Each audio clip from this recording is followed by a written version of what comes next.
Okay.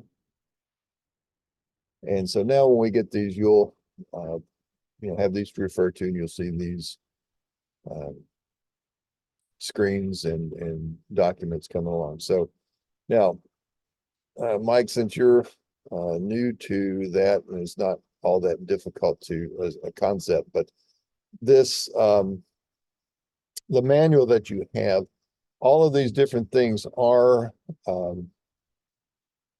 toggled with bookmarks and hot points, like this point group exercise. You can see if I click on that, it's going to take me straight to it. There's no real tool to get back other than your PDF viewer. Might have a view previous, or you can, of course, stay over here and jump back to the different table of contents entries. But the couple of things to point out for that: the exercises in the table of contents are in red text, so you can just go to that pretty quickly.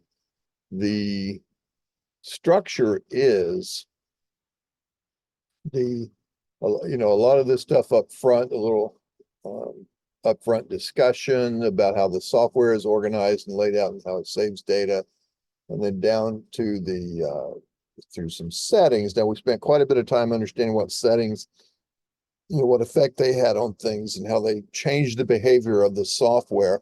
And some, it's good to be at least aware of those and to know what effects they're going to have. We're not going to spend a lot of time on that today, but we will review that real quickly. And then it starts in here with this important concept and starts talking about points.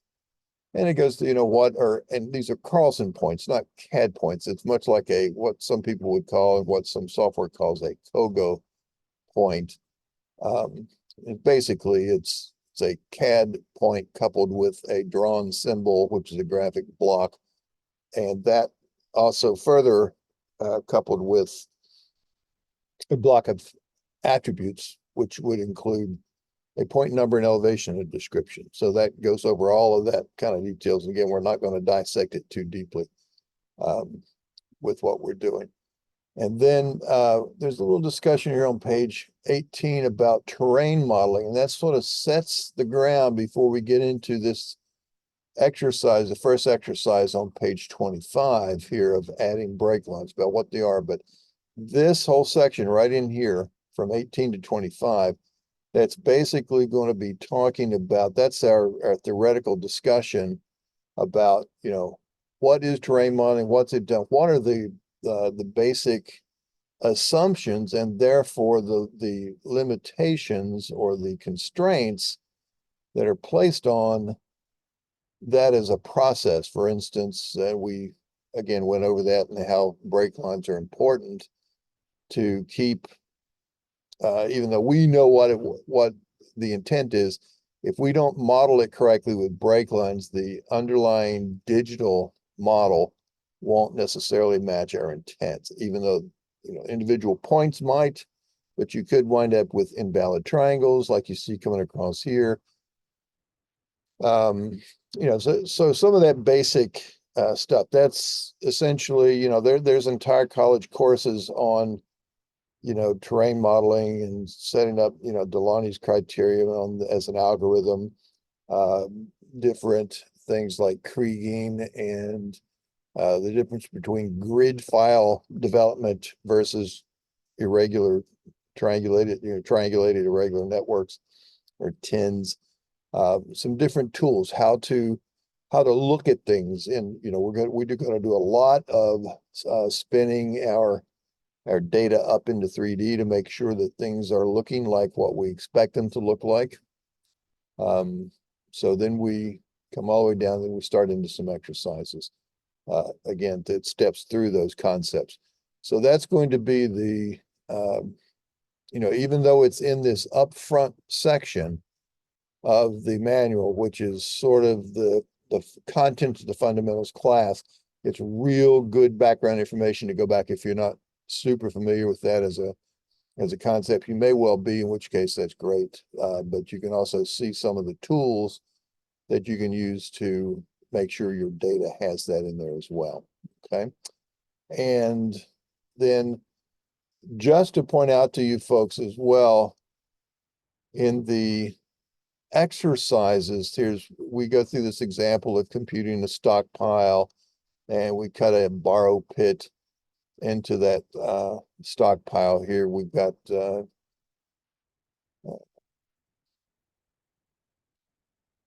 just a bunch of points, a pile of points over here that basically define that stockpile. And we're going to, you can see the contours underneath it there, we're going to put a borrow pit into that stockpile with a targeted volume of excavation that we want, and how to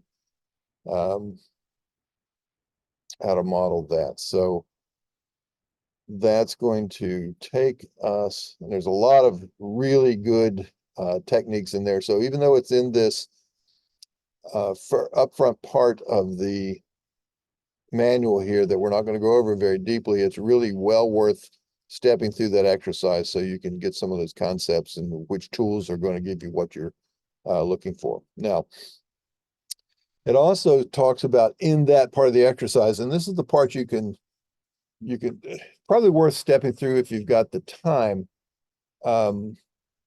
It doesn't take terribly long, but this is an example. You can see this green alignment here that we're bringing in a little haul road into our borrow pit along our the flank of that stockpile.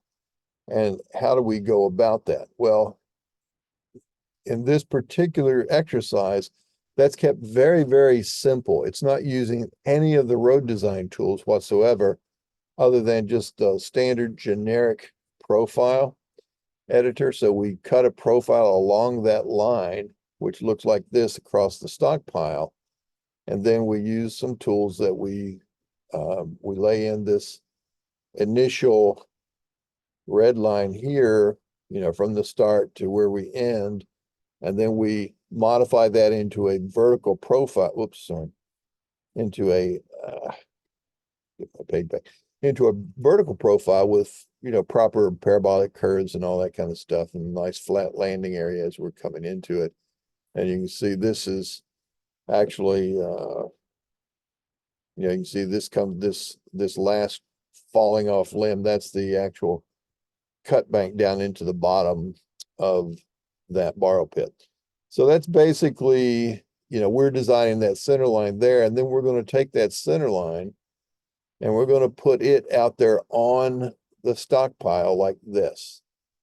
And then we're going to offset the edges to get the edge of pavement. And then we're going to offset those edges of pavement at a given slope to have it target that existing ground, or in which case would be the stockpile and the borrow pit merged into a single surface. And then, all of that composites together, and you can see the contours and the grading here of that little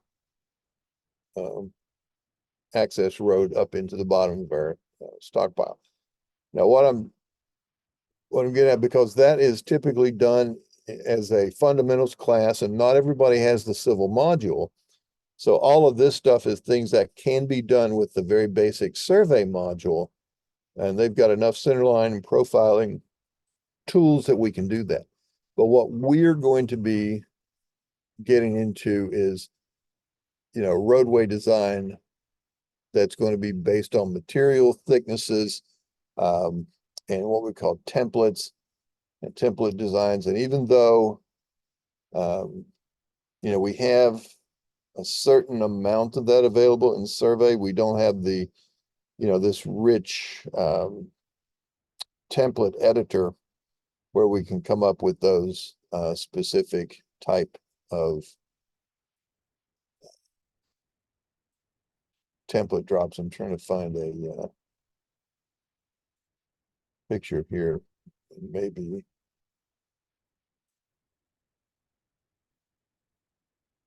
Well,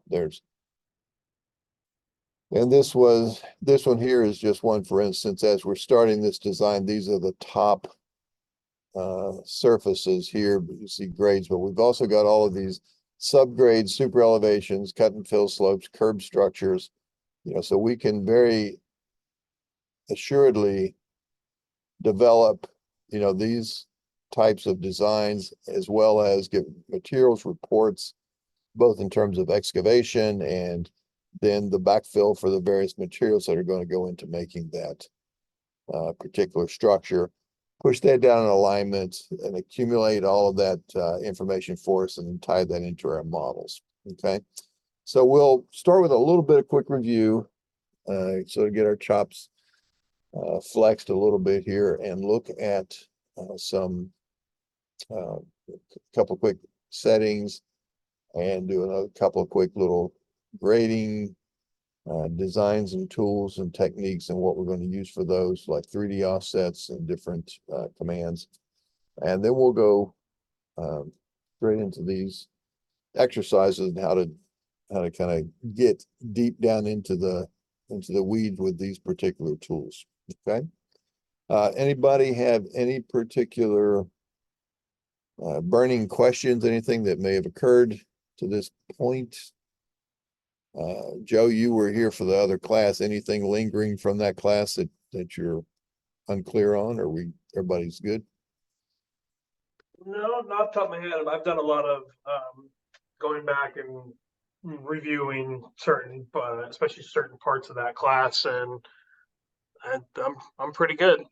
Okay, wonderful, wonderful. All right, sir. So let's go into our Carlson software. Now I'm going to load up the IntelliCAD. Do both of you folks use an IntelliCAD based? Yeah, we use the IntelliCAD. Okay. Yeah, we use IntelliCAD. We use IntelliCAD as well. Okay, so there are a number of different options. Obviously, this runs as well, and it's nearly identical when it's running under AutoCAD. The tools, the Carlson type tools, are the same. There's just a couple of little operational differences, but not enough to really affect anything. But Carlson also is available in a couple of other different flavors. There's like a lot of contractors will use the construction modules, the grading and construction and excavation, that sort of stuff, the geotech, as individual modules, just like you have civil, and then survey is available as well. But there's also a product called Takeoff, which is basically all of those modules sort of stitched into a single package, and it runs under an OEM engine. And that's also available to the survey package. You can get Carlson Survey, what they call Survey OEM.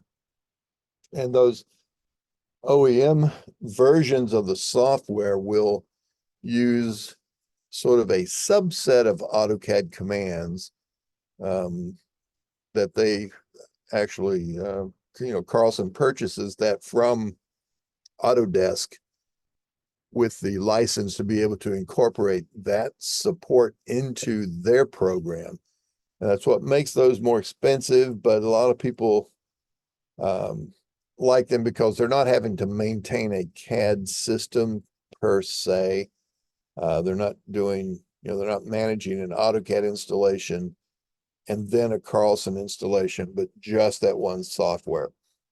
So I'm glad we're all going to be sticking to the IntelliCAD. Now, the beauty of the IntelliCAD is, Mike, as you noticed, it can be a bit more stable than your typical AutoCAD type environment. And not only that it's more stable, but the really nice thing is that it's completely free of charge. There's no additional cost involved in that with Carlson. Carlson is one of the primary developers of that in what they call this IntelliCAD consortium. But it's all there to be embedded into other people's, main design products. So you'll see it as the basis of other, specialty products that you might see from other companies as well. So it's a really nice system. It's also available from Carlson as a standalone complete CAD package, and I think it's something like, you know, $400 or $500. It's not even, you know, 1,500 or 1,800, whatever their standard modules are, which is, even at that, still a lot cheaper than say something like Civil 3D. But you know, it's a nice little supplement, and it's just the IntelliCAD package without the Carlson tools, just as a CAD engine. So it's a nice little way to add a couple of additional seats without even having to go and add the still relatively inexpensive, but, you know, 3 times more expensive than the basic IntelliCAD engine. So it's a nice little package to run with. So we're going to go ahead and load it up here. And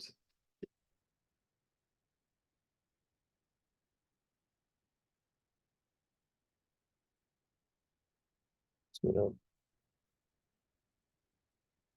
go through the startup. It's checking for updates and such right now. So here we come. All right. Now, Joe, I'm familiar with your level. Mike, are you good on this screen? Anything you need to, like, you start up with this and all that stuff's good? Do you need much? Yeah, that's good. Okay, so now what about things like starting up a drawing and using a drawing template? Yeah, I'm all good on that. We have our own template that we made. Okay, so but you understand what they are. So I'm not, Yeah. yeah, because there's, you know, I do have classes where people are just completely at sea on this stuff and they don't Yep. know what's going on. So I just want to make sure we're good with that. Good. So that'll streamline what we're doing. All right, so we're going to go straight from here. I'm going to open a file, and I'm going to navigate over to where I put my data sets, which I've got mine in my Carlson projects and my civil class, my data sets, and you can see there's a number of different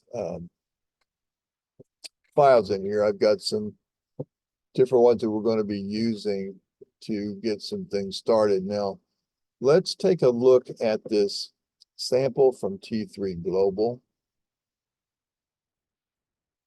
We'll go ahead and open that up. And that's doing a number of things. First of all, it's starting us out in a particular subdirectory, and it's setting the stage to start using that subdirectory location as the starting point for it to look for files that I may ask it to open, or if I'm going to save any part of this work, that's going to be its starting point. And that's going to be based on a couple of settings that we're going to talk about. And again, we're not going to go into that in depth. That's really in the fundamentals class. And Mike, you're probably familiar with a lot of these, but one thing I will point out with that is, let's go to the settings menu and look for Carlson configure. And I want to point out a couple of things that are easy to overlook or to not be aware of, and that way you'll know where they are. So if you run from the settings menu, choose the Carlson configure. And let's look down here at the third button down on the left, what they call survey settings. And this is just a real simple thing here that may or may not be set. I think by default, this pull down here might now be set to none. It used to be set to compact. And what that is that brings up a little extra menu in the product that is a series of, in fact, I'll go ahead and show you that in case yours is on, you wonder what it is. And just leave yours there. You don't need to do that, but I'll show you what happens is it puts this menu in called CG Survey. And you notice it's got a file menu, Traverse, Kogo, Draw, Management, Topo, Tools, or I can switch to the full menu mode where all of these topics here will go across the top of my menu bar as well. So this is, as you can see, I can convert these different things. I can set a coordinate file. I can, close those particular files. I do some traverse, do some computations, draw management, for my points, etc. So this is the entire C&G survey program included within Carlson. And the reason that's there, I'll come back to this, under my survey settings, and I'm going to set this down to none. See, I don't have any particular need for it, but that program is embedded in there because that was a hugely popular survey software that a lot of surveyors in the country used. And Carlson bought C&G software. And in fact, Dean Goodman, who is the G out of that original C&G, he's now head of the Lee Squares programming team, the adjustments routine, works out of the Atlanta office. So this was a means of all of those existing customers that C&G had, they were able to continue on with their product because, any new versions of it that they bought, it didn't exist anymore other than it's embedded inside Carlson. So that's there. If you don't have any need for using it, I would say save the real estate and go ahead and turn that to none. And then we say okay to make sure that's set there. Now, a couple of these others.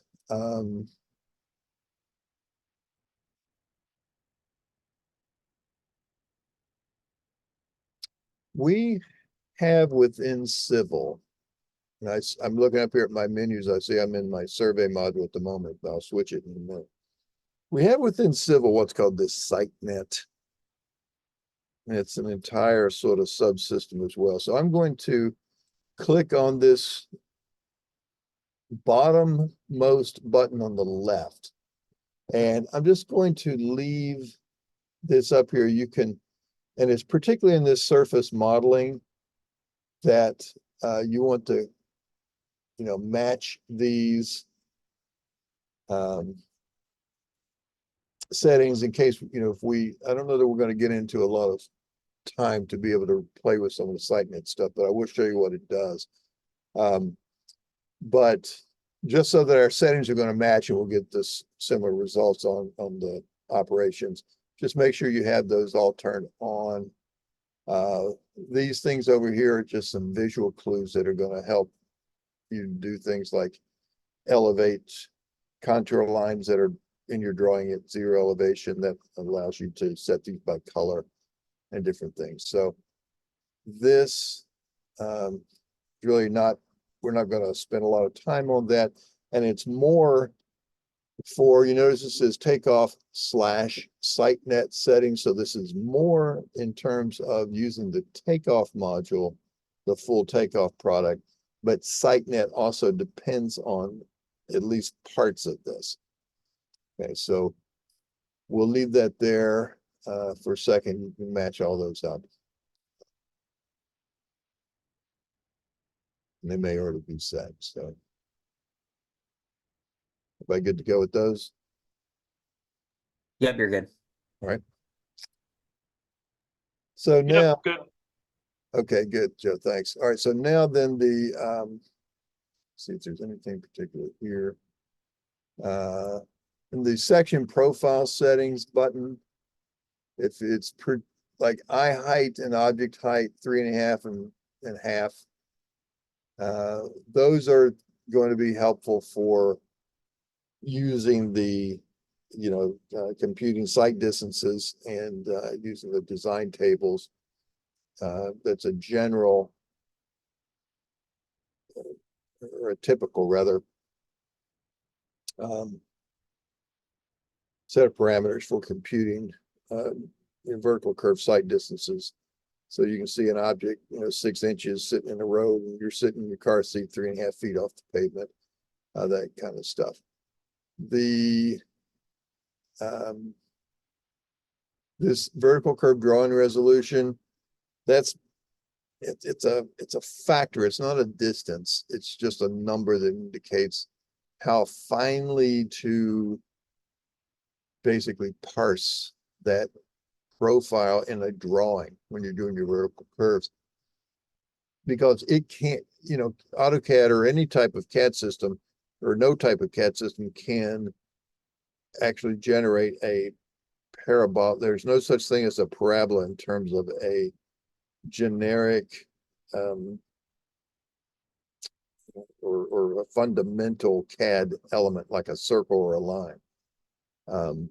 So it's not definable there. It's only definable, it's computable from the equation. And so as it does that, that's a number that's going to indicate how often when it draws that, what looks like a parabola, if you click on it in the drawing, you're going to see it's a polyline that has a whole bunch of little segmented pieces.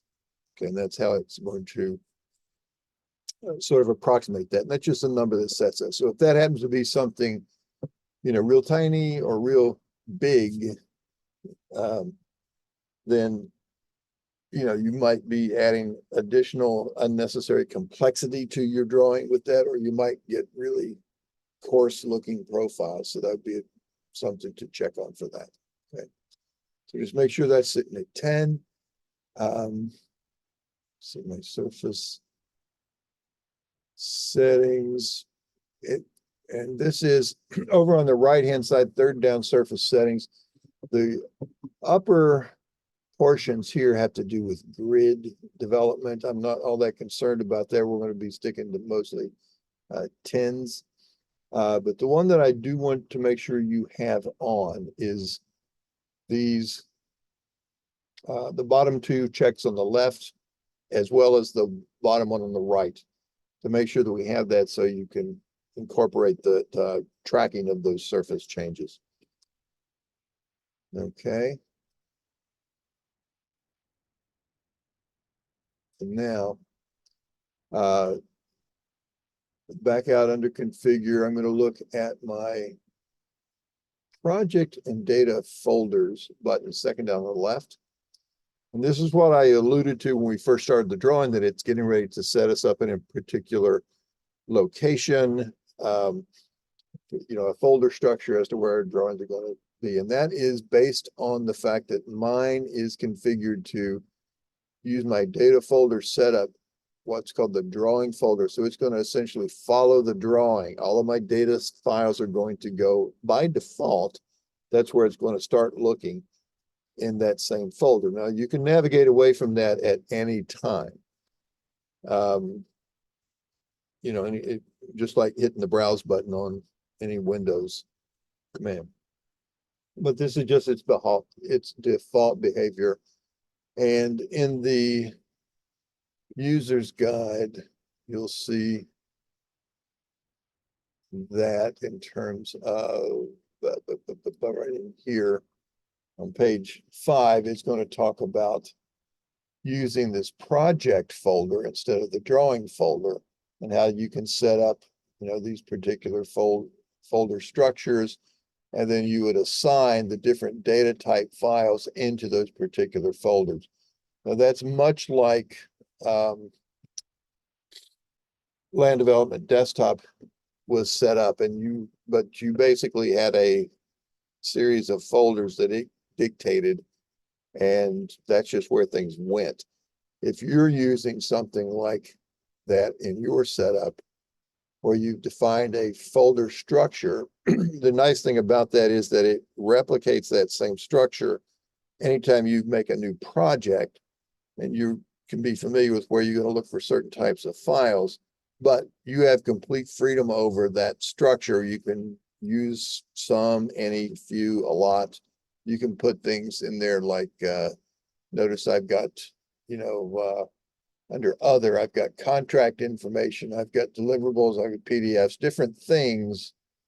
They don't even have to be Carlson related. So it's going to replicate that for you with each new project and allow you to keep that organized. Now, you may or may not use that. By default, I think it's still set for your drawing folder, and that's the simplest. And, or the simplest with the most flexibility. The absolute simplest is this fixed folder where you just dump everything in a single folder. But that gets tedious on trying to keep your job straight. So drawing folder is typical. Not much else to go there, but if you have yours set to project folder, when we start things up, you may be asked for a project location separate and apart from that. Okay, now, the last one I want to look at here real quickly is under general settings, and a couple of things I want to point out, and you can, sort of look at mine and see, what you would normally use, or you can match mine if you want to, get same results, because some of these things are going to control things differently. And the big ones that I want to talk about here real quickly is over here on this object linking. And I have all of mine on just because that's the way I like to work. And that's not necessarily saying that's the best way to work. That's just my way. But I want to point out a couple of things. If you don't use the startup wizard when you start Carlson, if you have checked that little box that said skip this next time, right up here is where you can turn that back on in the very upper left checkbox under general. I would also make sure you have on to ignore zero elevations. Just when we do your modeling, that allows you to select data that's, even if it's drawn down at the zero elevation, it will not be used to process surface and modeling information. That's just a nice little way to keep you from having to filter out your selections or freeze off certain layers. And then I would look at next, let's pop back over to this object linking and this remove arcs version in the bottom over on the right hand side in the mid to bottom sections. First of all, the object linking, and that does exactly what they say they do, but here's the upshot of it all.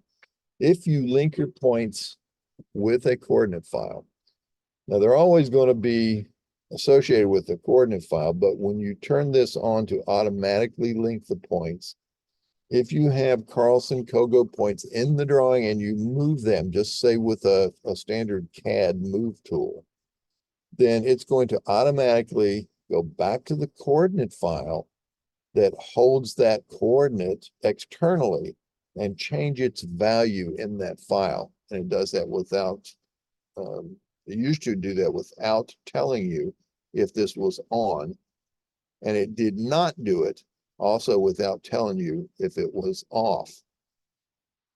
So now though, because it had become over the years actually a gotcha point for some people, because some people within a single organization maybe would work with theirs checked on, somebody at one of their colleagues in the same company worked with theirs checked off, and depends on who created the point on which machine as to how that point behaved, whether it was linked or not. And so now anytime any of those points change, it pops up a warning to tell you that you are now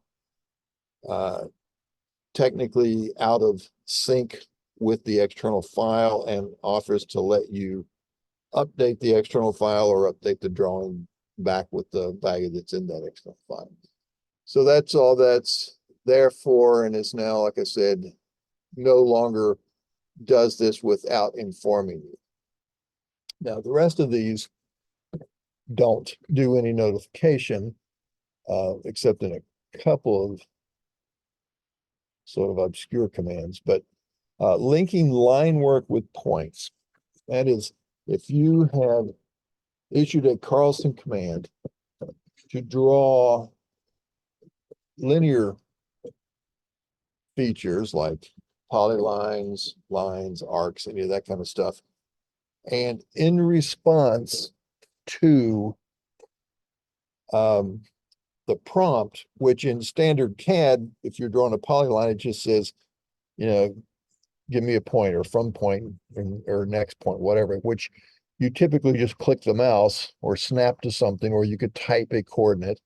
Well, Carlson's goes one step further on its commands, and it says, give me a point or a point number. So it will actually read a point number if you type in a point number or a range of numbers or whatever, and it reads those point numbers. And they don't even have to exist in the drawing. It will read them straight out of the coordinate file and generate the line work based on where those positions are. Now, then in the drawing file, if those points get edited, the values gets changed, or if you even so much as move the point just with a standard CAD move, it's going to know if your linking is on, it's going to know then that, hey, this line was at least partially made with reference to those points, and those points have now moved, and it's going to move that line vertex or series of vertices, if it's more than one point that moved, to that new location. Okay. And that is a linking that is one way. So if the point moves, the line moves with it. But if you grip edit the line, if you just move, say, one of the vertices of that line off of a point, it does not pull the point with it. Okay, so it only ties the line work into the points. Linking labels with line work, the next one down. What that's going to do is anything that you have labeled. Now, Mike, this gets into, if you recall the distinction in Civil 3D, you've got labels as opposed to plain text. Okay, it's what Carlson refers to as annotation.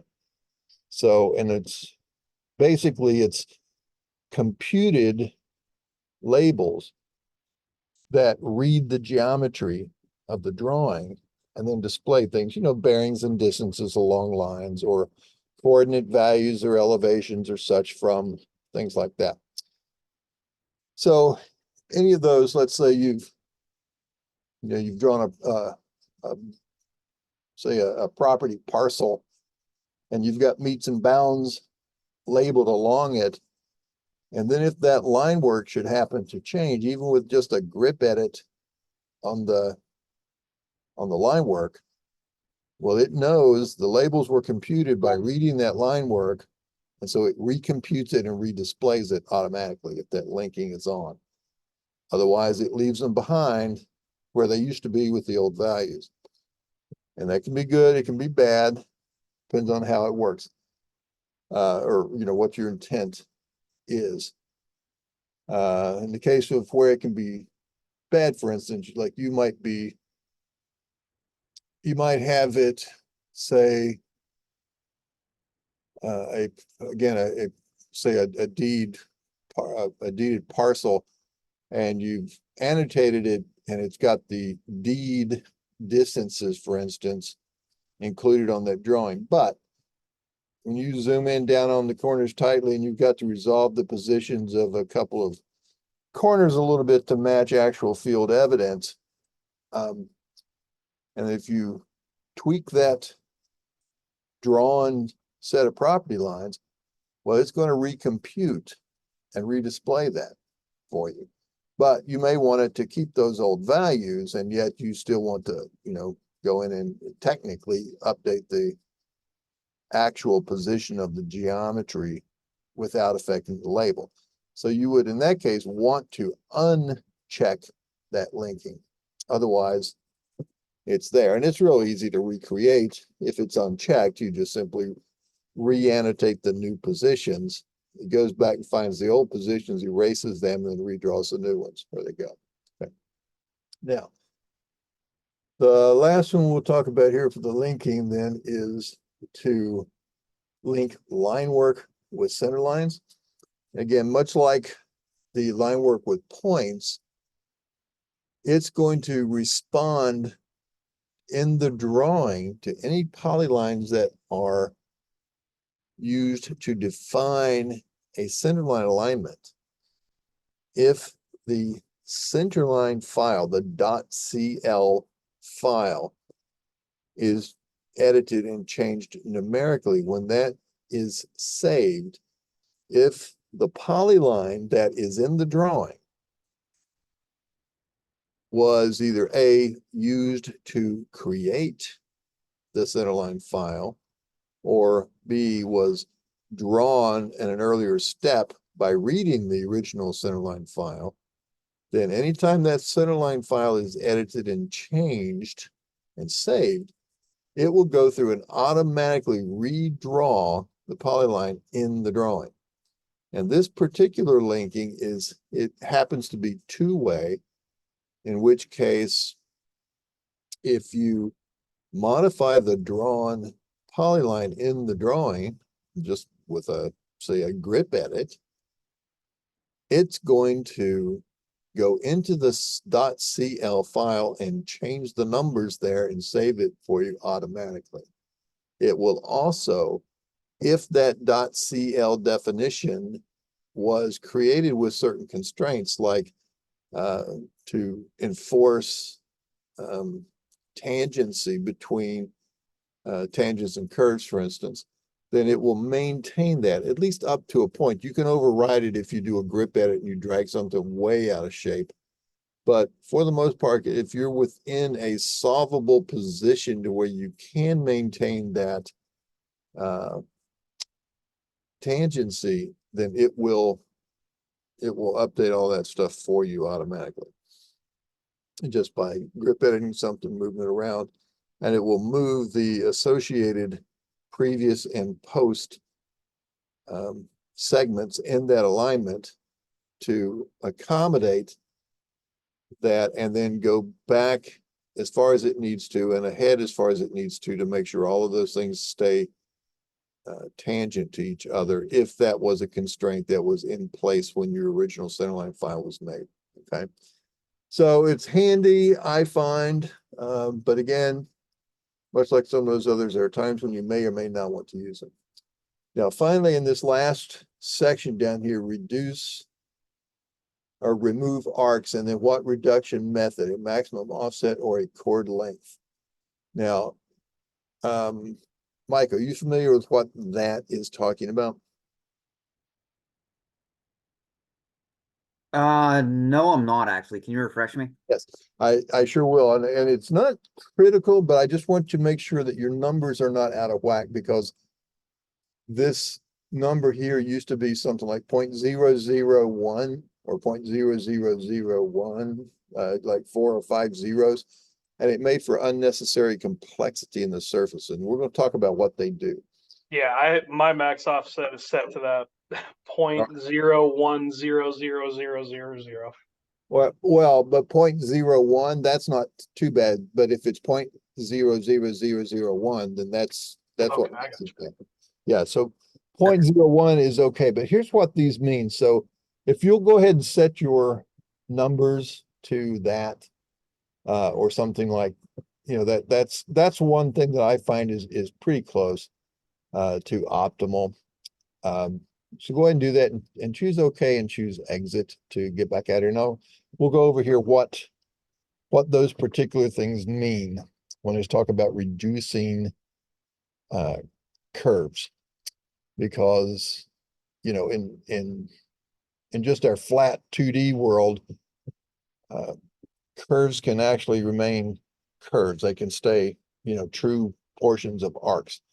Well, let's go over here off to the side and let's up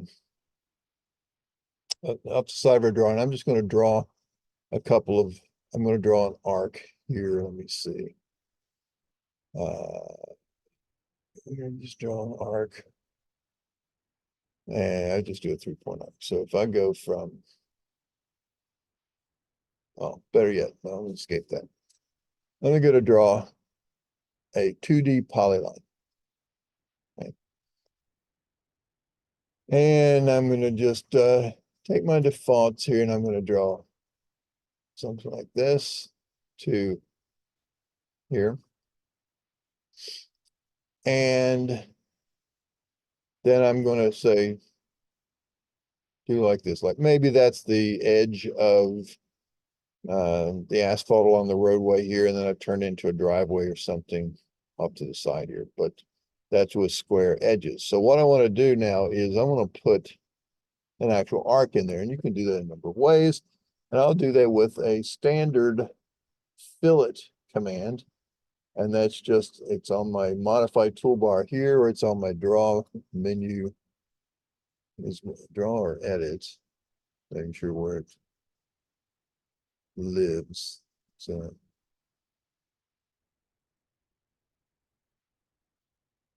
over there somewhere. I'm looking right at it. You can't see it.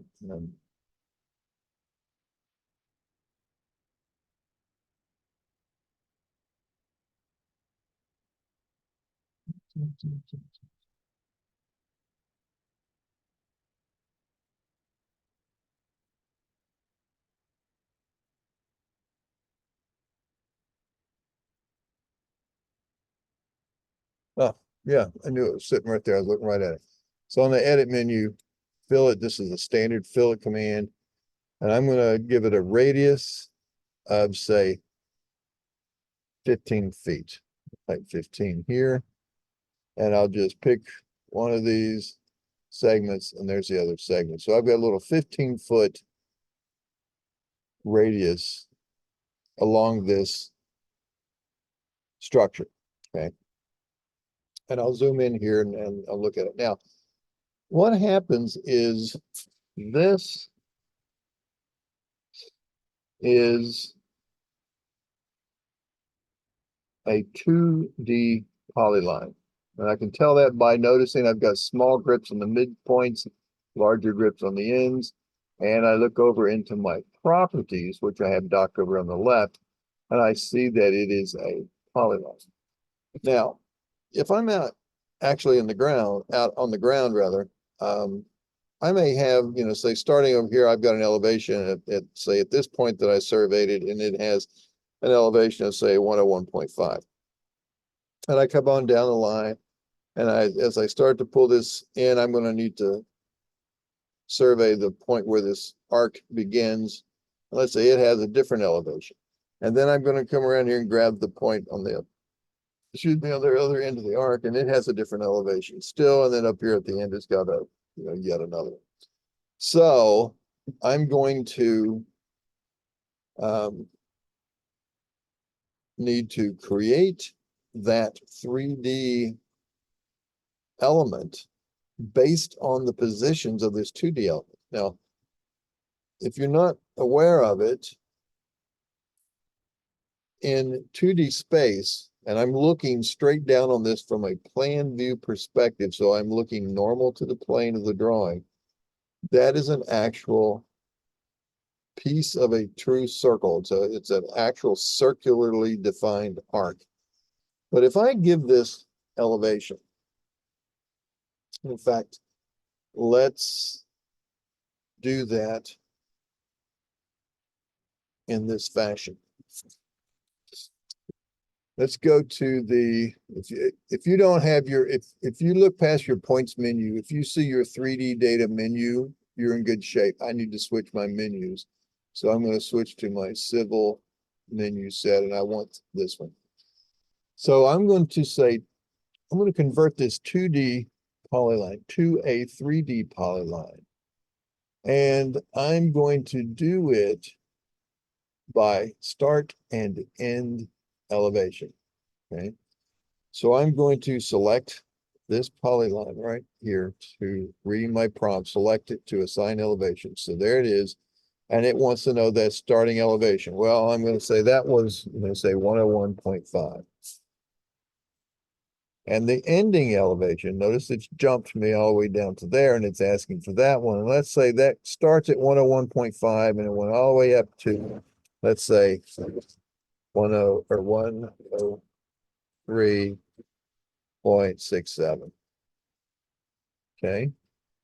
And so that tells me, and I can do it as, or it computes rather, right up here you can see, to go to 103.67. I could have put that in as a percent or a ratio or whatever. But now it says select to assign elevations entered in. So I'm finished entering. And now if I look at that, I see I no longer have just these endpoints, the start point and the end point of that circular arc. Okay, so what we did before, let me do that. But yeah, so there I've just got the two endpoints there and there's a midpoint. But those are the only points that are in that particular structure. Now,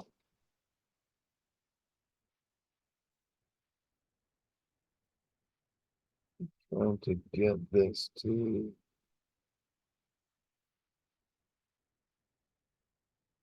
there's me just putting in probably a 2D, 3D. Right.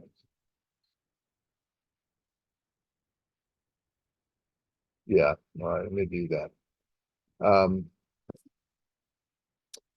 If you want to follow along what I'm going to do, the reason I'm doing this is I'm going to undo this back to my 2D drawing, and I'm going to I want to make a copy of that. I want to keep the two together to show you what it is. So here's my original one that's the red. Okay. And I'm going to select it, and I'm just going to do a CAD copy. I'm going to say copy, and I'm just going to drag it off here to the side for a minute. And now I'm going to take this one, and I'm going to go to its properties, and I'm going to make it green. Now I'll go back through that same 3D data, 2D to 3D. Some of these commands, like if I said I want to turn this 3D polyline based on the 2D positions, if I did it, say, from where it might cross other things on the screen, then it offers, see if I do it this way, you see it offers right here to let me keep that existing polyline. So that's what I wanted to do, is I want to show you what's going on when we do that. Okay, so in fact, I'll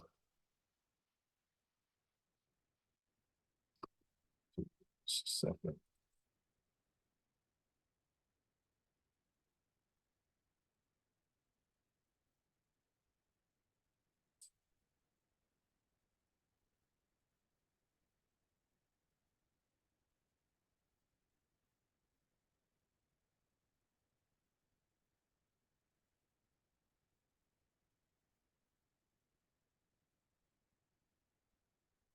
I'm going to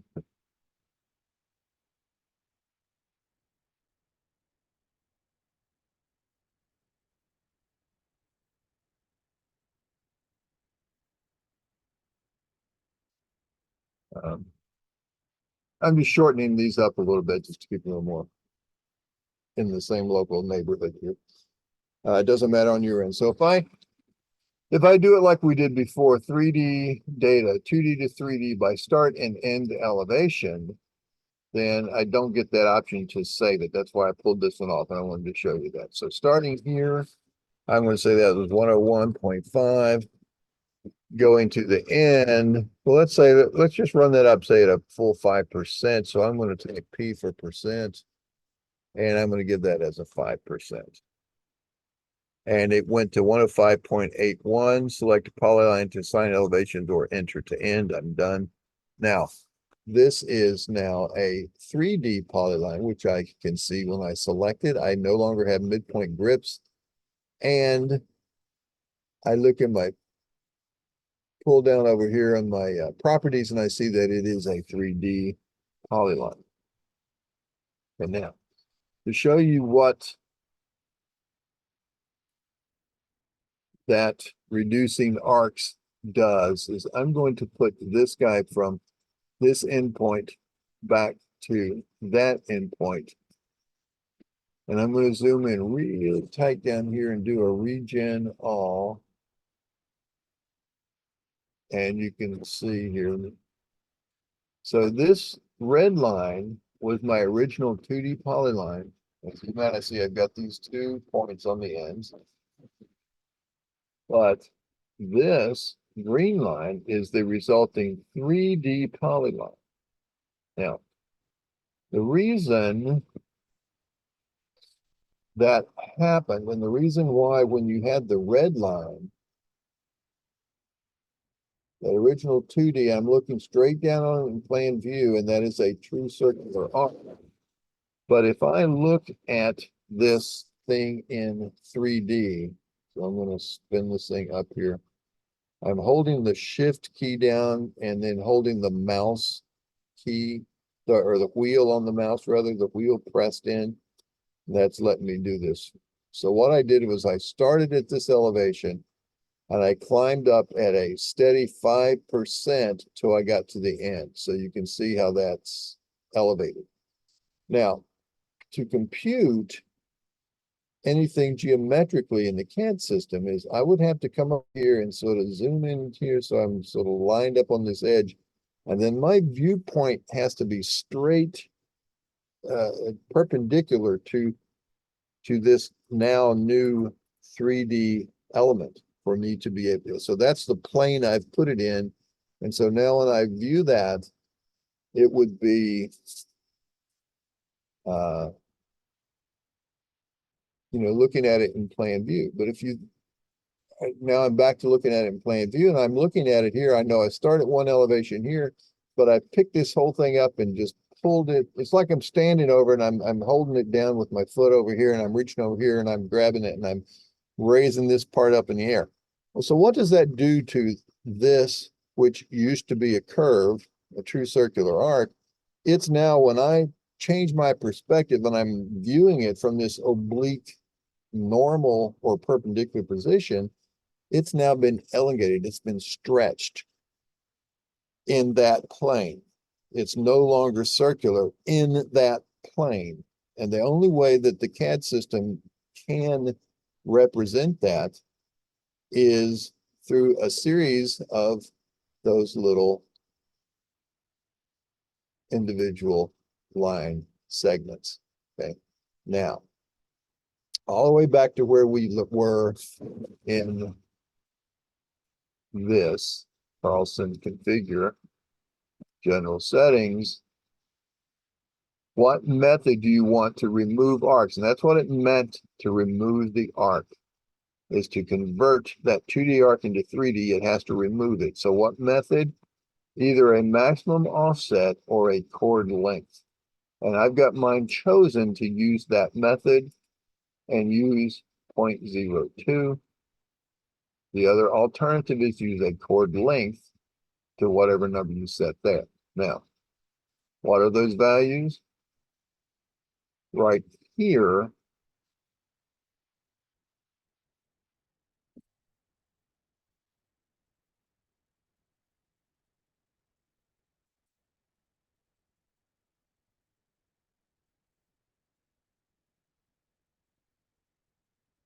is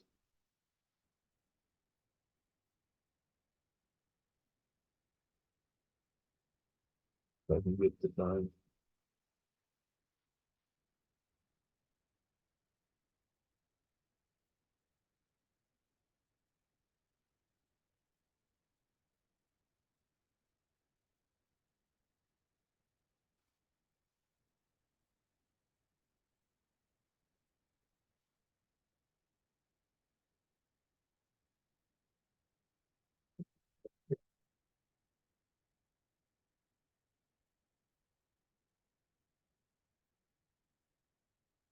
All right, so this measurement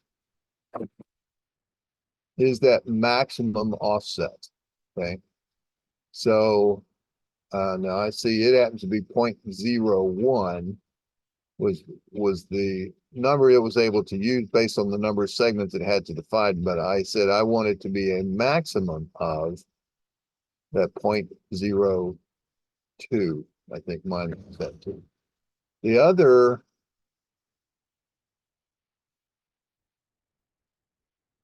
measurement is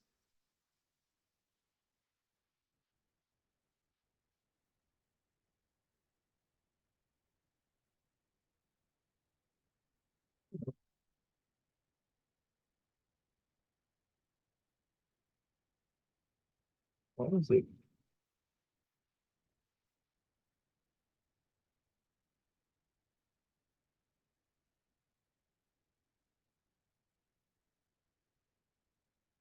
So this other measurement that it would use is that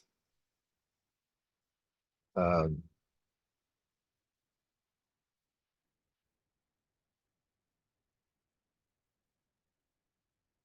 what do you call it, the chord length. So you can, you see, when it does that removal, it's going to use one of those two methods. In which case, I'm saying that I'm going to use this maximum offset to approximate the original arc with a series of segments based on the maximum deviation out of circularity, if you will, of that maximum offset. Otherwise, it will compute a maximum chord length, which is the length between these 2 points here. Now, if you notice, mine was, I think it's close to a foot. It's like 0.8 feet. So if I go from there to there, and I see that distance is, yeah, 0.78, or right here, 0.80 feet, then that's larger than that value that I had. However, I said I'm using the maximum offset of that 0.02. So I'm saying that when you come up with this approximation, now look at the number of vertices there. That's another indication of that number. So if I made that approximation like they had the default in the older version than the software at least says 0.00001, it's going to give me a lot more points than that because it has to be a lot closer to that original circle. And what are the implications of having a lot of different vertices in this resulting 3D line? Anybody want to offer a thought on that? It's gonna load the drawing down. Yeah, that's the first and foremost. It's going to add additional data into the drawing that I don't need. However, beyond that, and more specifically to the point of how it affects Carlson stuff, is that every vertex, every point that Carlson finds on this 3D data, when I go to model a terrain surface, every one of those points becomes a corner of a triangle. So if I look at this particular structure and I see it's going to form triangles, one of my triangles might be, I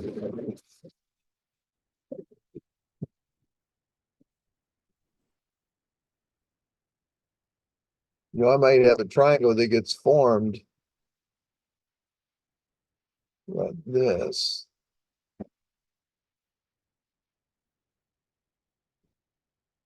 Over to something here. Well, then the next point it can make a triangle would be back to here, because this original line and even the 3D line it's reading only has those particular vertices. Okay, but then, and let's say I had another triangle that was say maybe, or another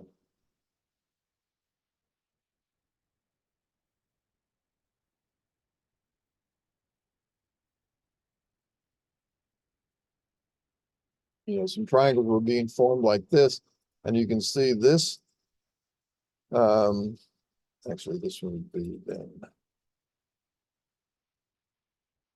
Well, I would have a very large triangle out in here, but what would I have in here? Would be, I would go from there to there, and then it would come down to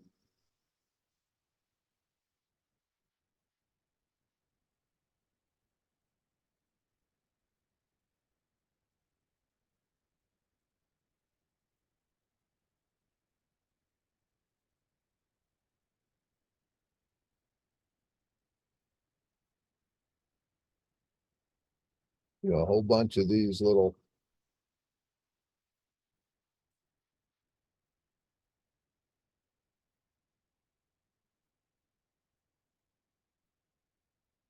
triangles like that, and I'm not gonna draw them all for you here, obviously, but so you can see now I'm gonna have these two large triangles out here on the edges, but then I get in here around this curve and I get all these little, I'll get, I don't know how many I'm gonna get in here, but you can call them up and see.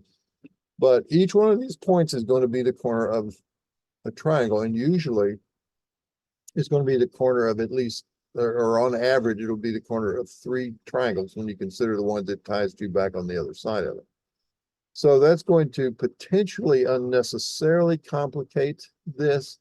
But if I have that number set to large to where it deviates a lot further off of that red circle than this one in order to keep my triangle count down, then I'm going to wind up missing it horizontally. And if I go out there and try to build that, say that's a curb, and I go out and try to build that curb, I'm going to wind up, being a foot or 2 off of the intended circle or circular segment of what I'm trying to do. So it's sort of a balancing act. You're going to want to keep those numbers reasonable. And in my mind, I can think of what I'm trying to do is to replicate that circular element by replacing it with these little corded segments.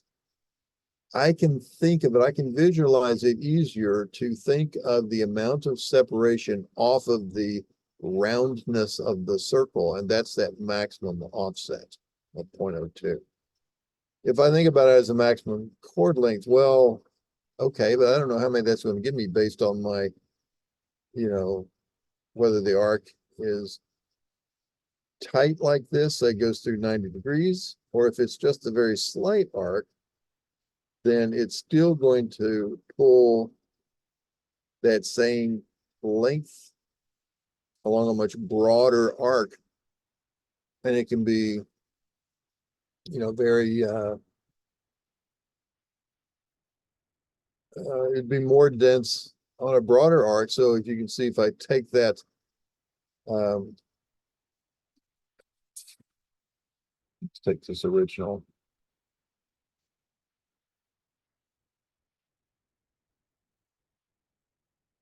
So if I had this, and let's say it was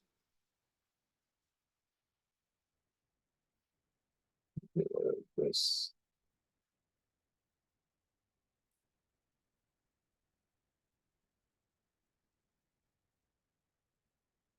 and we'll do, let's say,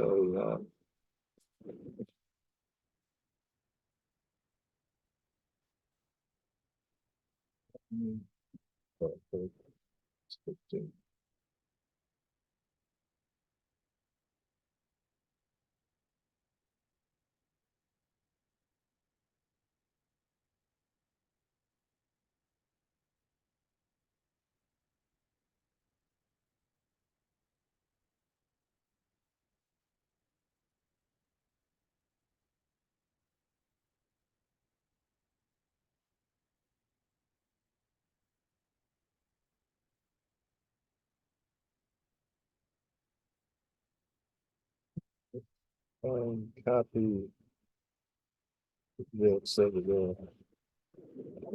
and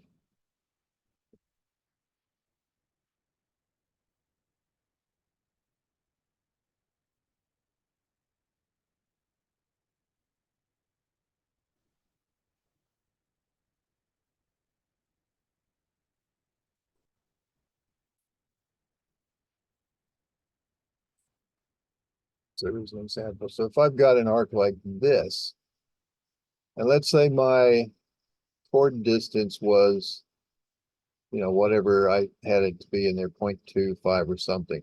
So it's going to try to put chords of that length between my start and stop point of this arc, okay? But if that arc then is going through a much, going through a tighter or a larger angle, this eye angle, this interior included angle, what you call included angle, if I go through a much tighter turn here, well, you can see if I use the segments of that same distance, I'm going to wind up with a different set of points. I'm trying, there's an extreme example. Let's say my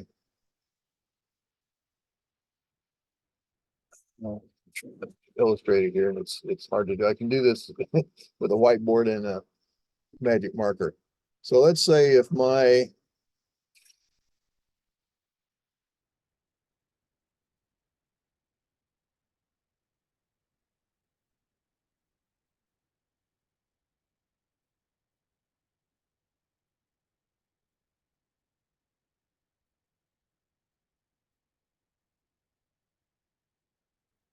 all right, so let's say here's in a case whereas my red's the original circle, my yellow is the resulting 3D. So the maximum offset is this, separation off the circular. The maximum chord length is that particular one there. So if you see that being that chord length, you can see it's really going to miss it here. Whereas if I've got a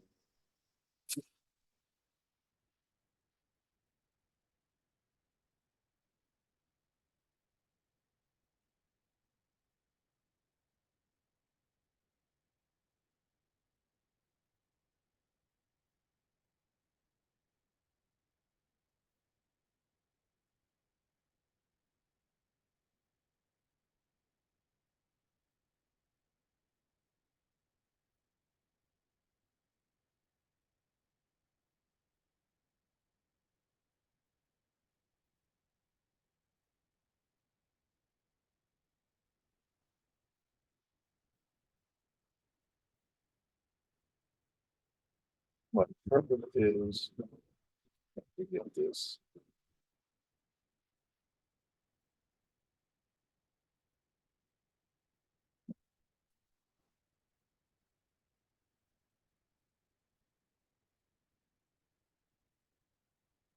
Well, I tell you what, we'll try to get this to be uh tangent, but it doesn't have to be tangent, but you can see what I'm getting at here. So if I have that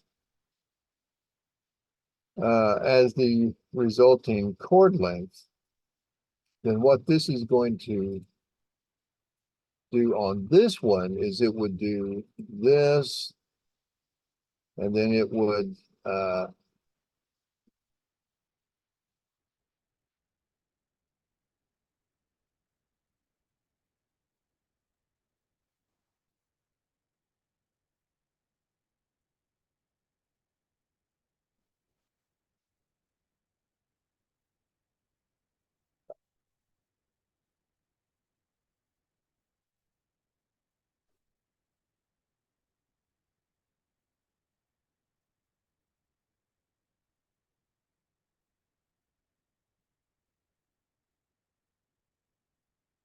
so it would go to here, and then I would do the same thing here from here and making a copy. So it would do the next one like this.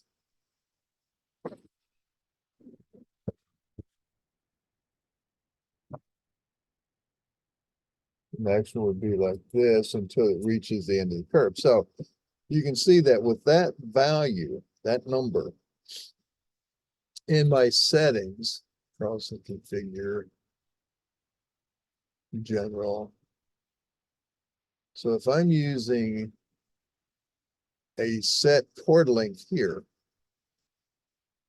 versus a set maximum offset, if I use the set chord length, these two particular examples, now it's extreme so you can see the difference, but in this much flatter curve, the resulting 3D model is a lot closer to what the intent is. See how it's a lot closer to that curve. Whereas down here, there's a lot of separation because I've got, that same number is going to always prevail.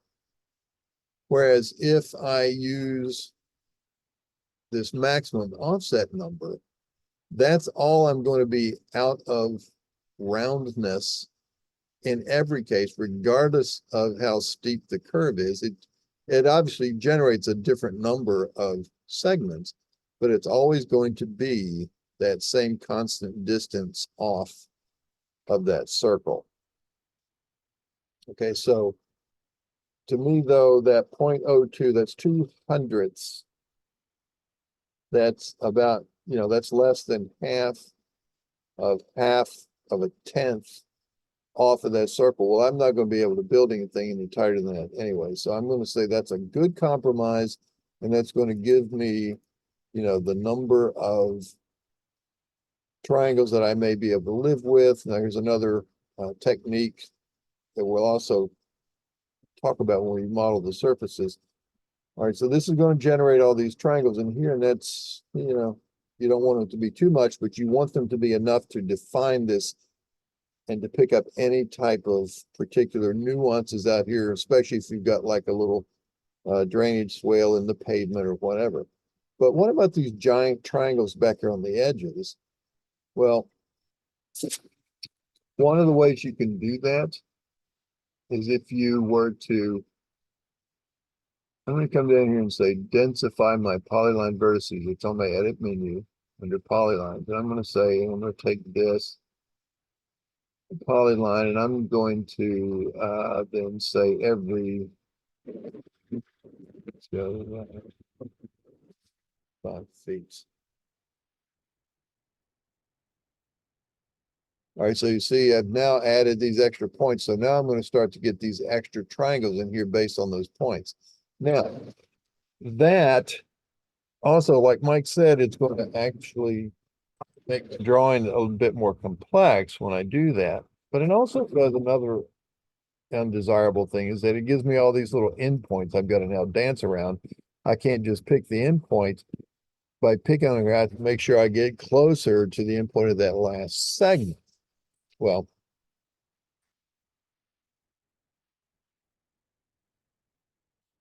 that is a setting that we just looked at here under my Carlson configure, under my surface settings.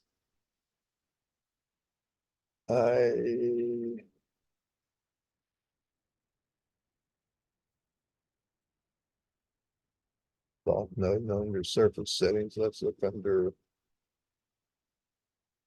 takeoff and site net settings. Yeah, takeoff and site net has it right here, this upper left block where it says densify break lines. So that's a preset value I can use for surface modeling under the site net tools, which doesn't do me any good here. However, when I do my triangulate and contour command that we'll get into, one of the options on this triangulation tab is to densify the break lines here. Yes or no. And when you do that, it has the same effect of that, except this is the beauty of it. It doesn't actually add the vertices into the geometry in the drawing. It only does it in memory long enough to build a triangle there and then disregards it. So I don't hog down my drawing, but I get the benefit of a little bit denser triangle spacing. So it's a little smoother on my transitions. Okay. So that's just a couple of those sort of nuances on how that affects our work. Okay. So now I'm going to take all of that little sketch work and get rid of it. We're going to come back over here. We're going to, first of all, we're going to take our break because we're a little bit past. We should have been at 10:30, but I'm going to go ahead and we'll take our break and go up to 11. And we'll start back at 11 o'clock. And we're going to get familiar with some of the navigation tools and the 3D viewer in particular, and how we're going to use that to help us design and model things. Okay. So any particular questions that may have occurred during that little deep dive? Nope. I think I'm good for now. Okay, doke. Well, I will pause our recording and And we'll talk about a couple of things to wrap up here before our lunch break. Now, one of the things that I want to encourage you all to do, and we don't have time to go through all the little individual commands and such, but you may have noticed when I was drawing those little things over here, I used a Carlson command to say draw a 2D polyline, and it brought this up. And all I did was change a color, but this is drawing a two-dimensional polyline, and I tell it to show me these options when I start up. Otherwise, down at the prompt, it prompts me to choose O for options if I want. But I can set the elevation based on the first point or give it a specific.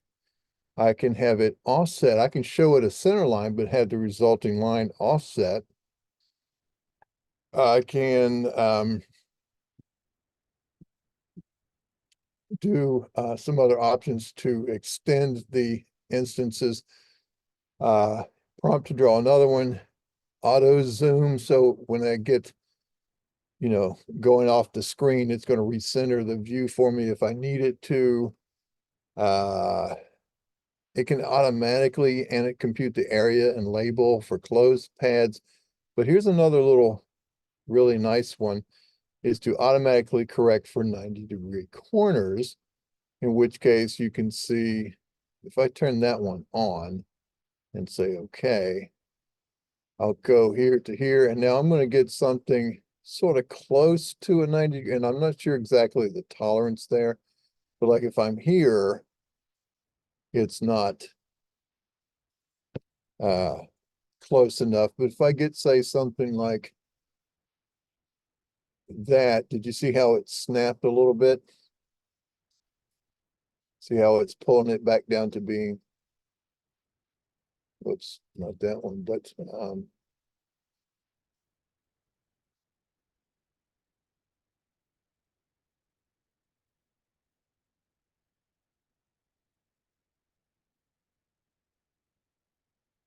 can't quite, I'm exceeding it a little bit. But anyway, hopefully you saw that it would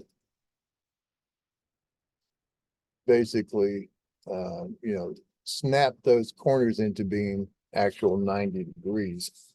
And that's useful for, like, if you're drawing building outlines and such like that, that you intend to be square. You don't have to worry about setting things up, all that carefully as long as you're close. Now, the danger, though, to that particular command is that you'll forget that you've turned that on and you're trying to do something exact, and it will ever so slightly shift it into 90 degrees if you're not familiar with this, okay?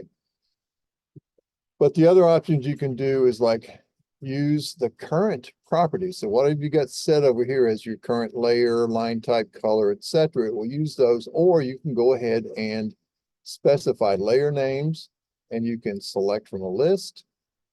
You can pick from something in the drawing, and you do all this without having to make that current. And you don't even have to make the layer, because if you type a layer name that doesn't exist, it will create that for you.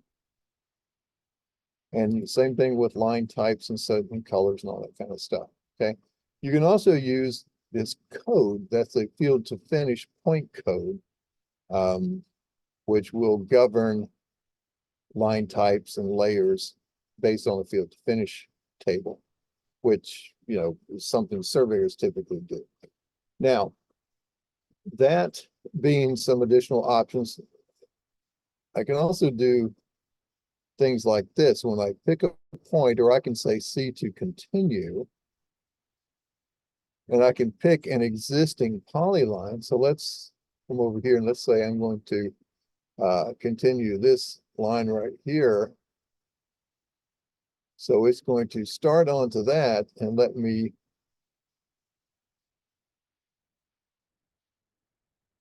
just add on to that. And I've got an option now. To be fair, AutoCAD also has this option now as well for follow. A lot of people don't realize in their draw polyline command. So if I say follow, all right, I want to follow this polyline.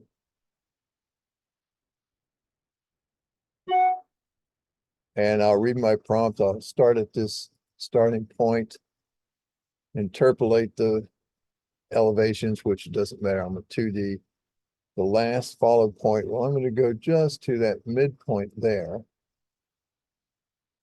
And now I've drawn up to the middle of that. Let's see, I'm going to follow again. I wanted to get something that went around the, there we go, that's what I meant. And the first follow point here, I'm going to say start here. And I'm going to go all the way up to, say, the end of that. And now, see, I was able to walk all the way around that other drawn thing by following the vertices and creating. So I've got all kinds of nice options. I've got extend, follow, and if I start doing this, I can do a deeper distance. And it asks me now all of these survey type distances. Well, let's take feet is the one in my angle bracket, so that's my default. So if I just put in, let's say 50 feet. And now sorry. My finger hit. So if I went 50 feet, it goes, now what direction method? Cursor means it's going to go wherever my cursor sits, that's the direction it's going to go. Or I can go parallel to a line, or I can pick a point, or I can type an angle, again by default, angle code. And if you look right up here above, it tells you that's an angle, that's northeast, southeast, southwest, northwest, that's around the quadrant. An azimuth, or an angle left, or an angle right, deflection left and deflection right. So typical survey type, traverse type commands, okay? And the other final thing, it says pick a point or point numbers. So it lets you use defined point numbers in your coordinate file that you may have available. And you can type a range of numbers like 3-7, and it would go 3 to 4 to 5 to 6 to 7. You can then say go 10, then 15, then 17, back to 8, just putting in point numbers without having to snap to node or snap to point locations as well. Now, all that being said,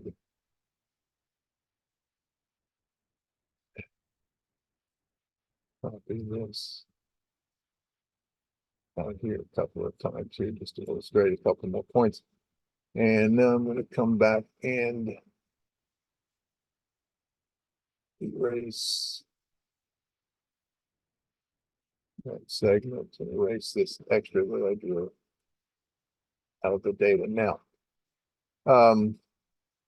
all that being said, this is in fact just a polyline. Can you do that with this command? P-line, standard CAD command? Absolutely you can. Pick a start, so I could have said start up here on this endpoint and pick my way around it, and then I'd have to snap to all these points that I wanted to pick up and capture. And if I went around an arc, now that's not an arc, that's a 3D line that's segmented. But if it were an arc, I would have to, turn it into true arc geometry. But that's pretty much it. So start of the line, say if I go here, you see I can set a D for distance, but it's just a distance, let's say 50 feet. And segment. Well, it doesn't give me those options to put in bearings and distances and all that kind of stuff. I had to just type the angle to know it ahead of time or show it the angle. All right, so but bottom line is, can I draw that with the p-edit command or the p-line command? Absolutely. Because at the end of the day, no matter if I draw it with p-line or if I draw it with Carlson's 2DP or whatever the command is, it still results in a 2D polyline. So it makes no difference how you create it other than convenience.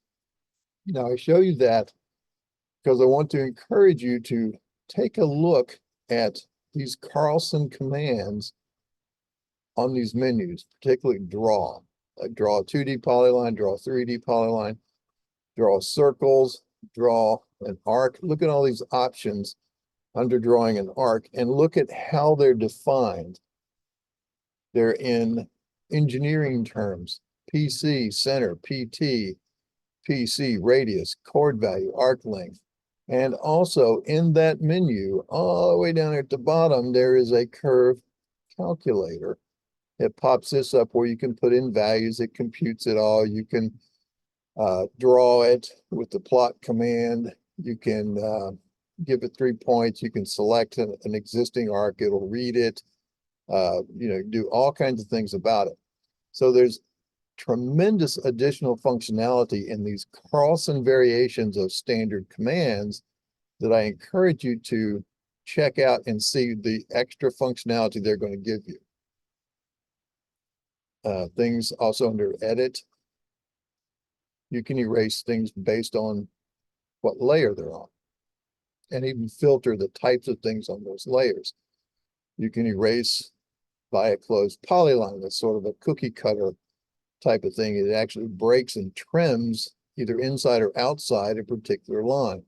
Erasing outside, you just basically draw a rectangular window, and anything that falls outside of that gets erased. There is a, let's see, a couple of things. Offset, there's a standard, that's your standard CAD offset, but you've got all of these different particular offsets. And like I say, we don't have time to go through all of these different ones, but I'm going to encourage you to, when you get a chance, try those out and look at the help systems under each of those. For instance, if I erase by layer, it's going to pop this up and I've got a little help button. It's going to show me, what some of those options are to give me some additional functionality. Okay. And there's where you can filter out what you're going to erase based on layer.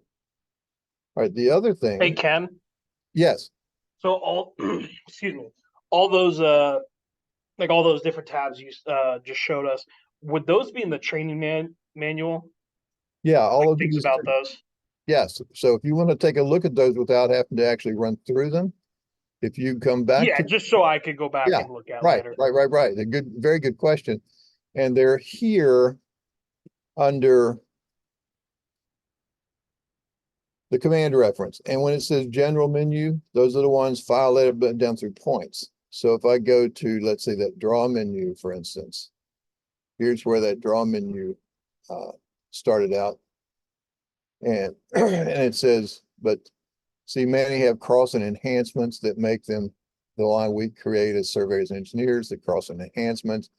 And so you're going to see these commands listed: line, 2D poly, 3D poly, arc, and the arc pull right menus and all that kind of stuff with the curve calculator. So that explains a lot of those different command options. Now, the other thing that you're going to notice in the manual with that is some of these are going to be red and bold-faced, and some are not. And what that is simply a just a recognition of there's some really kind of good functionality there that you might want to check out. It's just like putting a little star by it. And it's entirely subjective. It's just things that I found over the years are helpful. There's one here that really should be bold and red, is the shrink wrap entities. That's a huge command that we're going to get a lot of use out of when we're setting boundaries. And so we'll get an option to do that. But this command is also now incorporated into the surface modeling right in the dialog box. So you don't really even need to keep it separately as a command outside of that. Now, the other ones that I wanted to come back to was your general menus. Oh, and also one thing to point out is you'll see up here on the edit menu, for instance,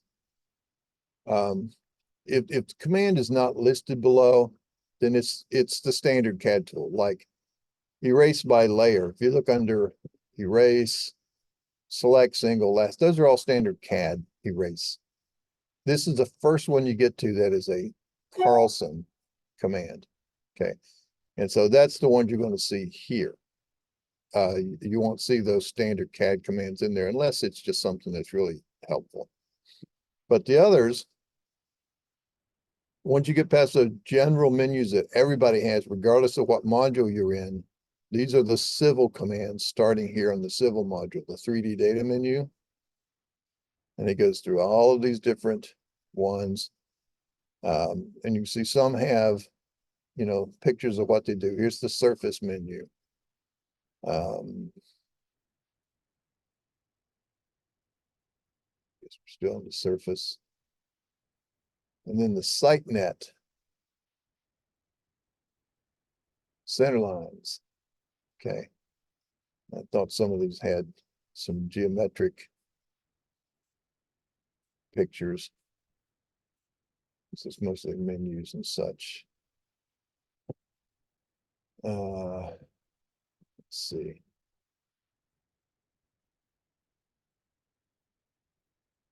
You know, some of these.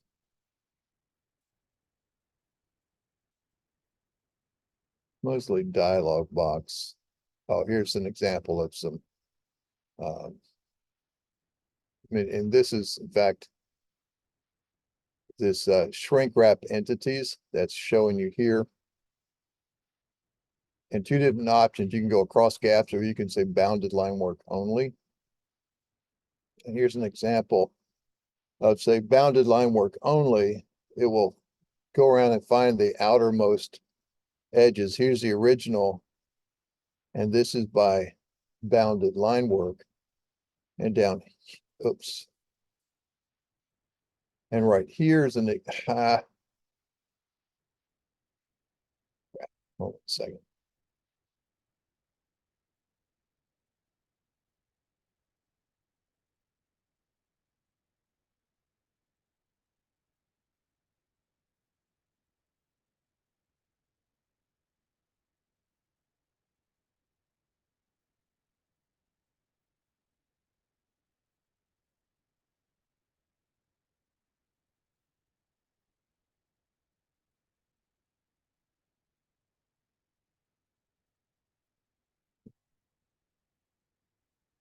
Now, it's shrink wrap. Sorry about that. So here's an example of by across gaps. It over here you can see it jumps across the gap between things it's trying to shrink wrap. Same thing as down here as it goes across these little gaps at the ends of this line work and, you know, winds its way around. Whereas bounded line work only will come around like this. And that's a really good example right there, this little picture of, let's say you needed to get a composite area of these, let's say these are all 4 different little phase areas or whatever, and you just needed the overall total area. So you don't want to have to calculate those little overlap areas and subtract them out of the total. Well, you just shrink wrap that and it gets the overall outside boundary. And then you can look at the properties of that polyline. It'll tell you the area of that, or you can label it, whatever annotation. And so it gives you some options with some of that. There's an example, if you're a surveyor looking for published control from National Geodetic Survey, it will bring up those control sheets and let you incorporate those right into your coordinate files. Okay. So yes, those are in the manual as a real quick little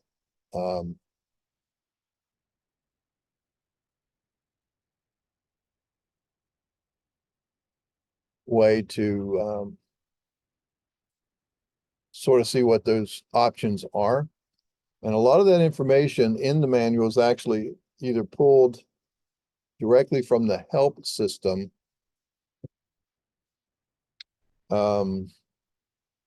And it's, for instance, let me show you my Carlson help, if I can back here. These are my general commands. These are my civil commands type things. So I may have something say 2D to 3D. All right, here's one, 2D to 3D by points. And it gives you all of this information here. That's not even. Get one that's larger. Here's a good example in the survey. Now you don't have the survey tools, but if I were to do draw field to finish now, you see it's huge. So it's got a lot more information in it than you would find in the survey manual. It's sort of synopsized. There's some others though that there's not all that much information about it. And we've supplemented that with some things that might make more sense with what you're going through. But any of those means is there to help you. Plus, most of those commands, particularly ones that bring up a dialog box, are going to have a help button at the bottom of the screen, and that will take you, context link you right into that particular one. Now, one other thing that you might think about are, let's say we're going to edit, we needed to edit some of these vertices. Well, let's say we wanted to say, get rid of this little island around here. Now you can do this with grip editing. You can hover, remove a vertex, and then you'd have to go to each one, hover the menu, and then choose the menu item and choose like that, okay? Or alternately, you could use the p-edit command, the polyline edit command, select this polyline. Well, it selects it and brings me all of these different options. Well, if I wanted to remove the vertices around there to where it went straight across the gap, I'd have to know that that is an edit vertices subsystem. So it puts me in another set of menus down here.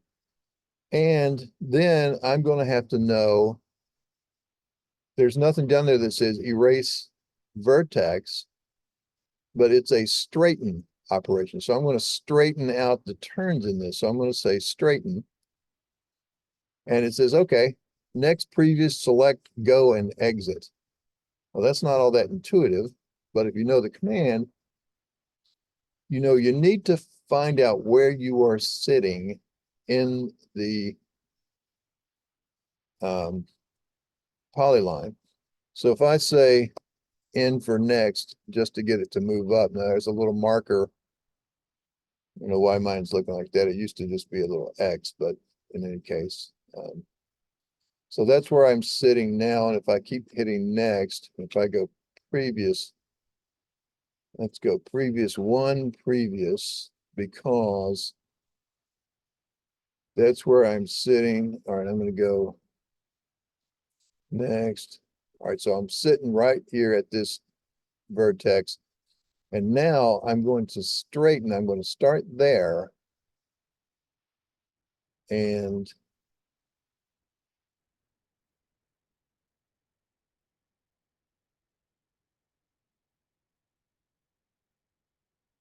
see. All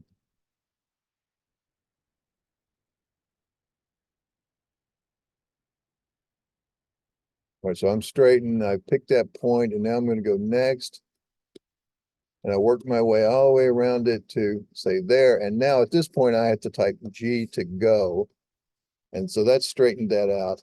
And then I have to type X for exit down here. That backs me up a level. And then I exit to save that change. All right, so, you can do that. And let's say you wanted to take out maybe not successive ones, but just one here, maybe two here, and something like that.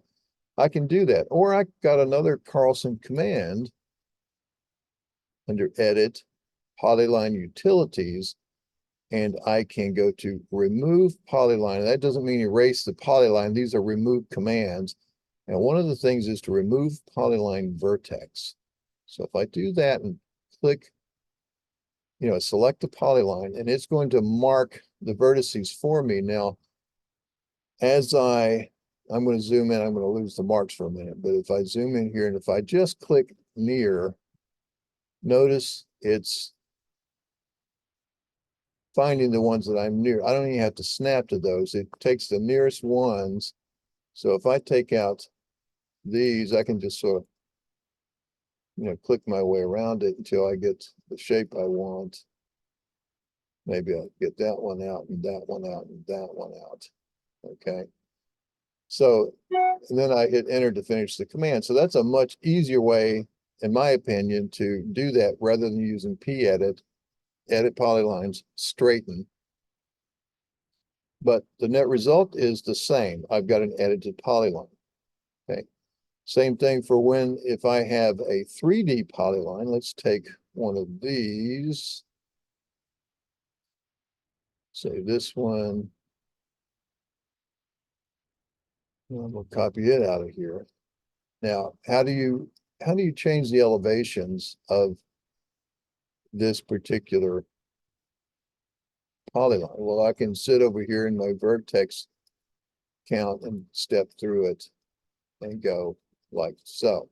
All right. But suppose I wanted to have this polyline keep the elevations as they are, say from this end to here, but I wanted from this point down to the corner, I wanted that to be a constant -2% slope.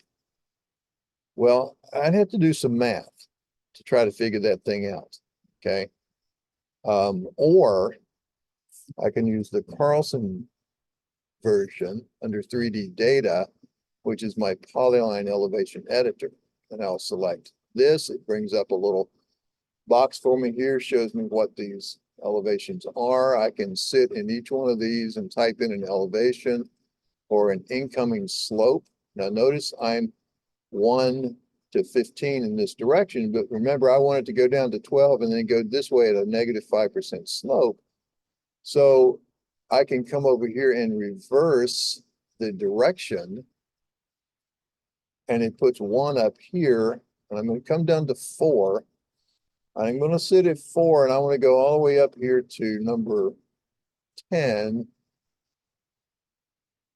So I'm going to go up here 4 down to 10. Actually, I'm going to say 5 to 10. And I'm going to uncheck those. So 4 keeps its original.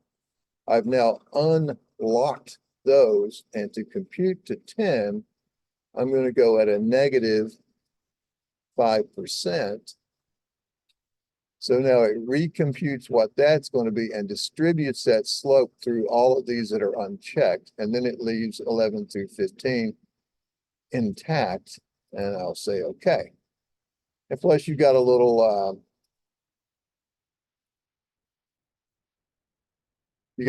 profile picture here, and it's vertically exaggerated just so you can see it. But that tells me, I've got a low point, say number 10 is my low point where I dropped it. So let's say maybe I want to make that say -2%. We see what it did there, but it kept, because these others were locked, it kept them where they were. I could then unlock these. And let's see, let's unlock number 10.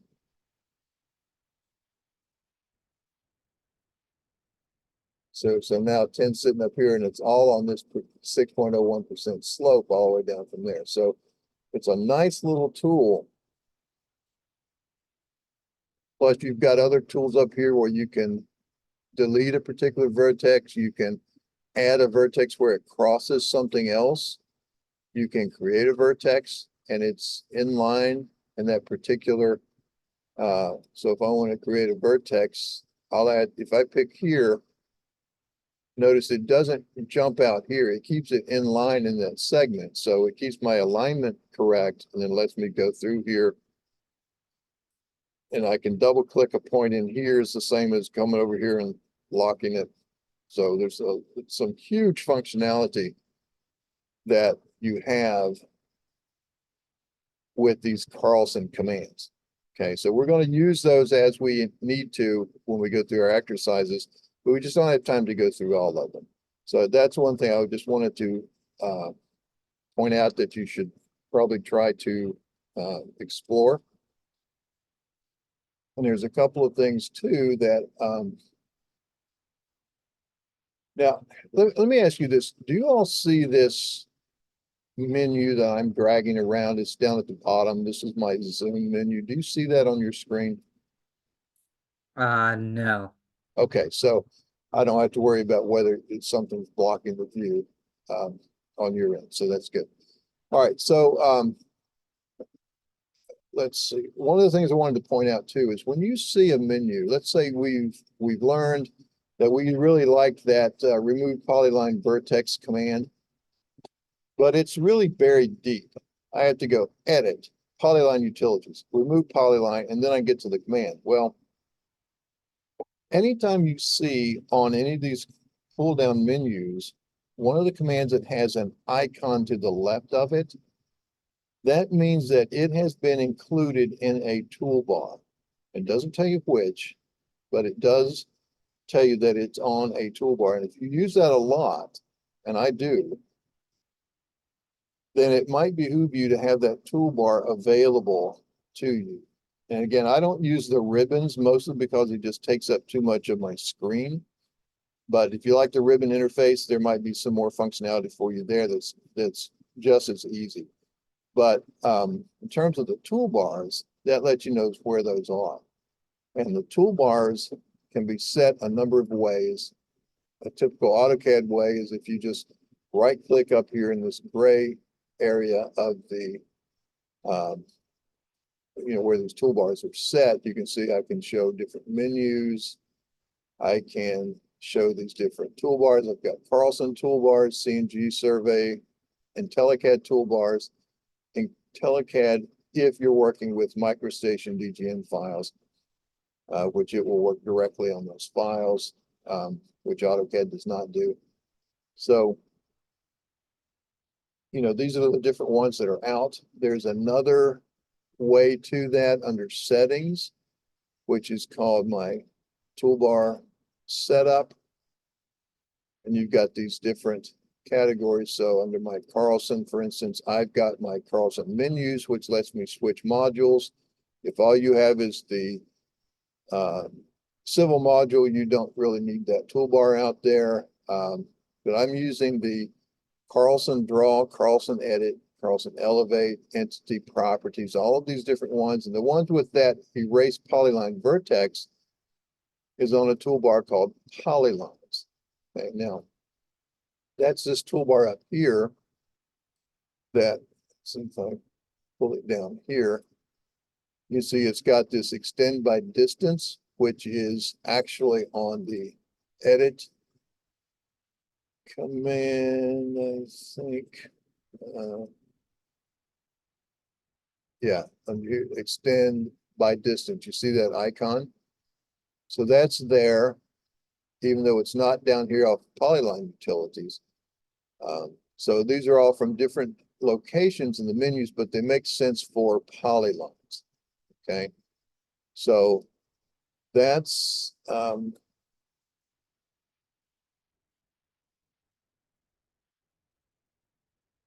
it goes. I think I pulled one out of position here. That's fine. It'll work there. So, but the ones that I have are here, the different Carlson ones and the IntelliCAD ones. I also have the IntelliCAD draw commands. Now there, the Carlson draw is over here on the up on the far left vertically, closest to the properties box, and the IntelliCAD draw commands are the ones to the left of it vertically. Because there's a couple of things there that I sometimes will pick. Yeah, I can't really think of one that I do use a lot of. But I just have you there showing you that there are two different draw toolbars, one from IntelliCAD, one from Carlson. And I've got over here on my right-hand side, the modify tools from IntelliCAD, because I use those a lot as well.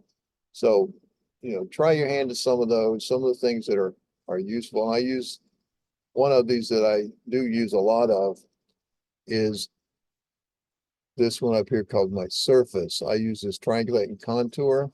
and I use this 3D viewer and my surface viewer. And those are the three commands on that whole toolbar that I use more than anything else. I don't really use these others. They're there if I want them, but they're there, you know. Could be helpful. Now, this particular command here called Entity Properties, which is the Carlson toolbar. This is where you can set your layer, kind of stuff, sort of a shortcut. Set the color, set the line style, set the line weight.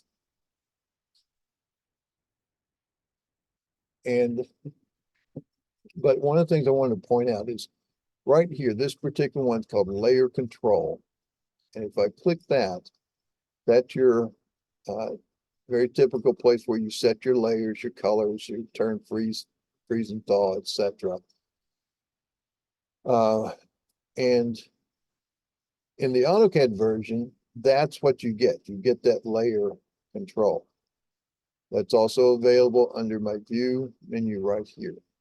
But the thing that this does, more so than just this layer command, I want you to keep this in mind, is you see right now it pops up to layers by default, but it not only has layers, it's got layer states, line types, text styles, coordinate system views, layouts, blocks, dimension styles, groups, materials, and external reference files. So you look up here at the top stripe and it says Explorer. That is the IntelliCAD Explorer, and it explores all of these different categories in the drawing. So if I want to, I can run the, I can run the XREF command, my external references. And that brings this up where I can attach and detach and do all that kind of stuff to my files. I can also simply go to this and choose external references and then attach and detach and do all of those same things that I did with that other command. I can go to text and set a text style, and that brings up my text style manager. That same thing is available here under text styles, where I can change all of the different categories for text styles. Now, this does one further thing. Let's say I've got another file open, and I'll just bring up, something I was working on for a client last night. All right, so I've got two drawings open now. And if I go to that same Explorer, in fact, wow, it's a big file, sorry. All right, so if I go, I'm gonna come back to my sample from T3, doesn't matter which one. If I open that Explorer by my layers control, I see that I have layers, line types, that sort of stuff. But I've also got, because I've got more files open, here's that other file. If I had more files, you'd see them down there. So let's say I needed, say, these particular line styles, say contour and contour tubes and line types here. See, I don't have those contour, but if I wanted those from this file, I would simply come here, select a couple of these, and let's do a BA existing water and sewer. Oh, that's a good property water. Let's get all of those. And I'm going to take those and I'm just going to click and drag. And over here in the line types category, I let the mouse button go.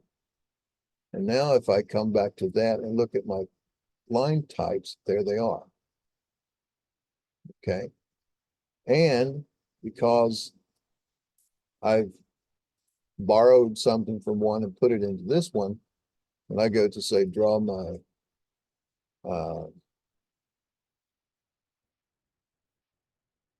layer, I'm going to go to a V.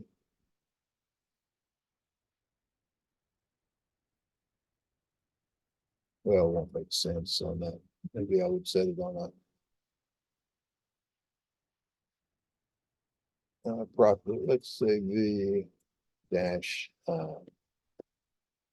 boundary. So that layer is gonna get built. Will be on by color, will be by layer, my line type. Now I can select that and I'm gonna come down here and find that PA.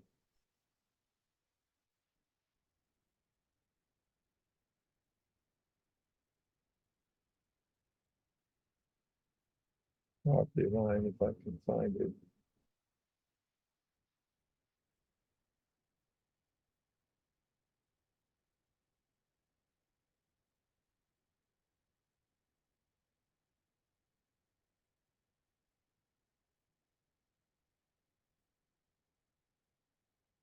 This is not.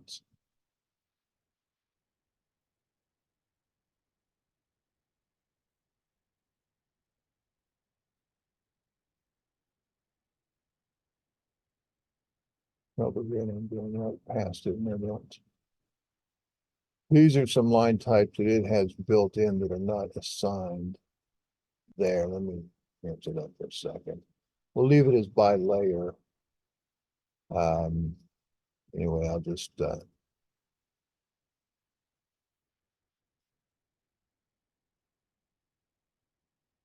say that's my property and that's on layer V BDY.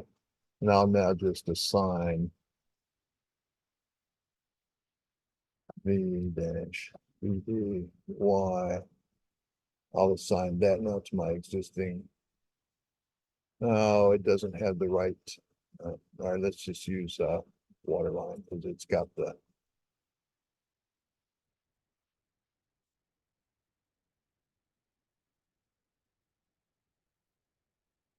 It's got the symbol. The property line symbol was not included. I haven't loaded the shape file. So anyway, you know, that's a way of taking something from this other open drawing and sharing it.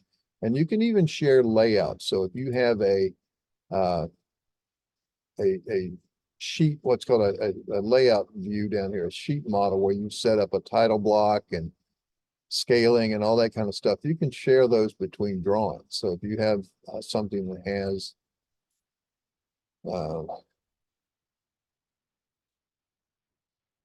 drawing, I don't think I've got.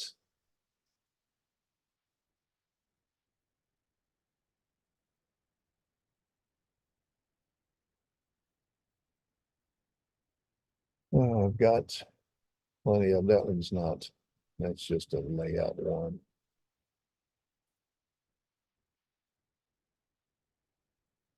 What's these other drawings?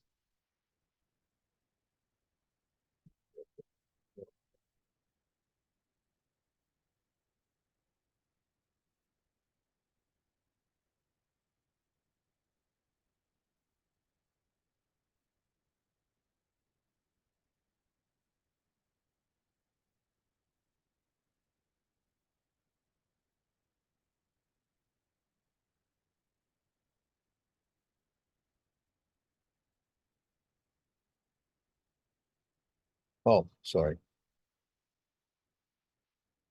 It's not in that structure. It's over here.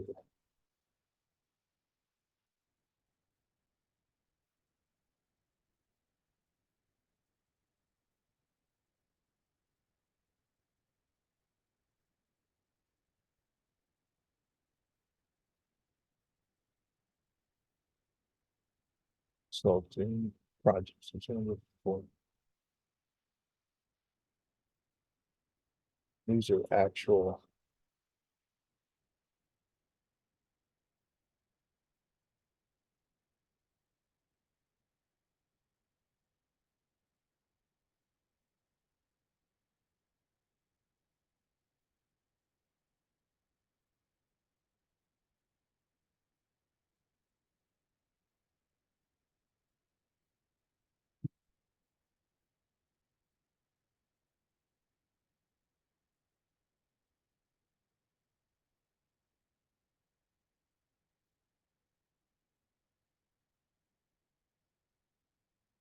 Here, this is going. Yeah, there we go. So you see within this file, I've got, say,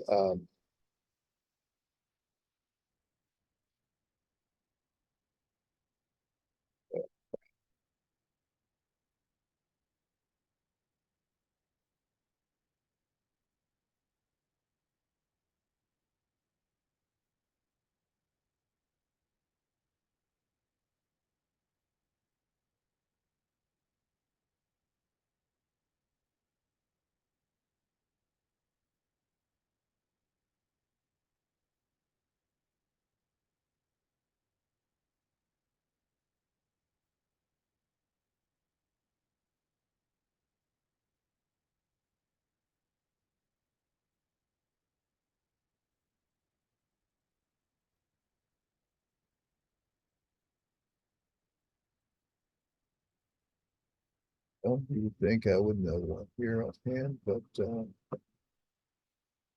up here to, oops.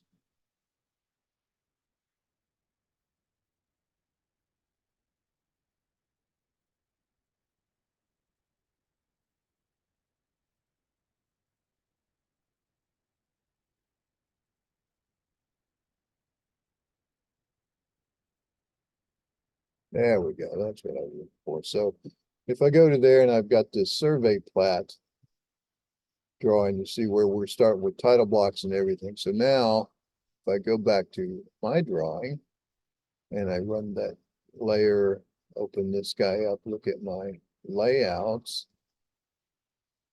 There's survey plat. I can just put that over in layouts.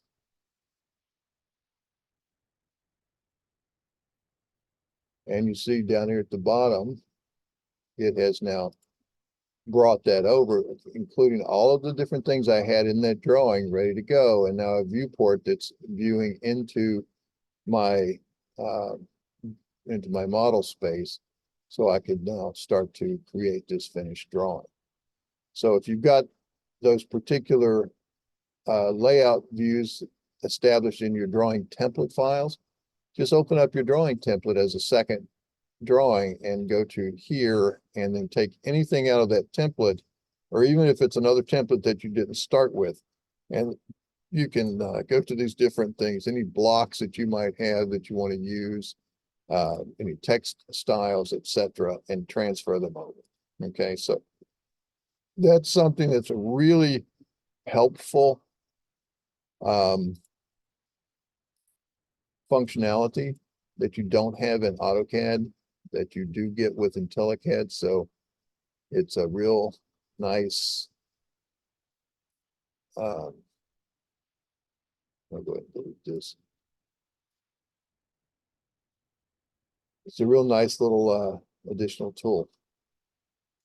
And so again, that's what I would just encourage you to take a look at as you explore this stuff.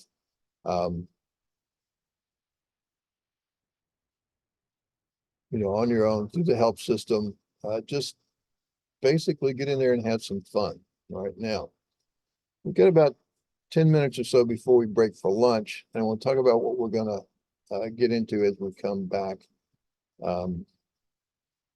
from our break. Is we're going to be considering a little bit here on say surface modeling, and we're going to learn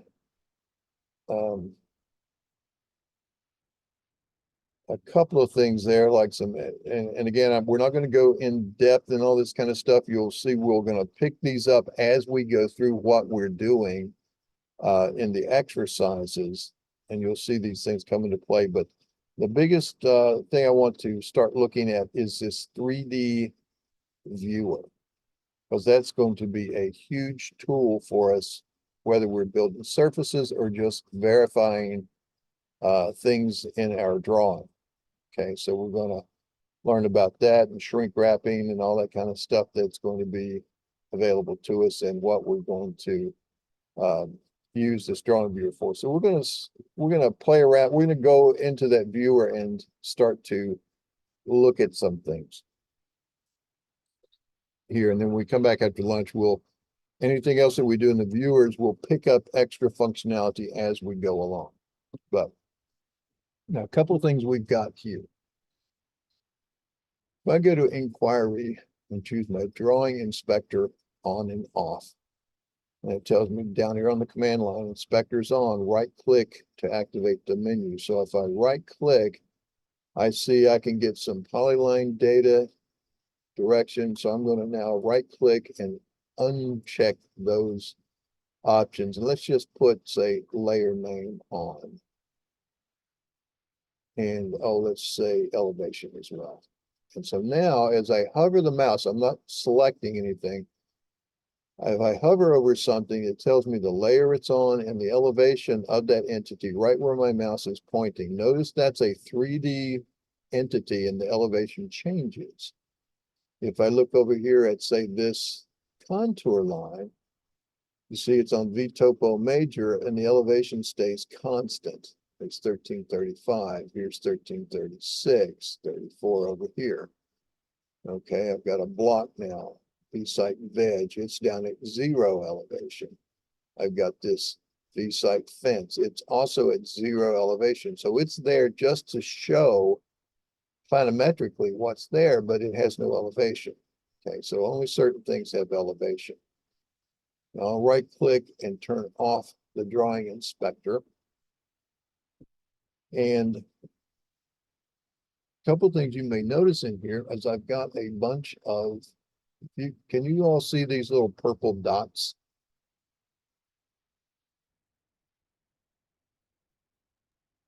Yes. Yeah, barely. Yeah, so they're there, and those are, if I look at what that is, I'm just going to select one, and I see over here that it tells me it is a point. That's just a CAD point entity. It's not a Carlson point, which would have a symbol and a point number and elevation and description along with it, as well as a CAD point, but it's just a CAD point. Now, if I wanted to see those a little bigger in my drawing, I'm going to go here under my settings, and I'm going to look at my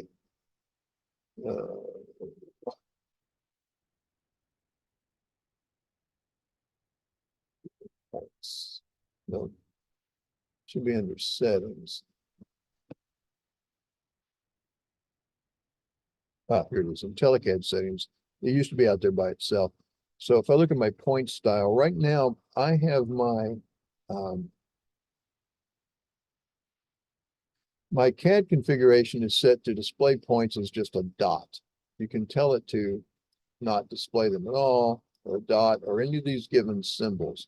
So I'm going to set these up as X's. I'll keep them at that default size. Try that. Let's make the size a little bit bigger.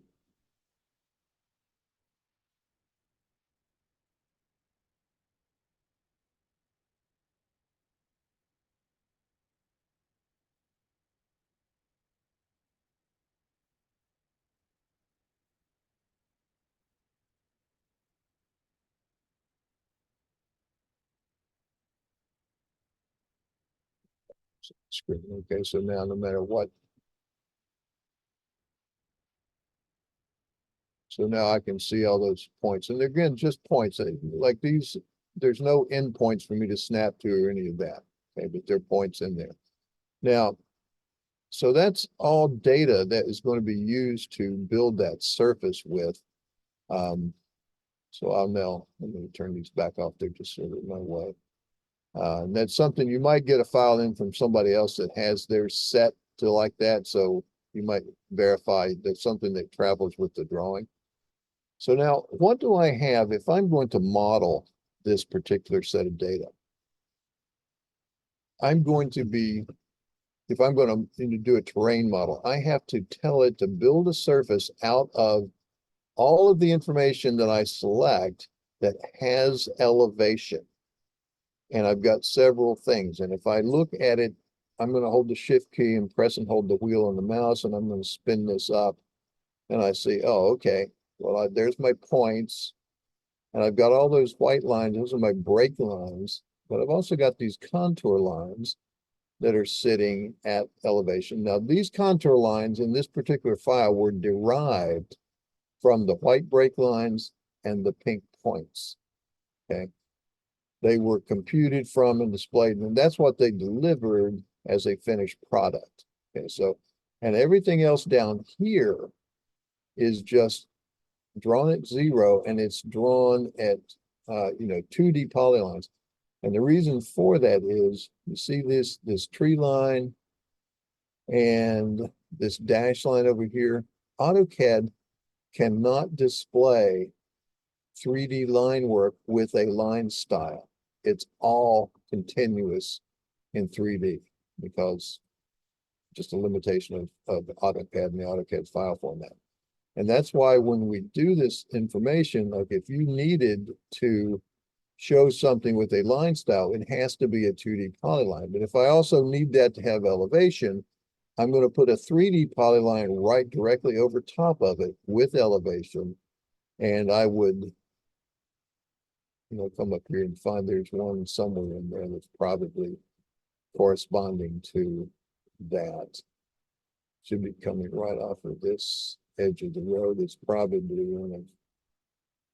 one of these in here. But in any case, you're going to get a lot of doubled up stuff that you can't see in plan view if you're looking right down on it, but they're there for mapping purposes. Okay, so you go back to my top view, back to my plan view.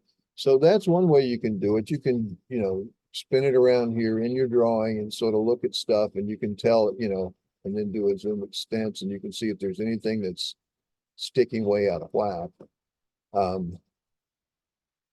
But another way to do that is to go into our 3D viewer. So if you go to view, 3D view, and there's two different ones to consider here. One's the drawing viewer and one's a surface file viewer. It's really the same viewer, it just depends on what gets loaded first. So if I choose my drawing viewer, it now prompts me to select entities. I'm just going to select everything and hit enter. And it's going to bring up this viewer. And I can resize this and reposition it, put it on a different monitor, whatever I need to do. And now you notice your points are much more prominent. They show up that way by default in this viewer. And we've got tools now that we can, bring this thing up and look at it from all different directions and positions. I can set a vertical scale multiplier. Let's make it 3 times exaggerated. And I've not changed the data. I'm just exaggerating the view and working with it in here in my view. Now there's enough relief on that side. I don't need to exaggerate that. Okay. So we're going to learn about, as we come back after lunch, we're going to learn about, a lot of these different commands and settings and the different things that you can do, but it's a nice, real quick and real convenient way to do a couple of things with their data. Notice it says up here, ignore 0 elevations. So when I spun that up, you didn't see that stuff on the bottom. If I uncheck that, I'm going to see it. Back to plan view. Now, I had to go way out to where it's over top of each other because right now I'm in a perspective view. So if I look at my bounding box, you see I'm looking at it with the foreshortening of the back of that stuff in the bottom. And so there's that. I can toggle that on and off to ignore 0 or not. Okay. So it's another quick way of verifying what's out there. You can turn the box off. You can also, a lot of people like to do this all the time. They do this by color because it gives you a little range on the side of your elevations of what you're looking at data wise. But anyway, that's something that I don't do a lot of. A lot of folks at Carlson, if you see some of the YouTube videos, they never turn that off. That's what they always look at. And it's helpful sometimes, but I like to see the color. I'm familiar with the colors I've been looking at. So I know, for instance, that these greens are contours, the pinks are my points, the whites are my break lines, that sort of thing. All right, so there's number of things to do there. We've got a model tab where we can turn on and off different layers. We can add surfaces to this, all kinds of things that we can do, and we'll play around with that and we're going to find that we're going to use this a lot with what we do for the rest of the day and tomorrow. Okay. So that's a good place to put a little bookmark in things here. We will come back right at 1 o'clock my time here. So Joe, you'll be at what, I guess 12. And we'll pick it up from there. Any questions at this point? Or anything you think of you might want to look at to make sure we're going to cover? Nope. I think I'm good for now. Yep. All right, sir. Well, I will then pause our recording. Okay, so before we took our lunch break, we started to look a little bit at the 3D viewer. And I wanted to spend a little time on that up front as we're starting to look at what it can do for us in terms of conditioning our data and verifying the results of our 3D work, whether it's by 3D linear elements, like if we're designing a retaining wall or something, or if it's surface modeling or any of those particular type of activities. So like one of the real sort of pitfalls with this type of modeling, when we're trying to model a surface. And the reason we're starting on that concept, by the way, to start this with, is that modeling surfaces is really the foundation of what it is that we're going to be doing. Now, whether we manually get in there and sort of manipulate edges and design things that we then collect into a surface, or whether those surfaces are the output or the results of another process, like for instance, a roadway design, where we really focus on the center line, the profile. We have a certain design template, and then we tell it to create our surface for us. And it would basically just sort of short circuit the requirement for us to take the resulting three-dimensional geometry from the roadway design, gather it all up and build a surface out of it and present it like that. So it'll do a lot of those things for us. So we're either going to need to model things directly, or we need to understand that the surfaces that get generated are going to be outputs from some other type of activity. In any of those cases, we always need to take a look at those surfaces and verify that it's done the types of things that we wanted it to do, that it follows our intent, and that we don't have any particular gotchas, because you can run the, you can triangulate data. You can run the surface creation command. It will go through and calculate a surface and successfully write out the surface file and tell you, hey, I'm done, finished, you got your file. And a lot of people, without doing anything else, will just walk away from that and say, okay, I'm done, it was good. Whereas we need to always keep in mind that we need to verify to make sure it did what we meant for it to do. Because you never know if you've got a big hole in the surface or if you've got a spike in it, and it depends on whether or not you draw contours from that process of triangulating as to whether you might have some type of discontinuity or some unintended consequence. So, because once those surfaces are done, and again, those little problem areas are not going to show up in plain view most of the time. That's why we have this viewer. So what we have, if we look on our view menu, is this 3D view pull right, and we see we have a drawing viewer and a surface viewer, and of course some other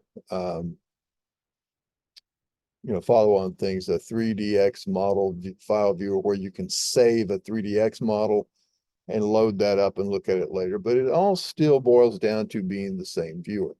Now there's one other view type of, well, there's actually a couple of others, but the one that corresponds to this is on the surface menu, and we see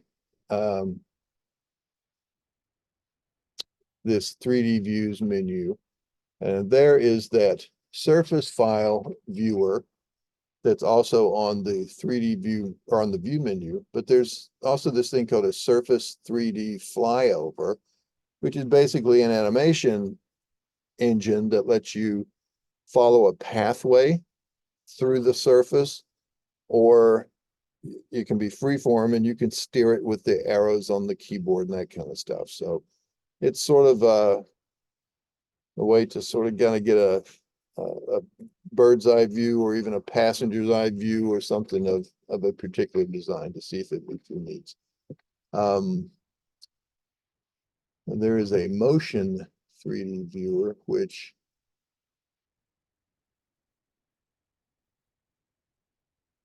creates moving vehicles for the surface 3D flyover viewer, so that the surface flyover is the one that will allow you to travel the path. Now, this is a new command, and it creates moving vehicles. Vehicle paths are set by assigning an icon and speed to polyline, and it docks a. So this basically creates these moving vehicles. You sort of pre-draw the paths, select your car, whichever vehicle you want, and you tell it, hey, travel on this path at this speed at that, you set it up, and it sort of gives you a means of populating all of that into that 3D viewer. I haven't really seen very many people do this particular command. It's really more for visualization if you're doing presentations to, say, public approval boards or something like that, that you can sort of give that up. But also, there are other things like, some probably more realistic type of ray trace surface and 3D model viewing systems. That usually, if you're taking it to a public presentation or some type of an agency review presentation, they're typically done outside in those third-party renderers, by some graphic type specialists. But, it could be something to look at. So there are some other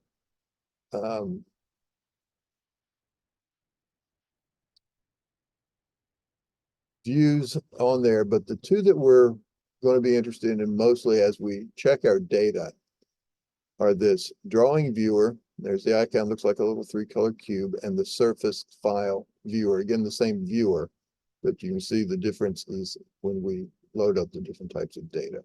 Okay, so the drawing viewer will either prompt you for, or you can even pre-select the data and then run the command. That's one of the few Carlson commands that allow you to do that, although almost all other CAD commands will allow you to do that. Select first, run the command, or run the command, then pick the objects. But in this case, it's going to either prompt you for, or you will have pre-selected the things in the drawing. This is the 3D line work and points and such that you want to look at in the viewer.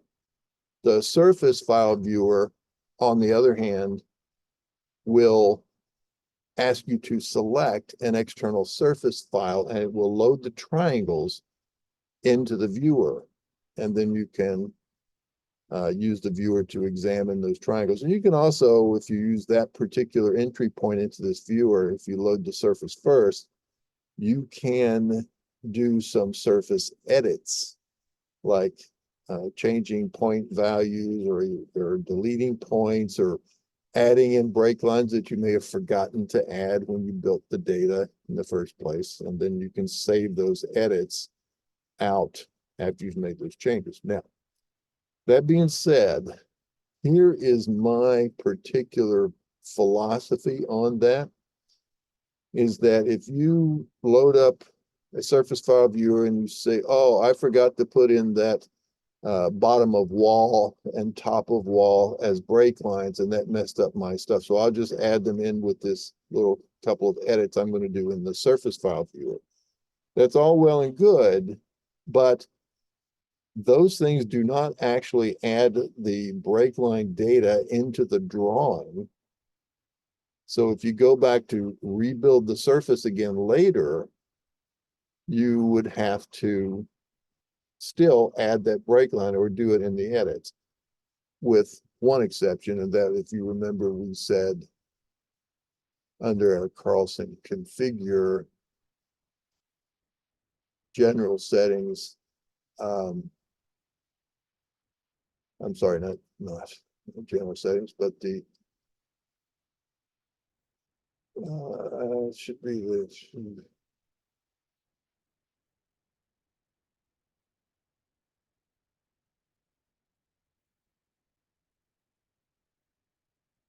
Oh, here it is, the surface settings. Sorry, the right-hand side, third button down. Down here at the bottom, tracking 10 history, including the detailed source link, and track the surface data changes.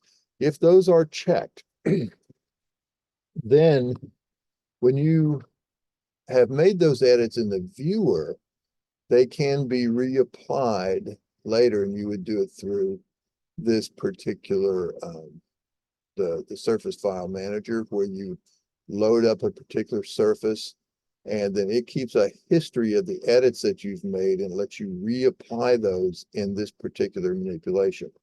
Now, my philosophy is, if you realize that you have forgotten to put break line data in there that you would like to have in the drawing anyway, just in case you need to recreate something, why not go back and add the drawing into the drawing, or add the break line data into the drawing, rebuild the surface from scratch, and then check that one to make sure that one's okay. So in other words, instead of fixing the results, instead of editing the results of something that wasn't done right, go back and edit the data that was used to build the results in the first place, rebuild it, and then you don't have to worry about tracking that history and whether that gets applied. And oh, by the way, Mike, I told you I was going to point out a couple of things when we come across these parallels. That particular surface manager, where we add up a surface and then add multiple ones, you set one of them current and you stack the order of how these things apply. That is much like in Civil 3D in your Explorer on the surface. It is where you can, it tracks all of those surface edits where you've done merges and all that kind of stuff. So that is sort of equivalent to that. Gotcha. All right. Yeah. So and again, please don't think I'm telling you that this is a bad command to use and you shouldn't use it. I'm just saying my philosophy is I like to fix my original data first and then go back and rebuild all those themselves. And you'll see it's easy enough to do it. So now let's take a look at the components of the viewer. So let's go to our view menu, our 3D view. There's our drawing viewer, or if you have the surface toolbar out, it's the one that looks like that little 3-colored cube. And it says select entities for the scene. You can run a filter and just select a few things, but I'm just going to go out here and draw a window around everything in my drawing. Hit enter to conclude the selection. It reads it, it pops up our viewer window, which can be maximized and repositioned as you need. Okay. Now, what do we have? We have a main graphics screen. we initially come into the viewer in plan view, even if you're rotated in the original drawing, it still puts you in plan view. And we've got a few things down at the bottom. You've got some clipping sliders, like here's a clip near, and as I slide this up, watch what happens to the data. See that the higher parts start to be clipped away first. Okay, so it's sort of a means of two things. One is it can sort of do a little QA/QC to see if you've got some really bad, elevation somewhere. But it also can declutter what you're looking at. If you were trying to look at something and you needed to look at it from a particular direction, but there's stuff in the way and you want to see the things that are behind it, for instance, then, it's a useful tool, things like that. So you got that for clipping near, clipping far, and then clip top and bottom. So in this case, near and far correspond to top and bottom because it's in relation to where you are is what near and far is. So if I'm looking straight down on it, near is my top and far is the bottom. But if I happen to be, at some perspective viewing angle, near, of course, is going to start to cut back. So I can, trim that back to get a look at something in a little more detail with that. So that's my near trim. Far, of course, goes the other way. Top is now, if I side that, now that happens to go elevation wise, it goes from the top down and back and forth. Okay. And these can be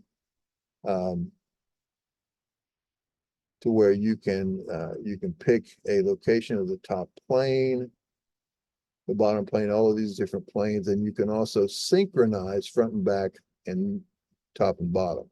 So if I synchronize front and back, anything I move here, notice it's going to take it from the bottom as well as the top, or this is near and far. So you see how if I slide my clipping into it from the near, it's pushing the back out. So it's keeping basically the same width. And then you can independently set those. Okay. So that's just a couple of things there that, again, aren't terribly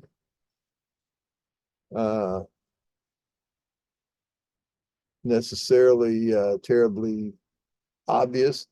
There's also a couple of things here as well. You've got these top and bottom elevations so that when you start to clip, let's say I wanted to clip everything below, say 1315, well, there's 131476, or you could type in, say 1315, and it will clip it based on specifics. All right. So again, it's not something that is necessarily all that obvious, but it's there if you really want to get into some fine-tuned looks. But let's take a look at some of the more general things. The point from which you are viewing, whether you're, spun around and looking at it, these particular tools are going to be, or motions, and I'll show you a couple of sort of tips and techniques on this, on how to figure out where you are and how to position yourself. But this is going to happen most effectively with those tips is if you look over here on the right-hand side of the panel, down toward the bottom, this rotation axis sliders, make sure that Y-axis is locked. Okay. I'll tell you about that in just a minute. So I'm going to click this lower right of this button of icons to go back to my zoom extents and back into plan view. And you can see if you hover the mouse, there's a way to output an image. You can print it. You can save a PDF. Get some help. You can exit the view if you like, either here or the big red X up in the upper right corner. All right. So now what do the rest of these mean? We're starting at the top. You can ignore 0.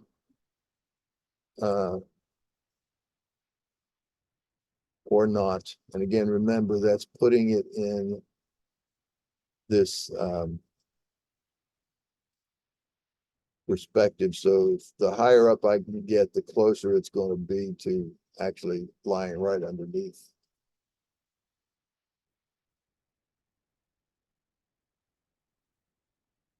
But you see, it's a little bit of shift because it's in that perspective view, but that lets me then verify if something is or not. Okay, so I've got that. And we normally leave that set to ignore zero, just in general. I've got my color by elevations. If I say all, it's going to take everything in the viewer and color it by the spectrum of elevation colors. So I've got my low areas are blue, mid areas are green, and high areas are red. And what you typically are going to look for if you're using this is this more or less an even distribution between all of those colors. If you notice that all of your site is dark blue, except for a little patch over here that's this bright red, then that's going to indicate to me that I've got something that's way out of whack elevation wise, because that red shows up here and then everything else relative to that set of reds is far lower. And so it falls down into this lower spectrum. So when you don't have that information, then it becomes yeah, so I was trying to say if you don't have this distribution, that's what I'm trying to say. You don't have that sort of even distribution of colors from top to bottom, you might want to take a look at where you see one particular concentration of something. Okay. Now, sometimes it's legitimate, so that's just a means of helping you identify some areas. The other option is there's one that says surface only, which means it won't color the drawn elements, but if you add a surface into this, it gets indicated by color, whereas the other items won't be. Okay. So again, I'm going to turn mine to none, because also surfaces can have individual triangles can be multiple different colors. So you can see things like, and here it shows with the color, but you can also see,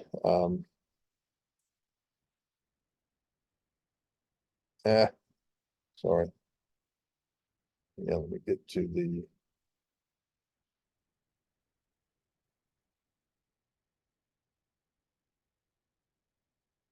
yeah, here's an example of where the borrow pit was green and the stockpile was red. Then there's things like on the roadway, you see the pavement was gray, the sidewalks were sort of a yellowish, the cut and fill banks a different color. So all of those different things can be assigned, and you can have it, you know, as you then view that surface. If you view that surface with that color switch in the viewer, with this one up here where it says color by elevation, you're going to lose those colors in terms of the visibility. You'll see the distribution of colors, but you'll also then get the range of elevations, which is a nice way also of verifying whether your data is correct. So if I turn that on real quick, just to take a peek at my range of elevations over here, I'm pretty comfortable with that. I say I'm going from like 1280 up to 1350. That's what I'm generally aware of at my site. But if this went from something like 2 up to 1850, I know I've got something down here that probably should be at 0, or it should be up in the same general range of my site. So I'll take a look at what that might be. You've also seen things like, had a client, it was a big strip mining operation out in Montana years ago. And he was trying to build these huge surface files out of, 60,000 acre sites where he had some contour maps of that. Well, and they were all put together from various sources. Well, most of those contours were at their proper elevations, etc. But then he had one particular tile, the contours had been flattened down to 0. Well, he said, all right, I want you to go through, make the surface. Bing, bing, bing, bing, bing. It computed, no errors. He thought it was good to go, but he kept getting some really strange numbers for his volume analysis. And as it turned out, one of those particular tiles, everything down at 0, and he did not say ignore 0. So he had all these, the surface went along great up at the top of these mountains until he hit those particular contours and they dove down to 0. So it had this giant hole in the ground of about, 8 or 9,000 feet depth. And so he was really, getting some bad numbers. None of that showed up in plan view. And so we just popped it into here, turned this list on here, and it showed us where things went from, way down where and I said, okay, so you got to go back and put those contours that you're using at their proper elevations, and that should fix the problem, which it did. Okay. So again, a nice QA/QC business. Also, if you look on the settings tab with a number of these options, I'm going to turn on the bounding box and say, be box with labels, or even box. And these labels are, these are the northing values and the easting values. Hey, And Ken, yeah, I have a question. okay. So a lot of times, like with our XMLs, we'll get these like these dead spots in like the polylines, like where the lines will just for some reason just dive down in a random spot that like we use. Yeah. Sometimes it can be like a pain in the neck to kind of find exactly where it like dives down because we don't sometimes our stationing isn't always quite right or whatever on it. Would I be able to take like the XML that we run with the 3D polylines and like put it in this and then use this coloration to spot those? Oh yeah. Yeah, you can. In fact, let me see if I can replicate what you're saying. Like I may have something, let me, We'll just have these spots like where our trimmer that like builds the profile before the paver gets on it. The trimmer will all of a sudden in the middle of the job just start like it'll say dive down 1,000 feet. yeah, so I'm here, say 13, 12. And if I come down here to say this, let's go down, so some 5 to 15.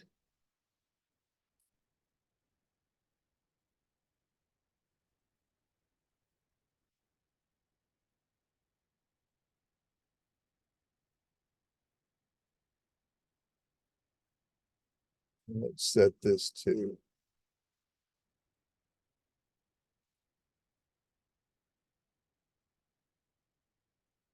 so it might look something like that. Is that what you're? Yeah, that's yep. So yeah, it might do that and come that, or then it could then even maybe say over here in another spot, say from here to here, it goes from that down to 0 and then back up. So it'll do something like, Right. right? It's normally in like these really short distances. I'm not quite sure exactly what happens. It'll be like it'll tell you just in this one spot, it wants to dive down 1,000 feet, but if you move 5 feet up, all of a sudden it's good again. Yeah, it comes back to being good. Yeah. So what I did, and I saved that little edit. So I'm going to go to my viewer and I'm just going to grab the things that would include that. And I'm going to see come into my viewer now. Now notice what happens here. First of all, if I turn this the way I typically do it. All right, so I see the stuff that I selected, and it doesn't show me anything in particular that might be wrong.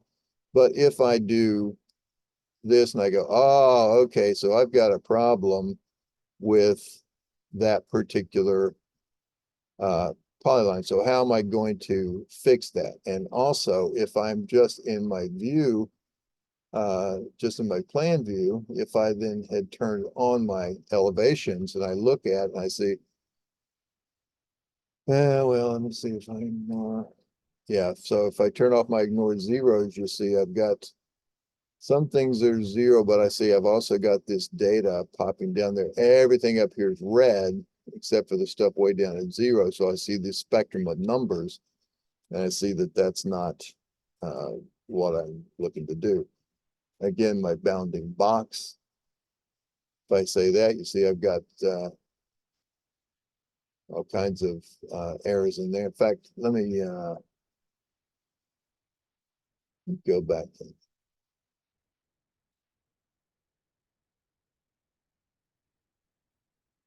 think, was it this one? Yeah. Let's say instead of zero, let me instead do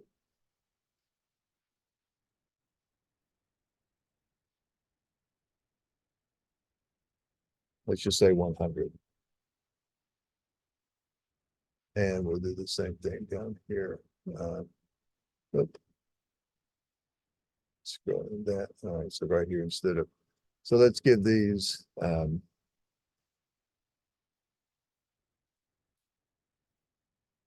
some non-zero.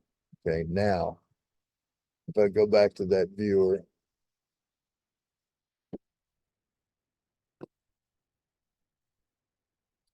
now you see, I can see all the, oh, okay, well, I'm ranging from these numbers here. Let me turn off my zero. So I turned off the zero, but here I've got some data that's, well, 300, 681, 1014 up here to my 1350-ish range. And I say, wow, I've got some, and I look at my numbers on my spectrum over here on the chart. I see I go from like 15 up to 1347 or so. Get a sense of where that is. Okay, now, if let me turn this box off. That not only is a way of doing it with those colors and get the numbers, but I can see it just readily without having to turn that on at all. Just spin it up, so oh wow, I got a problem. Right. That's so basically I could just I could just upload our XML into here and then just look at it real quick and just Yep, see if any of these spots are here before I send it out for the machines to use. exactly right. And then one of the things that you can do too, once you're in here, is let's see if I double click that particular one to see if it said it picked off a layer B topo break line. I can put it on a different layer, or I can add it to the selection. So I'm going to add that to the selection. Let's see, let me get this one now. Well, it was just the one. All right, so it's added to the selection. And now if I go back out into my model and I want to say, let's show hide by selection. Let's isolate by selection. And I'm going to say P for previous. Oh, no, all right. It didn't do my add to selection. That's what I was thinking.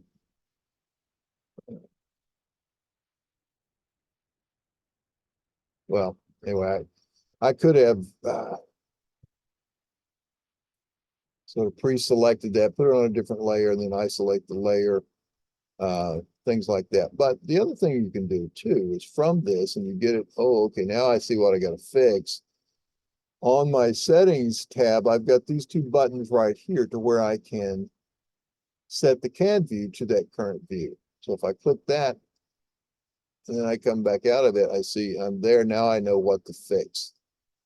So I can go through here and just do my individual edits to bring those, to bring those back up to their proper elevation. Now, that doesn't even really need to be done through the viewer. However, if you know the trick of spinning this up in 3D in my view, out here in my model view, then you can do that through this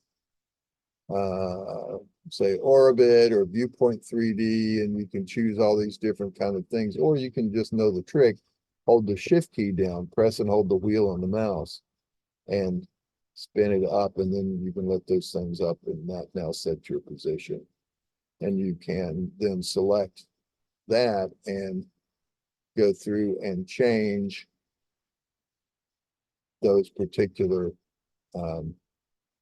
elevations. Okay. So you could, even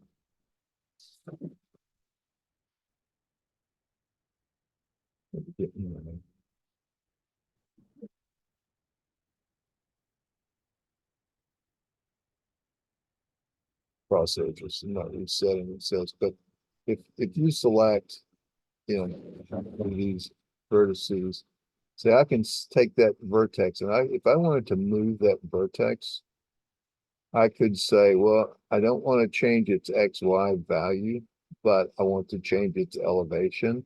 That's the only thing I want to change about that. So if I say, I'll take that vertex and I'm going to now move it.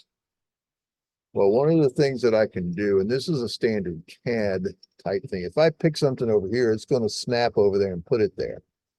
But if I say dot, it's what we call dot filtering. If I say dot XY, and you can dot X, dot Y, dot Z, or you can dot XY, dot XZ, or you can dot YZ. So if I say dot XY and hit enter, it says select the XY of something that you want to hold.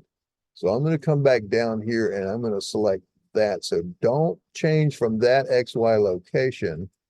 And now it says on my prompt line now, still need the Z of, and at this point I can come up here and set the Z. Let's say I put the Z up here at this elevation. Now that's going to give it a peak, or I could set it to here, or say even right click, choose mid between 2 points from there to there.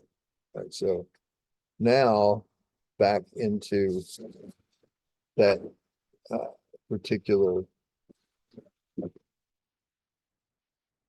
items. I fixed the first one, which was on this leg over here. It's now back up into its original location, and then I would have to say fix all of these points here. So just knowing how to navigate your way around here in 3D space, and some of those techniques to move, you can do grip edits, or you can really, the more powerful is with that polyline editor tool to help you put that in play. Okay. Now, because I made that edit, I'm going to close that and not save it and just reload that particular drawing. And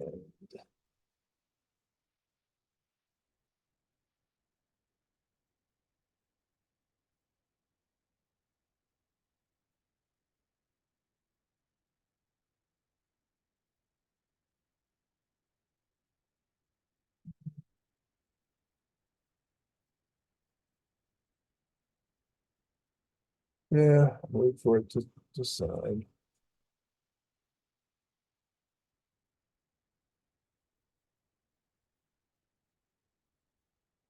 Okay.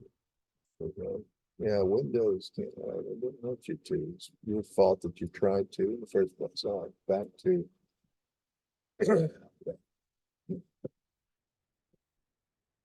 So now I'll come back to that original that we had, and let's learn a couple more of those tools as to what we're able to do, the various tools. If we view the 3D view, I go into my viewer after selecting my data. All right, the wheel on the mouse will always work like it's always worked. It zooms in and out. And that's these buttons over here on the right hand side in the view control panel, the zoom in, zoom out, those kind of things, and this zoom dynamic and zoom previous. Those are things you can basically just ignore. If you've got a wheel mouse, almost everybody does that uses this kind of software. So those are just sort of redundant. But look up here at the top and you can see, and we'll work our way down. Ignore zeros. We've talked about that. Color by elevation. We've talked about that. The sky choice that you choose, some particular things, and it will sort of help you visualize to make sure you're right side up instead of upside down. If it's spun some things around, it's more cutesy clever than helpful. I'm not going to really turn them on here because my system, because I'm running on an emulated Windows computer, it's a virtual machine. I'm running on a Macintosh, and because of that, I don't have access to the actual graphics hardware of my graphics accelerator, my graphics adapter. So it takes longer, but anyway, you can play with that as you like. The vertical scale, that was the vertical exaggeration that you saw earlier. Now, lighting by location and time, again, you can tell it where you are and what time of day it is, and it will cast shadows and put the sun in the position to show you where things are. Now, all of these things with this lighting control and this camera based and this position of the light source being from above, this contrast and brightness sliders, these are all things that you're not going to be able to tell looking at the drawn linear elements. It needs 3D faces to be able to see it. So if you've got a network of pipes under the ground, or if you're looking at a surface that has those triangles, which are 3D faces, you can color those in, and then the shadows will cast based on all of this kind of lighting information. If I like to think of this as the sun up in the sky here, and so I'm going to just move this around. You can see a little bit of change, but you'll see it really when we get a surface in there. So I generally like to keep it in the upper left. If you go all the way down to the edge, now you're on the horizon, you know, down at the ground level. If you put it right straight in the middle, you're dead head overhead, you know, high noon. So just up and to the left and sort of like this, and you can choose those sliders to get a little more contrast so you can sort of visually see things a little better. Now, what we have down here, here's this pan mode. So if I click that hand, I now have the pan mode. So even if I happen to have been, you know, spun up like this and then switch to the pan mode, that lets me do the same thing as if I'll get out of that, just press and hold the wheel on the mouse, and it pans just like it does in the drawing model. Okay. So all of the little magnifying glasses in the hand you can safely ignore. The key one that we're going to use to set our position is this one that looks like a little 3-color cube, and it has the little arrow at the bottom. I think the older versions that looked like the UCS icon, it had an up with a Y, an arrow with a Y, and an arrow to the right with an X, and it had a black circular icon around it. So if you have an older version, it's going to look slightly different, but it does the same thing. That's going to be our main workhorse on how we set the viewpoints. We'll come back to that in just a second. The next row down, you see that says toggle the shading of surfaces. So any type of surface data defined by 3D faces, all the triangles and surface files, any kind of 3D faces that might be in the drawing, which there are none in this one. But like if you built, if you designed, say, a wall or a building or anything like that, and you did it by using 3D faces, then they can show up as being solid. And it's just a toggle that turns the shading of those items on and off. Okay. And then the arrow is put you in pick mode. And that's what lets you come over here and do things like, if you hover the mouse, notice the command down on the status line at the bottom that tells you the layer. It tells you an elevation range. In this case, it's a 3D polyline. So it's a range of 1331.77 to 1335.22 and a length of 69.04 feet. Now that's of the segment that I'm hovering over. If I look at, you know, say a contour line here, if I hover over it, I see the actual elevation and the length of that particular segment. I think it's a segment. Actually, it might be total. So that's 81. 385. Yeah, I'm sorry. That is a total of the entire entity, the total length and the total range of elevation. Now, likewise, if you double click it, you get this up that says, okay, so for that pick location, tells me the layer. I can put it on a different layer. I can set it to 0 elevation. So if you got something that's elevated, you don't need it to be, you can do it in here. And then this add to selection so that it becomes part of a previous set of selected entities. So again, not used terribly much in there. If you were in this same viewer, but you came at it from the surface file viewer, this arrow then is the tool that you're going to use to make surface file edits. And you will see another little panel open down here, which will allow you to do things like remove points, swap triangle edges, add break lines, all of those different type of surface edits that you'd be able to do. Okay, but for now, we're not in the surface viewer, we're in the drawing viewer, so that's not going to be part of it. The next one is to reset the view to plan, and the other one is to zoom extents. So even if we happen to be, something like that, if I zoom extents, I guess it does reset it to plan while I'm at it as well, if I zoom extents. So it's a nice way to just reorient yourself. Now, here's the trick. Here's how you do this, how you use this viewer, how you use the manipulators to control what you're looking at and from where. If you choose, again, this icon with the cube and the circular arrow, that's our little workhorse that we're going to use.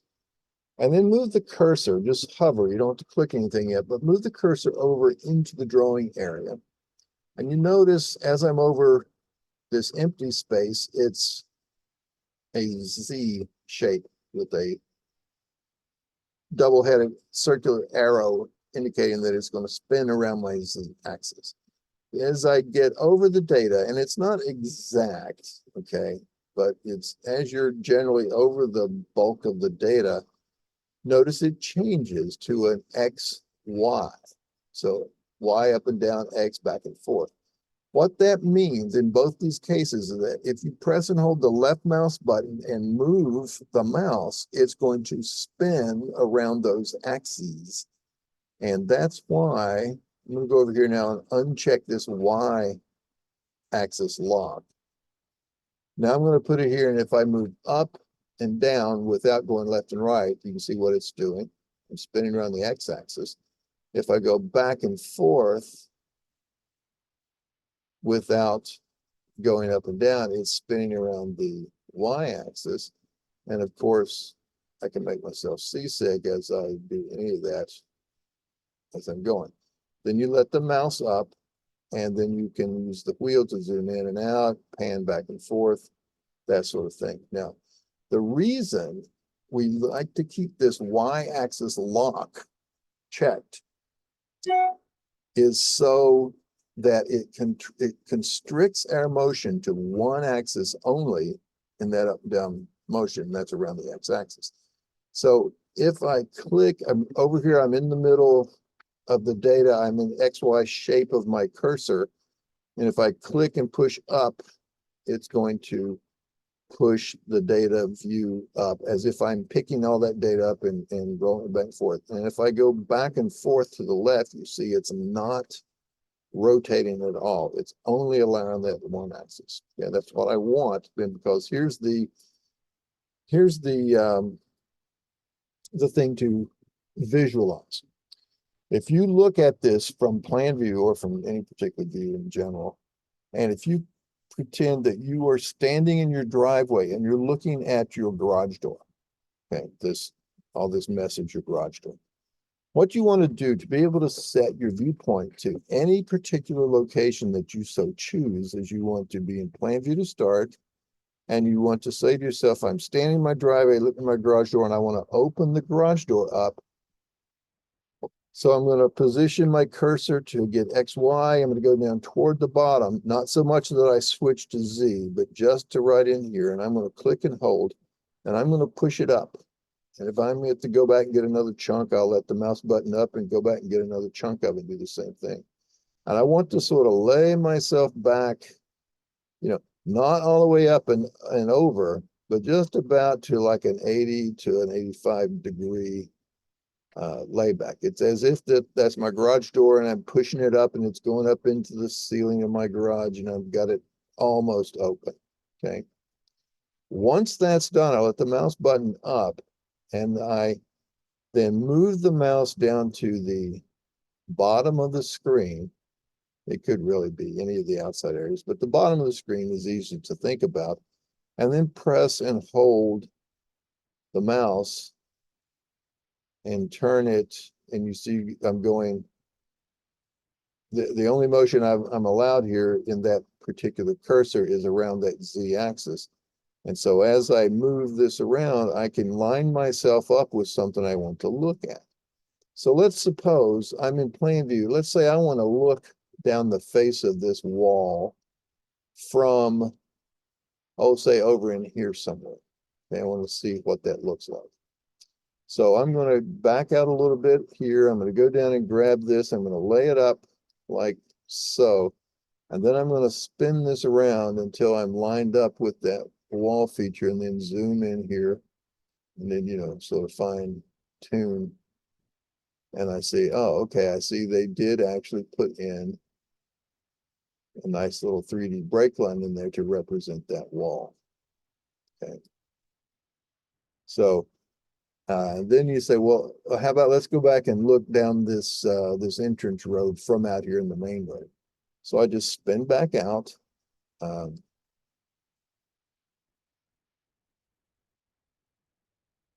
know, zoom back out, reset your motion to where you're looking now, where you want to be looking. And so I'm down that road. I've got a sidewalk on the left. I've got just a shoulder on the right. I've got sidewalks there in my parking islands out here at the main street. So that gives us a way of manipulating all of this viewport. And you get all confused and don't know where you are, just come over here to the right, go back to plan view, maybe zoom extents, and reset where you are and where you're trying to be. You can also do one other thing. Let's say this is something we're going to look at from this wall. Again, maybe that's going to be is that you know, something we want to do. In fact, I'm going to put back this. See, I get that stuff out of the way till I'm just seeing the wall. But anyway, let's say this perspective is something that we want to save to come back to later. I can go over here on this right-hand side under fixed views. So these are the ones that are going to be from particular directions, or I can say custom, and it's going to ask me for a name, and I can type that name. I'll say, you know, from the back of the property. And so that stores with this viewer. Now, the other thing is it stores in the viewer no matter which drawing you're in. So 6 months from now, if you load up another drawing, you know, halfway across the state, and you go to then restore that custom view, it's going to set it to these coordinates. So it's not terribly useful, but it's there. And I say it's not terribly useful because of how easy it is once you get to know how to manipulate this to where you're looking at exactly what you want to be looking at, then, you know, there's no real need to worry about saving this. Okay, now what do we got here in our view? You can see the contours are, and again, they were the results of the modeling that they did, but everything else was really the source, all the little pink points and all the white break lines. And let's say, well, I didn't want to see these contours in here. They're sort of cluttering up my view. They're in my way. I want to look at this other break line data by itself. Well, you could exit, go out to the drawing, freeze those layers, reselect the stuff and bring it back in, or once you're in the drawing, just go to the model tab over on the right. And you can see it has, points, and these are these are points that are on specific layers, okay? So if I wanted to turn the points off and they're on this DTMP for points, I could find any given number of points, select them all, toggle their visibility, etc. Or I could just do that from the layer standpoint and do the same thing with polylines. I could go and find, specific polylines on specific layers, toggle their visibility, or let's just look at layers. And I know that that's under V Topo Major. So if I just double click it and V Topo Minor, double click that one. Now they're gone. I still got these though. And I said, oh, well, what are those? And they happen to be, now, if I don't know what they are, I can make a guess from this or go back to my view control, get my arrow, hover over it, and I see it's on a layer called V Topo Minor OBS, V Topo Major OBS. And you see that's showing up down on the status bar on the bottom of the screen. So now I know the layers. I'm going to go back to my model tab, and those are the obscured areas. So that's the major obscured. I'll just double click those. My minor obscured. And I've also got the ident, which would be the labels. And you can see this label right in here now, it stays. So there's that label 1315. So I'll turn that one off. And now I have the same effect as if I had gone out in the drawing, isolated those layers, and are just looking at the data that was used to build the surface model that T3 then used to create the contours that we turned off. Okay.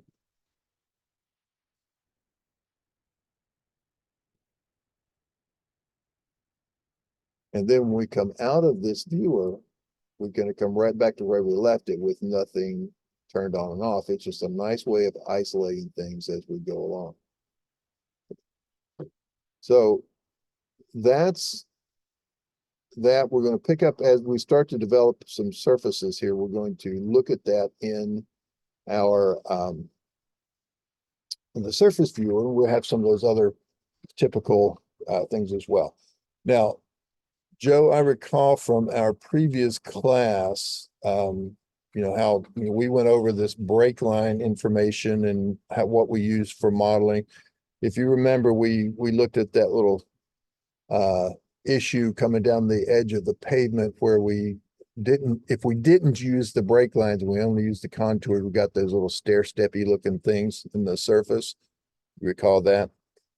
And but Mike, let me ask you, how familiar are you with the idea of break lines, where and when you need them, and what they're going to do for you? I'm pretty familiar.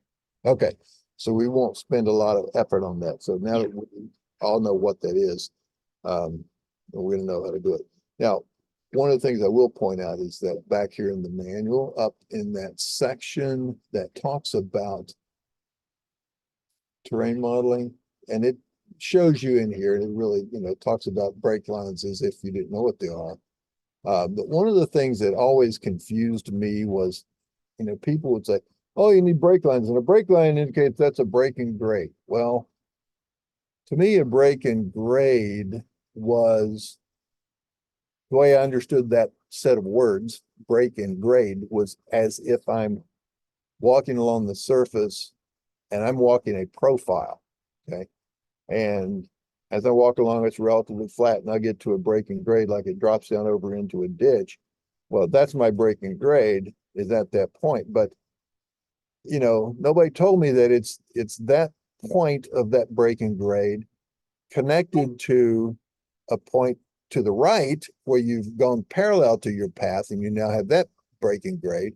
And you got a point over on your left where you've gone also parallel to your original path and you've got that breaking grade along the top of the ditch edge. And then you stitch all those together. So it's sort of perpendicular to that whole concept. When I'm thinking of breaking grade, I'm just thinking, walking along a path and there's a grade break. So it didn't tell me anything with that term. And nobody ever bothered in my education to define that. But so I really, after I, learned it as to what they were, right here's the key. Break lines are nothing more than edges in the surface.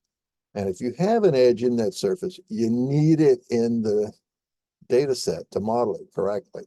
You can get away with it if your point spacing and point densities are, your point proximities are close enough together and well defined. You can maybe not have to do it, but you're running a risk because you don't know exactly where those triangles are going to form, whether they're going to skip a point or not.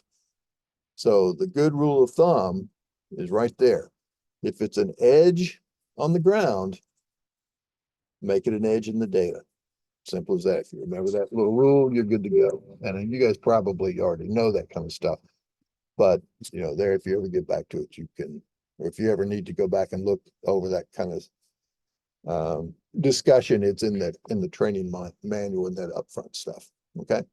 So now, what kind, let's say I've gotten this file. And by the way, Mike, do you know these folks? This is from T3 Global Strategies. They're out of Bridgeville. Yeah, I've heard of them. They're a big survey company Yeah, in they the do. area. They do a lot of mapping. Yeah, all this aerial mapping and stuff. And this Yeah. particular site is, I'll show you where it is.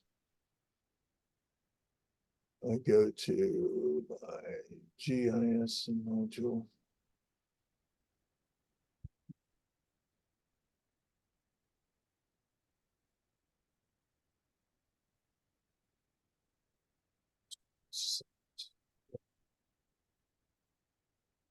Okay.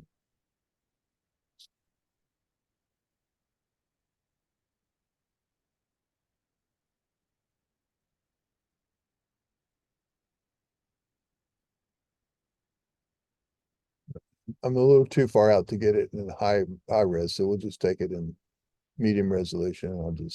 I'll take it from here. Just so you can see where it is.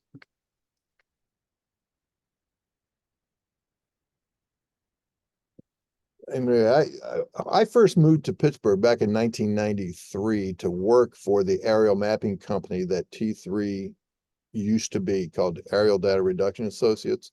Okay. And I worked for them in their control department. Is that GIS tool in the in our version of Carlson? Or is If that just in the GIS version? that is in the GIS module, what I just did there. Yeah. I Because mean, we get our aerials from PASDA. That yeah, just well, they're eliminated a step. yeah, and they're already set for you because you've got world files. You can just do a standard attach. Yeah.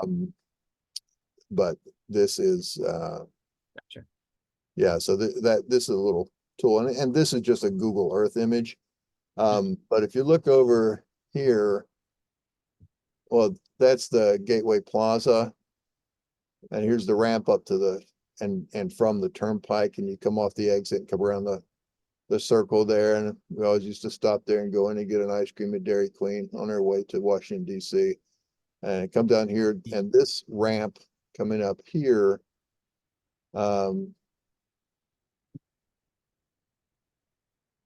Yeah, that's where the stoplights are down there. Then this takes you, down here up to I-70. Okay.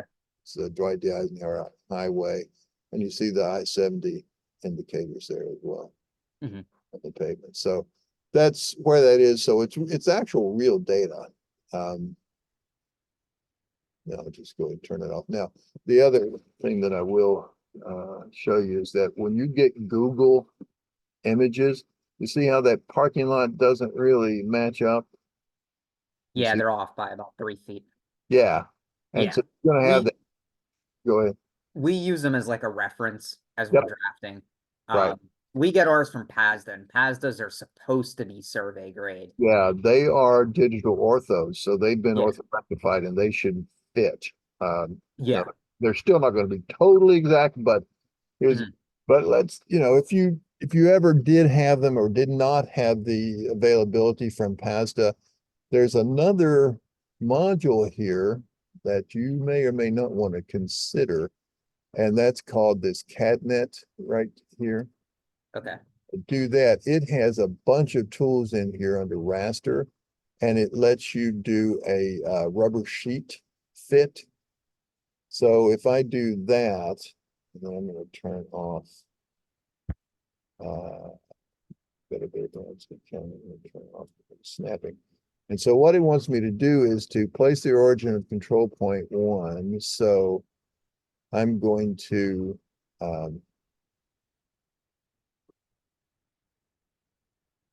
I'll say I'll click on that corner of my image, and I'm going to put it right there.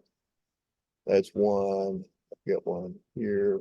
It's going to go down to here, and another one somewhere. And you can do these for as many of these different things as you want. All right, so up here's my corner of my inlet. I'll put that one over to here. And the more you do, of course, the tighter you're going to control where that's going to go. That's a little too blurry. I can't see that. But anyway, you get the idea. Yeah. And then when you're ready, let me get one more on this back side. Here we go. So didn't it? So if I get say there and go to here, we just hit enter, and it's going to actually warp the image pixel by pixel until it snaps it into place based on those transformations that I just gave you. So it's like an align command. Yeah, and Yeah. it's called rubber sheeting. If you do any kind of GIS work, that's something that's also a common tool in that. But it's like an align command, except it's not the standard align command sets your move, rotate, and scale, but it takes it as a rigid body. This takes it like it warps it locally based on these little control points. And I can have, 2 points, or I can have 200 points. And the more you get it, the more refined it gets to be. And like, you could have local distortions in the data. So it will, and so here's a case where, one of these is, probably not, I either missed a point, or whatever it happened to be. But you can see that now will line that up, and I can almost use that to, trace actual features into my drawing. And again, if I need it for survey accuracy, obviously I would not do that. I would hire a surveyor, or I would, send out my survey crews to go get the information. But if this is all I had and I needed good reference to bring it in, I would have to have those kind of tools to do that. Again, and the CADNet module has, let's see, it's got these digitizing tools, which nobody needs anymore ever. Other than you can digitize like end areas and cross sections of a set of plan sheets, but you can also do all that with heads up digitizing on the screen. But it's this raster stuff that lets you, set particular multiple images. You can trace things out of the imagery. You can snap into the pixels. You can crop. You can do adjusting. But it's this rubber sheeting that is the most significant tool of that, because it does an affine transformation on that raster data, and it sort of like a poor man's version of digital ortho rectification. So it straightens all that out based on those control points. Then it's got these PDF commands, which you've also got in other places already. And it's got this BIM set of tools, the building information model stuff that you can add things in and out, with IFC models, SketchUp, Revit, that kind of different things that you can do. And so may or may not be anything that really fits your workflow, but it's there as well. Just, be aware of that if you need that particular functionality. But Gotcha. Thanks, Ken. yep. So I'm gonna just get that out of there so I no longer need it. And but to show you that that was actual data. Now, so what they did when they did that compilation, and this was, I don't know, probably for PennDOT, is they gathered all of this stuff up, the break lines and these points, and they picked that up and pulled that out of the stereo model that they're looking at from that aerial photogrammetry stuff.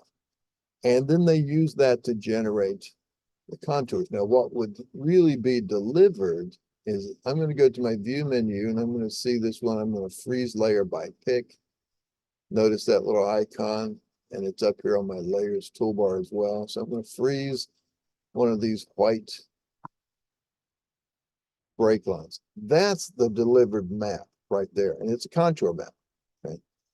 Now, a lot of people, particularly folks like Joe and that side of the industry on the contractor side, sometimes this is all you get in a CAD file.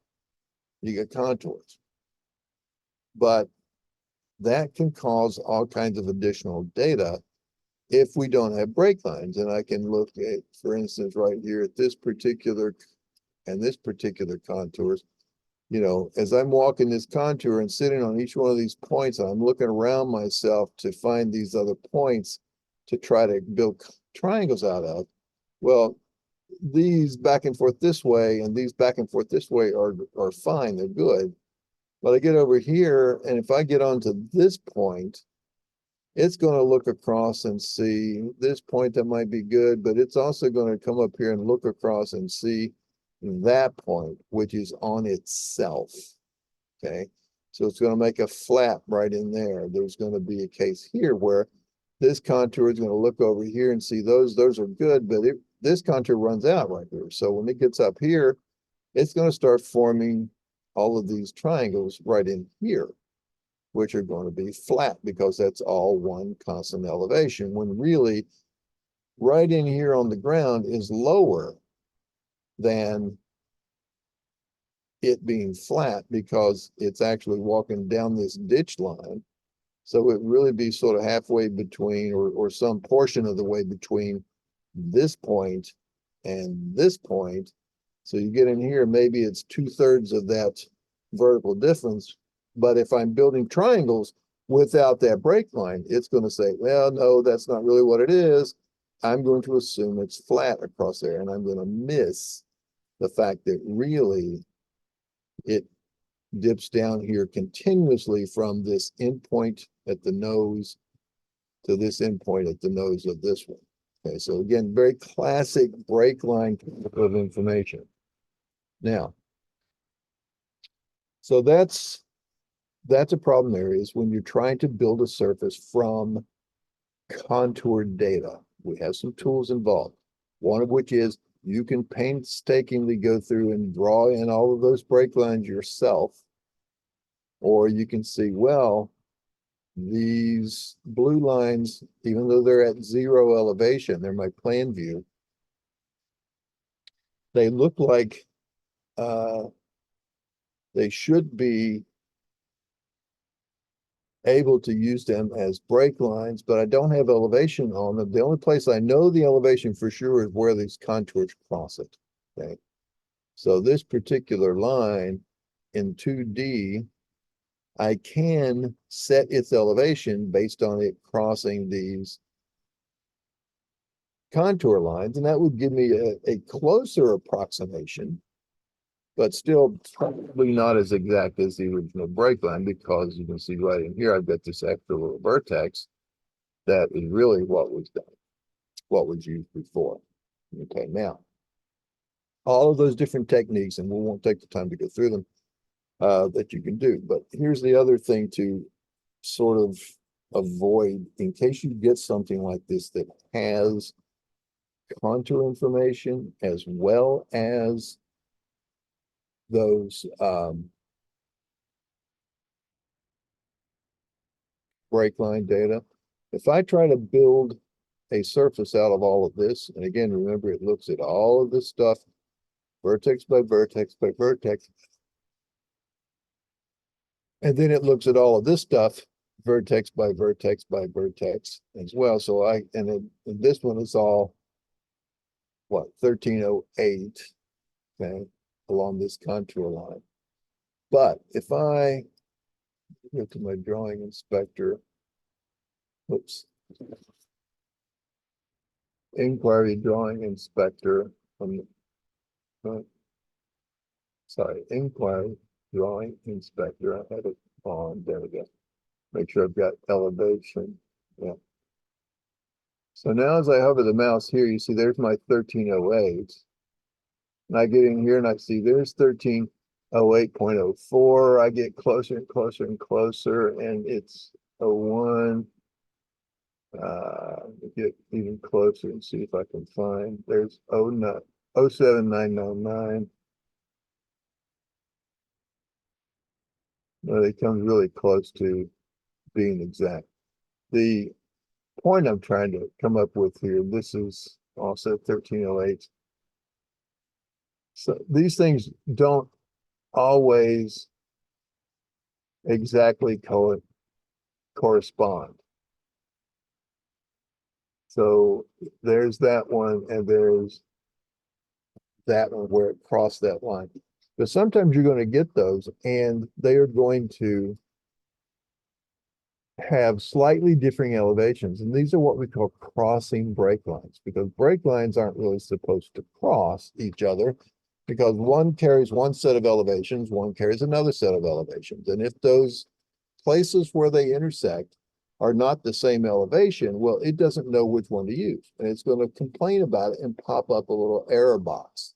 Okay?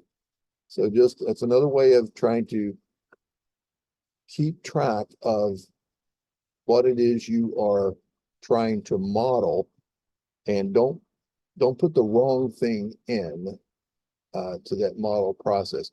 Resist the temptation to say, well, I've got these break lines, that's great, but I've also got these contour lines, so that's going to fill in all this extra data for me. What you need to realize and keep in mind is that these contours, and particularly if you know it came from a source like T3 Global, you're going to know that those were machine generated based on all of this other data that they compiled, these 3D break lines and these points. And that's all they have, and that's all they used, and that's all they needed to compile the contours. They trimmed them back about 50 feet off the edges, and then they would normally, freeze this layer, and now that's what gets delivered. But they also will deliver that 3D data. So if I need to go back and build the model, I'm not going to build it from the contours. I'm just going to ignore those and leave them on to make my pretty picture. I'll freeze them off, and I'll only use the 3D data, build my surface, verify that it matches what they drew for me, and then continue on my way from there. Okay. So again, two ways of doing this kind of modeling is, one, we're going to take things like this, we're going to gather up all of our data, put that into a file, and that's usually done on the side of the process where we are generating existing conditions. The proposed conditions are generally going to develop surfaces based on the outcome or results and the output of other command processes, like running a road design or doing a pad design. It's generally an option to, hey, while you're there doing the calculations, doing this, go ahead and generate the surface. That's usually the way that process works. Doesn't have to be. We often can, put those together, in both of those ways. In particular, on the design side, we can design everything using 3D line work. get it like we like it, and then say, okay, go through and now build a surface out of this selected set of line work. Right, so we're going to learn some of those techniques as we go forward here from this point onward. All right, so about time for a mid-afternoon break, and what we'll do is let's go ahead and I'll give you generally need to have, we're generally supposed to have about a 15-minute break, so instead of restarting at 2:30, let's start at 2:35. And I'll give you a chance to stretch your legs and hit the head and make a phone call or two. And so we'll come back at 25 till, unless anybody has any particular questions at the moment. Feel free to- Nope, I'm good. Good for now. Okie doke. I will get that move on, and we will proceed from there. Now, first thing we'll do is take a look at this, and I'm not going to go into a whole lot of this chasing down these little errors and gotchas, but I want to use this in conjunction with a couple of design type activities so we can get used to working with this three-dimensional stuff. So the first thing to do is we're going to build an existing ground surface. And remember now I've turned off, or I froze off. I'm going to now go back to view, thaw on all layers. So I'm going to use this 3D data here, but I'm not going to use my contour data because I'm going to use that to just to verify my surface.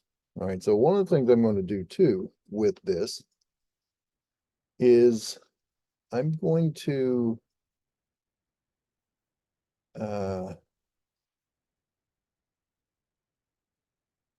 we'll turn off these contour layers. So if I go to that view menu and I'm going to freeze layer by pick, I'm going to pick just an example of each of these contour lines and labels. So that's all the obscured, all these obscured are over here out of the way. So now I'll hit enter to finish that command. I'll verify everything by selecting it and looking at it in my viewer, making sure I don't have anything that sticks out. And everything looks really nicely well defined. Good break lines, we're good to go. Okay. Now, oh, one other thing, Mike, now we went over it with Joe's class. Are you familiar with on the file menu, this drawing cleanup command? A little bit. Okay. Take a look at that and look it up in your training guide as to all the different things it can do. And you can see, you know, all of this stuff is really kind of good. But here's a great little QA/QC trick. Remember, like I showed you the in the viewer where we did the view by color and we got the range of elevations and that sort of stuff. Mm-hmm. If you run this command and come down to the bottom and hit clear so it unchecks everything, and then come up here where it says right here at the bottom, set elevations that are outside a particular range to 0. And these numbers here are, you know, either what were last used or I think that was what was last used in the, it doesn't matter which drawing, just what was last used in the command. But if you check this on and then hit this scan drawing button, it's going to go through and find everything that is a non-zero elevation and tell you what the minimum and maximum is.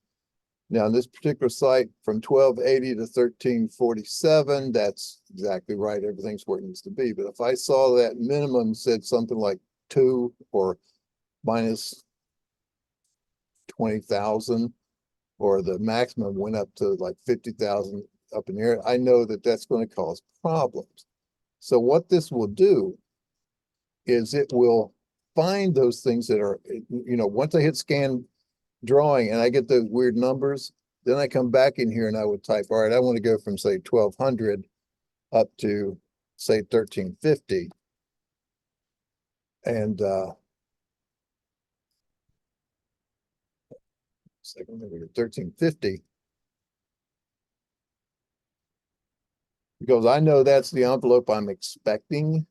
And my scan drawing, all it does is it reads what's there and tells me whether I've got a problem with the numbers. And then I change the numbers to be the range I want to keep. And then everything else that's outside of that gets flattened to 0. Now I then have to go and find those things and re-elevate them if I need them. But otherwise that will get rid of stray points and stuff that I might not need and put them on 0 that can be ignored. Okay. Mhm. So keep that one in mind. It's another nice way of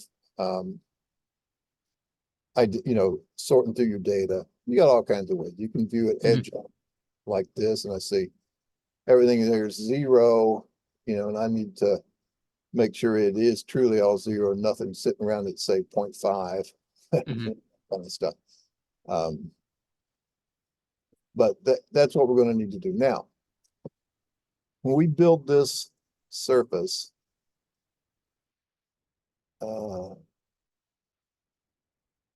out of this data, we reviewed it, it looks good.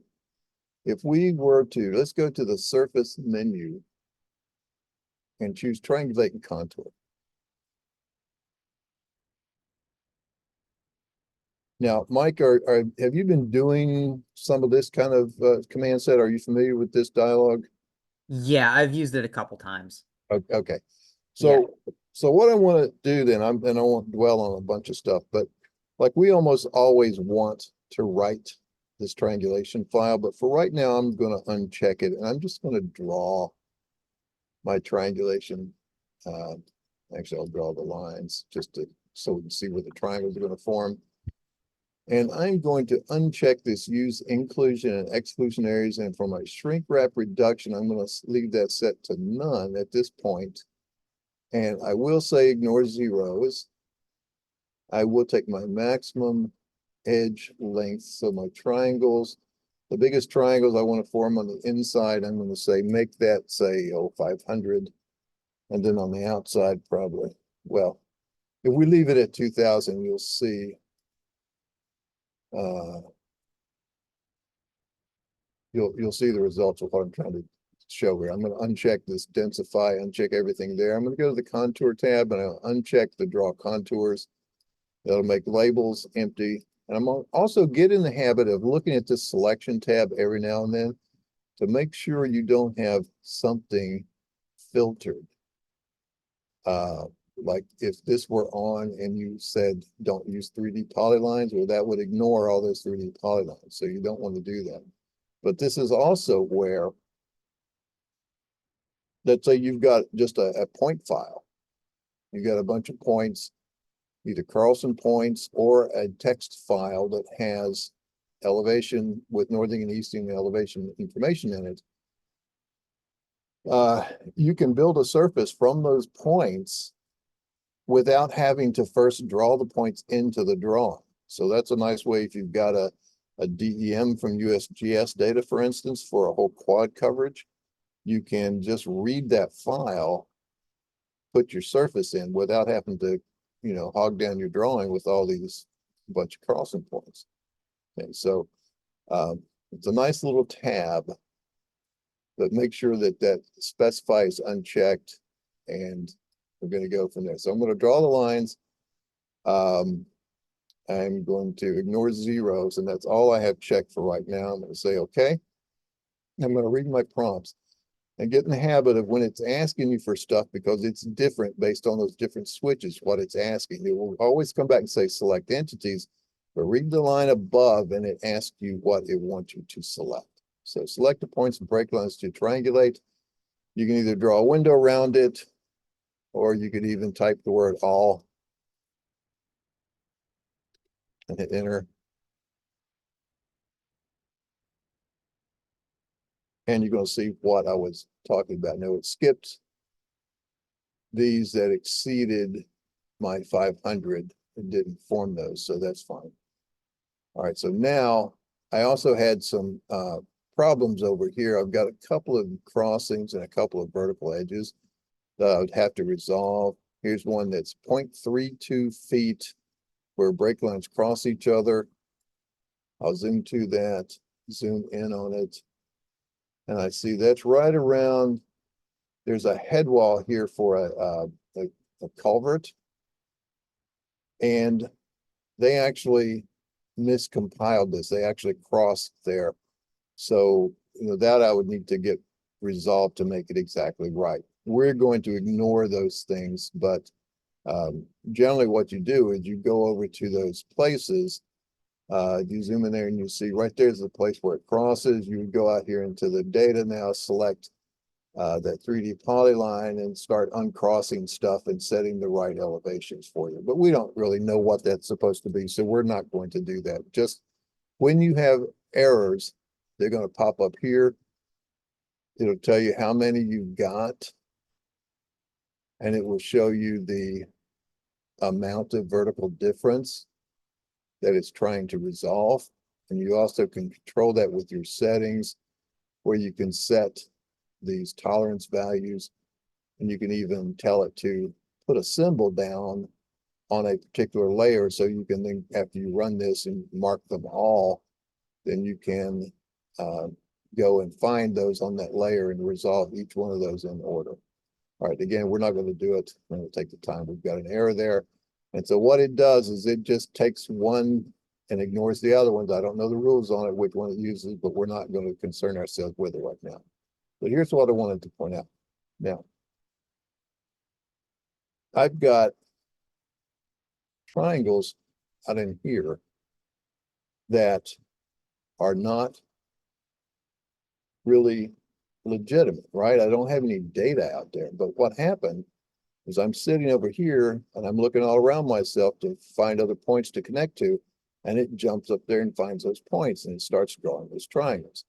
So same thing down in here. I've got a couple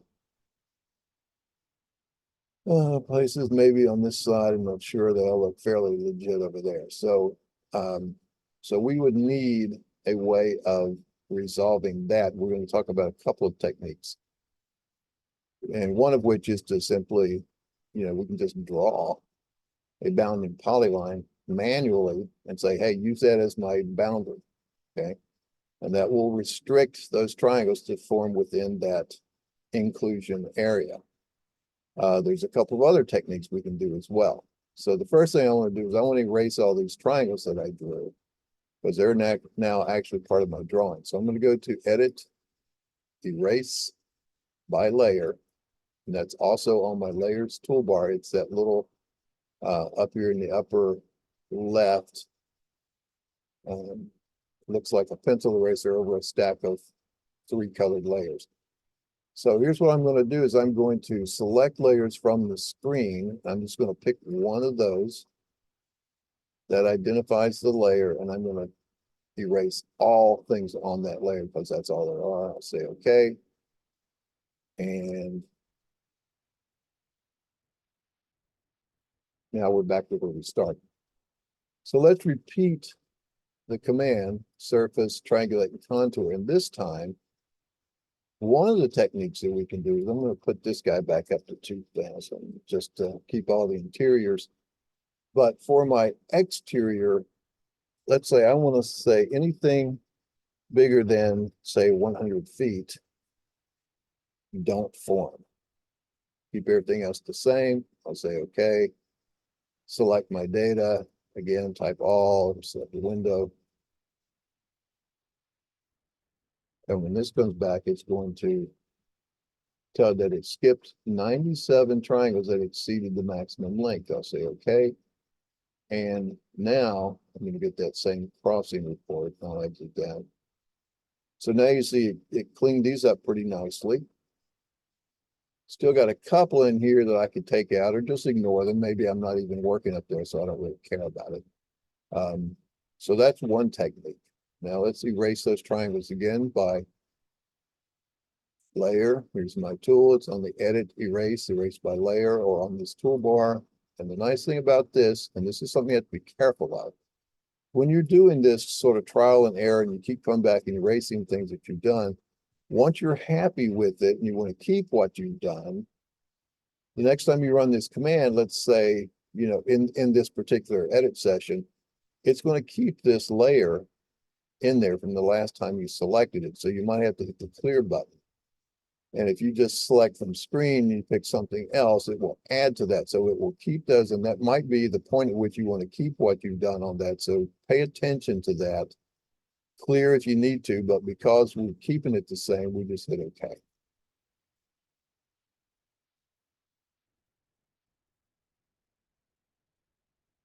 Now, the other thing that we can do is we can manually draw just a 2D polyline. I'm going to put this on 3D boundary, we'll call it. And we'll say OK. And we allowed it to go across the, whoops, and that again, 3D boundary. Oh, I'm sorry, no, we're just going to draw a polyline. Now I can just come in here and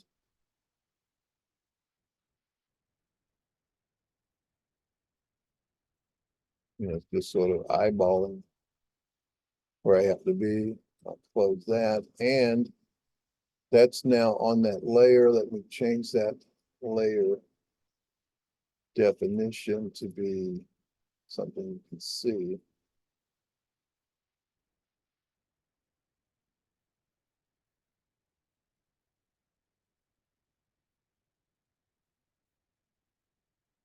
All right, so now if I were to do that, it would still form those long skinny triangles, but it would break them off at that edge. Or I could even do just a standard CAD offset, and let's go by, say, 25 feet. And we'll take this and then choose that side. And then I could take this and actually get rid of it or just leave it and ignore it. So now, if I triangulate and contour,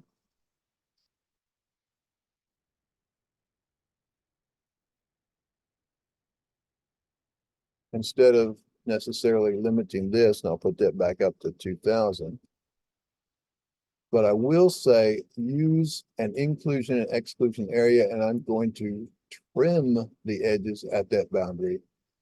Otherwise, if the triangle crosses it, it takes out the entire triangle. I don't want to do that. I just want to trim those triangles. And I'll say OK, and I'll read my prompts again, and it says select entities, but this time read above. It says select the inclusion perimeter polylines. Notice it's plural, so you can have more than one. So I'm going to select that bounding polyline that we drew, and it still says select entity. So I've selected one. I can keep doing it. When I'm through selecting, I hit enter, and it comes back and says select entities, but this time it's wanting to know any exclusion polylines, places where we're not going to define it. And we won't do it, but this would be a place where we would go in here and find these building outlines, because we don't know what the surface is like underneath those buildings. And so we would and the surface would be undefined under those buildings. Put holes in the surface. All right, so I'm going to say enter for none. Now select what I want to triangulate contour. Grab everything here. Put this arrow box clear. And now you can see the triangles trimmed off. So even out here where they started to draw some of these, what would have been these long skinny triangles, it trimmed them at that red edge.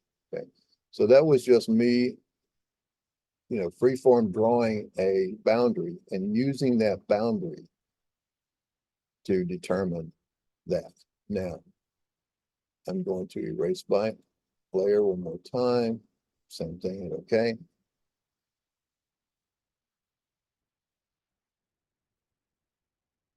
Now, I'm going to erase that boundary polyline, and you can do one of two things here.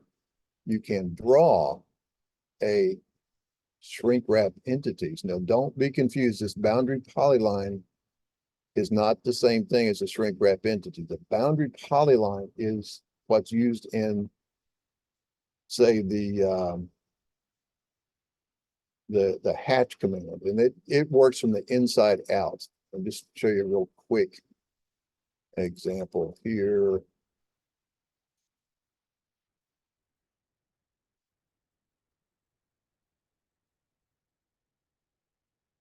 How that works is it goes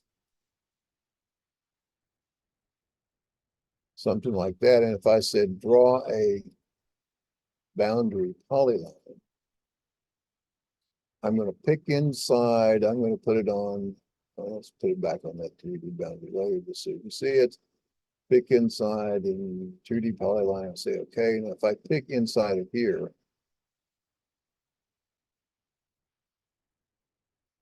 it's going to, I'm going to change this to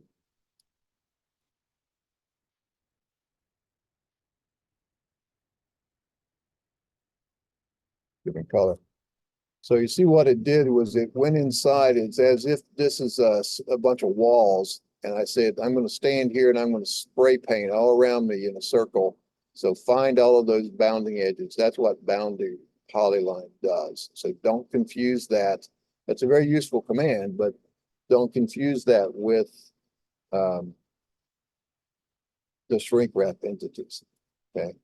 So now drawing a shrink wrap entities is going to give me this. I'm going to go across gaps. I'm going to put this on that same layer. I can define a maximum gap, so ignore a gap bigger than that if I want. And I've got these options to do perimeter reduction. Now what that means is, and it's sort of a misleading term almost, but I'll explain to you how it's calculating and you'll see what it's doing and why it's called that. And I'll say, okay, I'll now grab all of this and hit enter. And look at what happened. This is the original outline of those triangles that would have formed if I had not, if I just selected all my data. Okay. So, and I said, do no perimeter reduction. So what it does when you do that command is it actually triangulates all that data in memory. And then it starts looking at outside triangles and it reduces it by the amount you said. I said none, so it kept all of those outside triangles here around the perimeter. And then when it was done with that, which said none, so it kept them all, and then it just drew a line all the way around all of those edges and then threw away the stuff in memory. Okay, so that was with none, whereas you've got the opposite extreme. Instead of saying none, let's say high. Let's do a really high reduction. And we'll say, let me put this up to there, and I'll say, okay, I'll now draw this. And now you can see it went through here and did multiple passes around and started looking at those triangles and said, okay, here's one that we can get rid of, but I sort of need to keep this one in here to keep it intact. And it still has some things like it wrapped around here and came up to here. You know, I might really would prefer just to go from here to here. But that's the ultimate reduction. And it's sort of a jagged looking thing. Okay. And the other options between none, low, medium, and high are just relative amounts of reduction that it's going to do. So you can use that to sort of draw a boundary around your data. And I know when I was first starting into this process years ago, we were doing a lot of landfill design. This was back in the early 90s. And we had to manually draw those boundaries. And we had to turn our endpoint snaps on and we had to go end to end to end to end to end. And you can imagine when we got tons of data, it took an entire afternoon to draw the boundary around that bunch of data. It was a bit of a pain. So we've got a nice tool with that. Now, all that being said, if we go back to surface, triangulate and contour one more time, notice that instead of pre-drawing this, I'm going to uncheck that. Notice right here, there is a shrink wrap perimeter reduction because it's going to do that for us automatically. Again, there's no reduction, low, medium, and high. I'll set this to low so it's not quite so drastic. And I'm going to hit the setup button so that I draw it, and I'm going to draw a 2D polyline, and I'm going to put it on that same layer just so I can confirm what it did. Otherwise, you don't even have to draw it. It can just do it. I'll say okay. I'll say okay. Now, again, read the prompt above. Select the lines and the points and break lines to triangulate. I'm no longer using that inclusion exclusion, so I'm not picking boundaries. And it's going to go through and do it, and it's going to create the boundary and show it to me and give me the error report. In which case I'll exit that. You see, I did a low reduction. I might want to tighten that up a little bit in here as we go, but it's not quite so jagged as it was before. You see, it doesn't come down as far as it did. It pulled it back a little bit. So that gives us a little more information out there on the edges. Okay. So now let's erase by layer one more time and get rid of those triangles. And this time we're going to save our file. But one of the things that we can do is remember that this is just a boundary, and I might want to see a little bit more information in here. So I'm going to actually manipulate this. Now I could do this with a grip and remove vertex, So that'll come around there, and let's maybe remove that vertex. So it's going to come here, and let's maybe say add a vertex down to there. So it will get all of that information. You can do that individually as you go along, or you can go and choose that command called erase polyline vertex, which is on edit polyline, remove polyline vertex, or choose it from the polyline toolbar. So if I do that and click my polyline, I can sort of get an idea here and you know, zoom in a little bit here, and maybe I want to now just start picking these, just picking near so that I get those other gaps out here and sort of straighten out some of this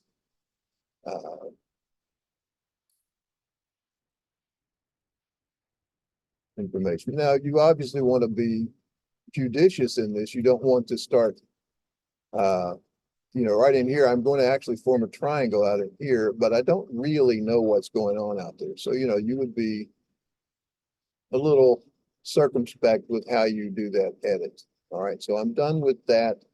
But also I want to add the vertices in up here a little bit to pick up this additional data. I want to close this in, and I can do that just by, you know, say add a vertex here, add a vertex here, or use the other tool up here to edit the polyline and add those in. Or I can do another nice little grip edit is I'm going to select the midpoint grip and say convert to arc, and I can just draw in a nice little smooth arc that sort of gets me up there into the corner where I'm good to go. I now have my perimeter, and then when I go back to triangulate and contour, I'm going to now, I'm not going to draw the triangulation lines. I'm going to write the file. I'm going to select, I'm in my right folder. I'm just going to call it EG for existing ground. I'll say save. And I this time will use the inclusion exclusion area because I modified that from the last run. I'll go ahead and use it. Trim the edges. Shrink wrap is now no longer there. And I will also densify these break lines. And it's just going to give me more triangles if I've got points that are really far apart. And I'm gonna not be quite so tight. I'll just give it every 10 feet in case there's a long segment. It's gonna add those points in memory, but not into my drawing. So that part's gonna be good. Now, one other thing that we can do down here is this block of filters right in here. If you have as your source only contours, that's what it says, adjustments for source data of contours. The key one you want to do is this minimize flats. And so it's going to look at those nose-shaped contours up around pavement edges and long ridges and ditch bottoms. And it's going to look at it, and when it forms the flat triangles across there, it's going to do its best to get rid of as many of those as it can. It's not perfect, but you can turn that on. Now, we're not using contours. Again, that's the worst form of data we can use, but sometimes it's all we have. So we're not going to do any there. Now, if you have a lot of existing ground data, it's really dense, and you don't need quite so much of it, you can simplify that out based on these tolerances down here, but ours is not that dense. And, that's only for sites like hundreds of acres and, if you've got just a ton of data. So there's no real need to do that. And I'm going to say, okay. And now reading the prompts again, select entities, it says select the inclusion perimeter polylines. So I'm going to select that boundary that we had. I'm finished selecting inclusion, so I hit enter. It now says select exclusion perimeters. I don't have any. I'm going to say enter, and now select entities, the points and break lines. Just grab it all. And remember, my boundary is 2D. It's down at 0, so it gets ignored as far as elevations. Off we go. We're going to build this, come back with the errors. We're going to say they're cleared, and nothing happens, but it says that, okay, I wrote this file called eg.10. So where is that file? It's in my folder. How do I verify that? Just like we did with the 3D view drawing viewer, we're going to now look at the surface file viewer. And so it's going to come up and prompt us to select the surface file if it ever gets around to doing so. It won't happen. Here it is. So down here in my recent files list, there's my EG, where I can pick it out of my current folders list or hit the browse button. Any way I do it, I see a little graphic preview. Again, that's a setting under your general settings to show graphic previews. And I'll say open.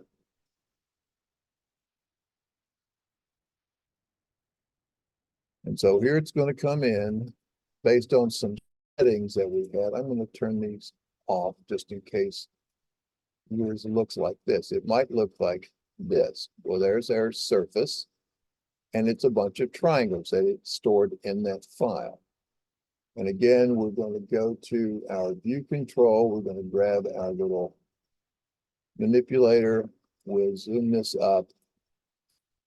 We'll look at, say, right down those road edges to see how it followed those break lines nicely. I don't have any flats in there. Look over here at my little loading dock area, that little retaining wall that they showed that was all very nicely modeled. So I can be, happy with that surface. But a couple of other things that we have on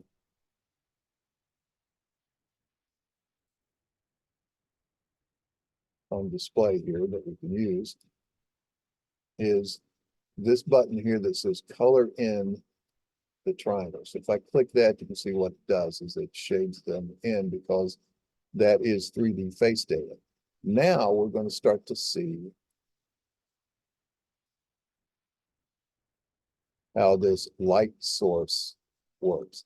So I can look in here and see I've got really nicely modeled curves and walls. Everything's, you know, pretty well done. There's another loading dock area.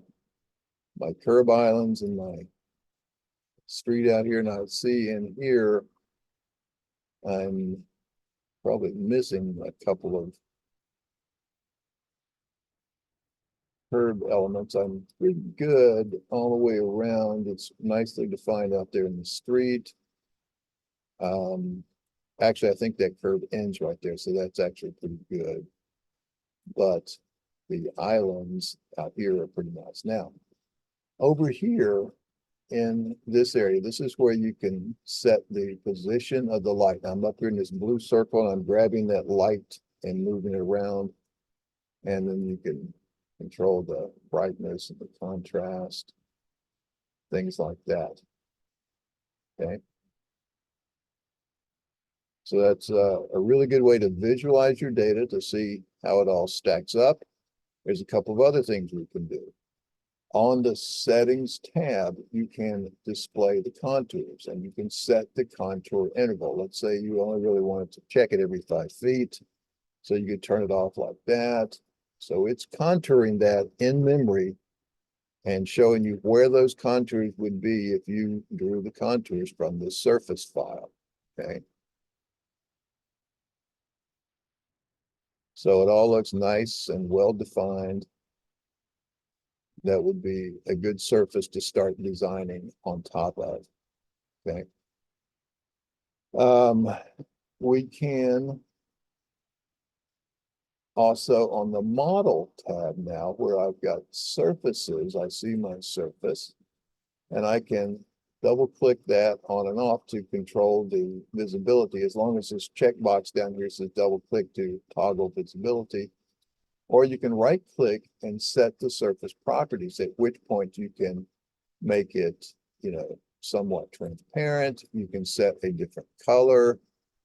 Let's just do that and say, okay. And you see it will do that. And it's transparent so you can see through it. But there's nothing underneath it to see right now. So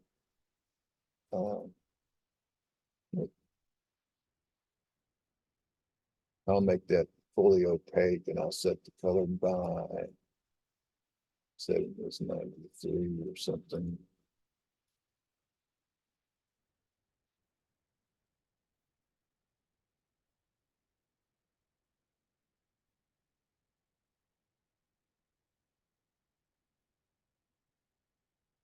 So you can do all that. You can also from there even choose a texture. You can apply these different textures of these different materials, things like that. It's just a different way of visualizing it. You can set the scaling for that texture.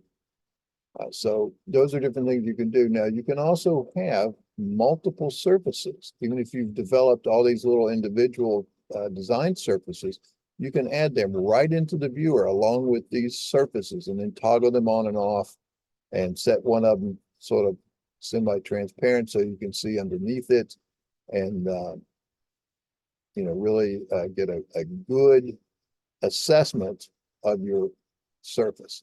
All right, so let's exit that, and we have some tools now in our toolbox on how to do that QA, QC and visual assessment, make sure everything's good and it's not causing a problem. All right. Now, another QA, QC, I'm going to turn my contours back on and I'm going to freeze the break line data. You see what they did is they actually trimmed back their contours once they drew them, because they always compile about 50 feet outside and then they cut the edges back to what they deliver. All right, and I'm also going to freeze one of these. I'm going to freeze those points. So now those points are out of the way and I've got this information. I'll select it and look at it in my drawing viewer this time, not the surface viewer. And there now is what all that is, but notice I can go to my models tab and I can add a surface. I can right click and choose add or just choose the button up here. And so it'll prompt me to that.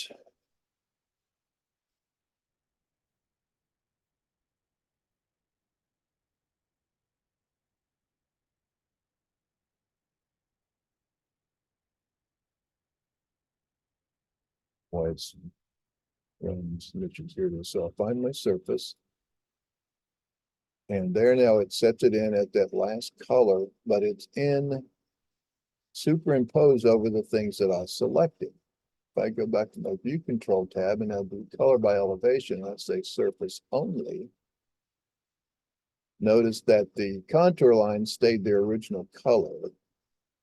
But now I've got this surface distribution and I see I've got my lows are darker blue, my highs are brighter red, and in-betweens are in this in-between range. You can also, on the settings tab, hit the set colors and you can set all of those different things that you might want to set it. Look at background color. These are my default surface colors, and this is the number of colors that you, or the number of surfaces that you add in. These will take on those different colors. High, middle, low elevations, contour color. If you are in the surface viewer and you turned on draw contours, but because I'm in the drawing viewer, I don't have the draw contours available to me. Back to view, I can toggle the display of the surface.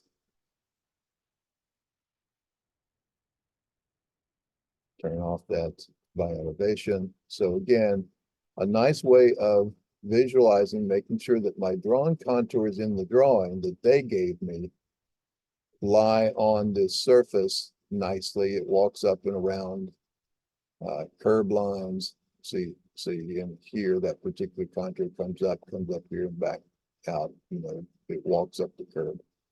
So everything's as I expect. You can see right in here where they trimmed the contours because they'd be stacked on top of each other on this wall. They just trimmed them off. Nothing wrong with that because my surface is defined along the face of that wall. Okay.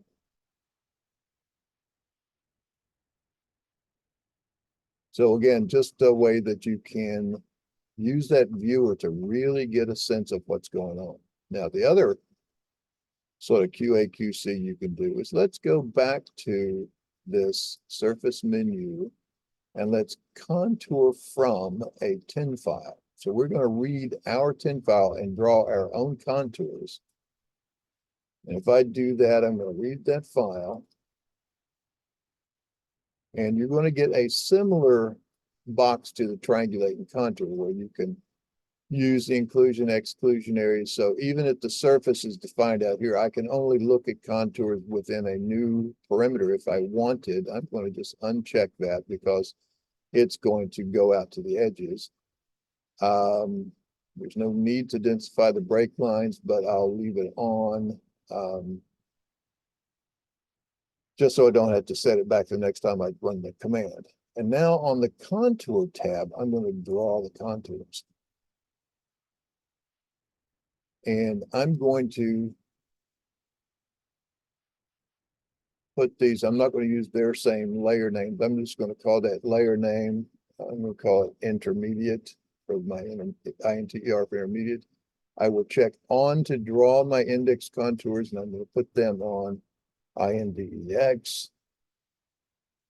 And I'm going to use a 1 foot contour interval, which makes my index interval 5. I'm not going to do any smoothing. I'm just going to see what my raw data produced. Otherwise, you can set the amount of smoothing that you want to apply. I'm not a big fan of that. I think you need to make your data drive the smoothing by additional break line information and that sort of stuff. But anyway, that's another bit of philosophy. I'm going to go to the labels tab. I'm not going to label them. I'm just going to see how they overlay. right now, but I will draw them on these two layers. I'll say, okay.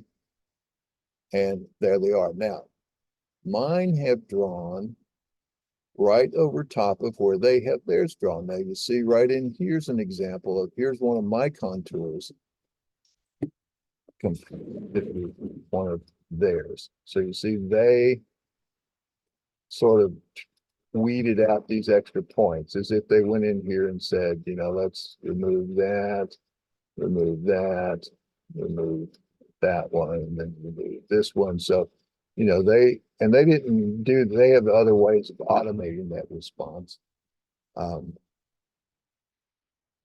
fact, let me erase by layer. Now this time I can hit the clear button, and I'm going to pick from the screen one of my red ones and my white ones. Enter index. So, okay, they're going to go away. Let's come to surface, contour from tin file again.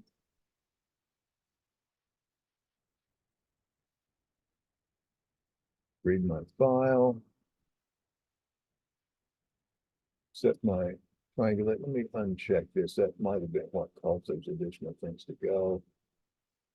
Contour, apply a reduction filter if you want, and meander reduction filter.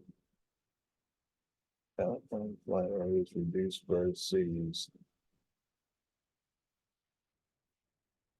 Anything less than 500. So if it's a tenth, it'll keep it. If not, it'll go away. And I'll say, okay. And now you see up in here, well, yeah, so that wasn't what caused it. So my triangulation actually gives a little bit more variation in some of these places. So their algorithm is doing something slightly different in a couple of those tight areas. Now, I would look at this and compare. In fact, I'm going to go to my view and I'm going to isolate layers. And I'm going to pick one of theirs, one of mine. I'll do it by a crossing so I get all of those. I'm going to make sure I get the ones in the obscured area as well. So now I've just got the two sets of contours. I could view all that in the 3D viewer, but I can go in here and just sort of eyeball to see, you know, how well I matched their contour. And a couple of little things in here, but I think for the most part, it's a pretty decent match. I don't see any major misses, maybe a couple of little things in there, but you can see we could probably, you know, resolve some of that. Here's an instance where, you know, it's got a sort of a straight point up here. We might have included something they did not include. A couple of little things right in there where it did these reductions. If I hadn't put those filters on, it might have followed them a little more closely. But the key is you're going to look for, you know, if you see a giant piece of green contour sticking out from underneath of one of yours, you know that your modeling was not very well done. So just a couple of spots, nothing that I would concern myself over. So I'm going to call that surface good. I will now go back and restore my layers. And I'm going to erase my layer once again, just to get rid of those drawn contours, and they're gone. And the reason I'm going to do that is I'm going to just use their contour information as a visual reference to when I'm designing some things. I could have done the same thing with mine, but they already had theirs drawn. So, and they're, you know, they're nicer and smoother, and I'll just go ahead and use them. Now, remember, they're just drawn polylines, so nothing that defines the surface. Their surface was defined when they compiled it based on the same data that we used to do ours. We agree in principle fairly nicely. So that's just going to be my visual go by, and we're then going to be ready to start some grading design. Okay. Any questions so far on any of that? I know it's sort of like drinking out of a fire hose, but Any questions come to mind? Everybody pretty familiar with that and can follow that? Yeah, I'm good with that. Yep, All right. I'm good. Good, good, good. All right. So now let's do a very simple thing right in here in this flat area that's really right now is a parking lot. We're going to put a little building pad right here. Okay. And let's just make it really simple. We're going to draw a polyline or a rectangle. I'm just going to draw a rectangle and I'm going to say draw it from here to here. Okay, just something like that. That's going to be the shape of my building pad. Now notice it was just a 2D, it's down at 0. So I don't know, what my pad elevation is going to be yet. I can look at that and say if I want to sort of balance my cut and fills, I see I go from a 1350, so here's 1312, here's 11. So about 11 and a quarter up to 15, 16, 17 up here in the corner. So maybe like right in here, there's 13, 14, 15. So maybe 13, 14 and a half might be a good place, or 13 and a half or something like that. All right, so that would be my first thing, is to sort of get a sense of that, but I don't even really need to do that with this command that we're going to use, because it's going to read that information for us and let us decide. So again, on the surface menu, and this is going to be a design pad template. So if I choose that command, and are you guys familiar with this command? Have you used this much? I have not. Okay. Yeah, I don't either. Okay. So you had it in the class for a couple weeks ago, but Yeah, that's I have the experience from that, but I've never used it or. right. So this is just an example, and this could be anything. It'd be a pond, it could be the edges of a parking lot, it's all kinds of things that you can do. And there's all kinds of options. We're going to keep it simple right now, but if we tell it, all right, what is the source of the slope target model? In other words, from the edges of this pad, what do I want to try to tie into? Well, I built that surface file for existing ground. That's my best choice right there. That's what I'm going to do. You don't even need that. You could target screen entities. So it could target these drawn things out here, but that's not all that accurate. You could also target a specific elevation. So this could have been something you draped on the ground, and you're going to go onto the inside and you're going to stop at a flat elevation, like maybe doing a pond or a borrow pit or something. Okay. So we're going to use a surface file. We're going to go to the outside. That's the direction for a closed pad, meaning that this command will also work for linear features that are not closed, and you just pick the side once you're running the command to tell it which way to go. So I'm going to go to the outside for closed pads, and I'm going to use a design slope using a ratio of 3:1. And now I've got down here, if I want to merge the surface from that pad into my existing ground, I can set a color. I'm not going to do any merging as part of this command. I'm just going to draw the 3D elements. Once I've verified those 3D elements, I'm going to draw them, and then I'm going to isolate them and use them to build a surface, at which point I could then merge that into this other thing independently of this command. But this will be all I do for now. And I'm going to leave a lot of these things for your further development. Again, here's processing multiple pad polylines. We'll see that tomorrow in a grading example. You can have it calculate earthwork volumes as you go. Again, we can do that at any point, but I will round these exterior corners. I'm going to draw the side slope polylines. I'll erase any previous pads, so if I modify stuff, it'll get rid of what I've drawn and redraw them. I will color the side polylines. Blues will be fills, reds will be cuts. I can set the spacing of my sidelines. Every 5 feet. I can set shrink and swell factors. I'll leave them at 1. Set a subgrade and topsoil depth. I'll leave those set to 0 for now.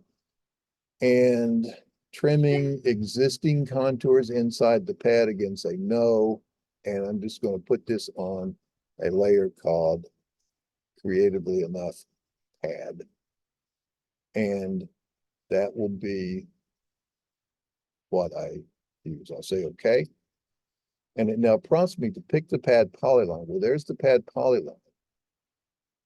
And it wants to know now my target surface. So that's the one I'll use is my existing ground. And now reading my prompts, it says, all right, so what do you want to do for anything in fill? I'm going to set that to, let's say, let's go 3.5 to 1. So I'll say 3.5 to 1. Remember, we told it ratio. And for cut, I'll also keep that at 3.5 to 1.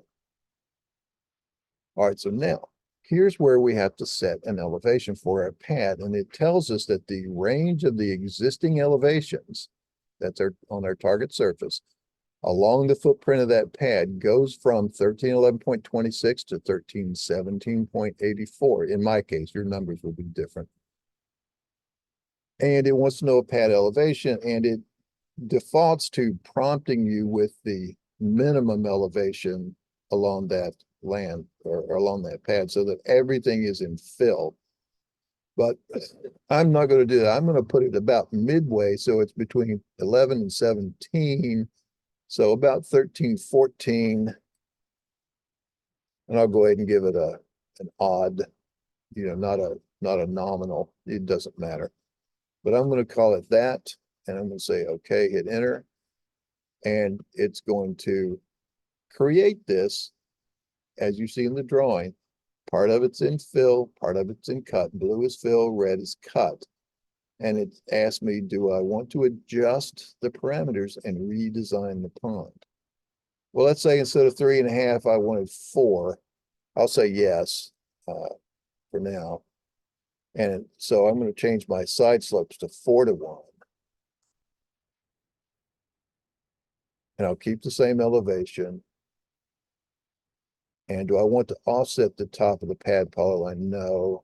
And I'll say okay. And it just, you saw it redraw itself to accommodate those additional surfaces. Do I want to adjust and redesign? At this point, I'm going to say no. And okay, there it is. Now, what happened? The only thing that it did, because I did not say when I ran the command down here, I did not say calculate the pad surface, so it did not create a surface. All it did was draw this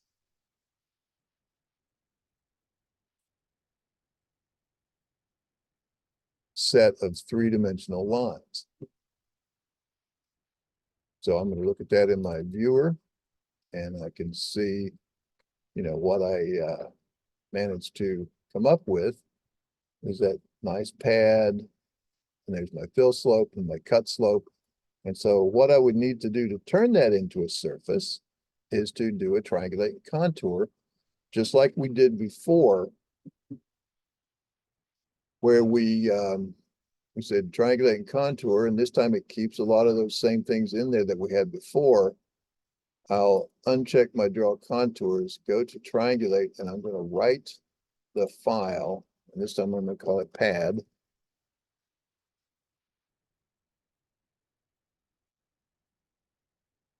And I'll say save. And I will use inclusion and exclusion areas because I have one. You see, it's this outside edge that it went ahead and created for me. So I'll use that. Ignore any zeros. No need to really densify because everything's 5 feet apart, so I can leave that off. So that should really be all I need. I'll say okay. And then I would have to go through here and pick all those things apart. So I'm gonna cancel this for right now and do what I should have done to start with. To make this easier, I want to isolate that pad layer. So I'm going to view, isolate layers, and just pick one of those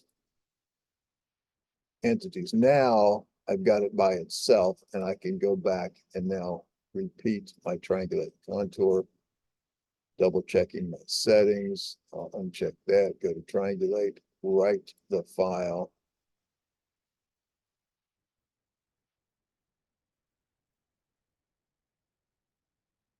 Getting some slowdowns here because of the Zoom buffering. And I'm going to call that pad again because it never wrote it to begin with. And say save, and no need to densify. I will use the inclusion exclusion. No zeros, right to file, everything good to go. I'll say okay. Select entities, the line above, select the inclusion perimeter. So I'll just select that line and finish selecting inclusions. Select any exclusions or enter for none. So I'll enter and now select the data that I want to use. There's the data, I hit enter, and it comes back and tells me it made the pad. I can now then verify that in my surface viewer.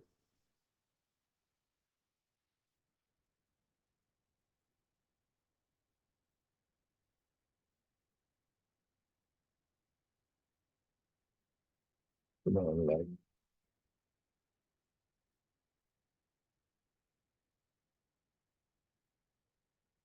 Now look at pad this time.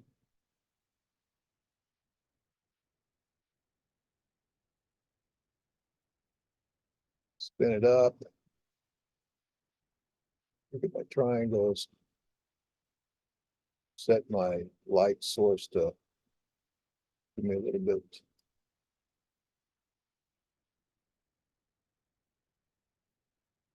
better shading.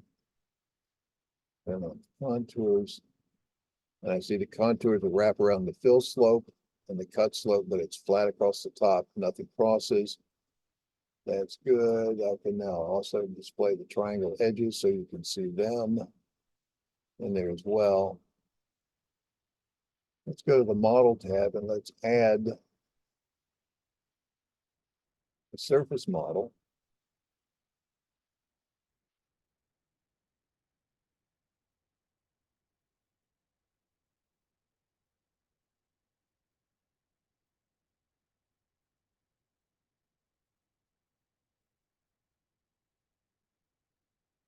And let's add in our existing ground.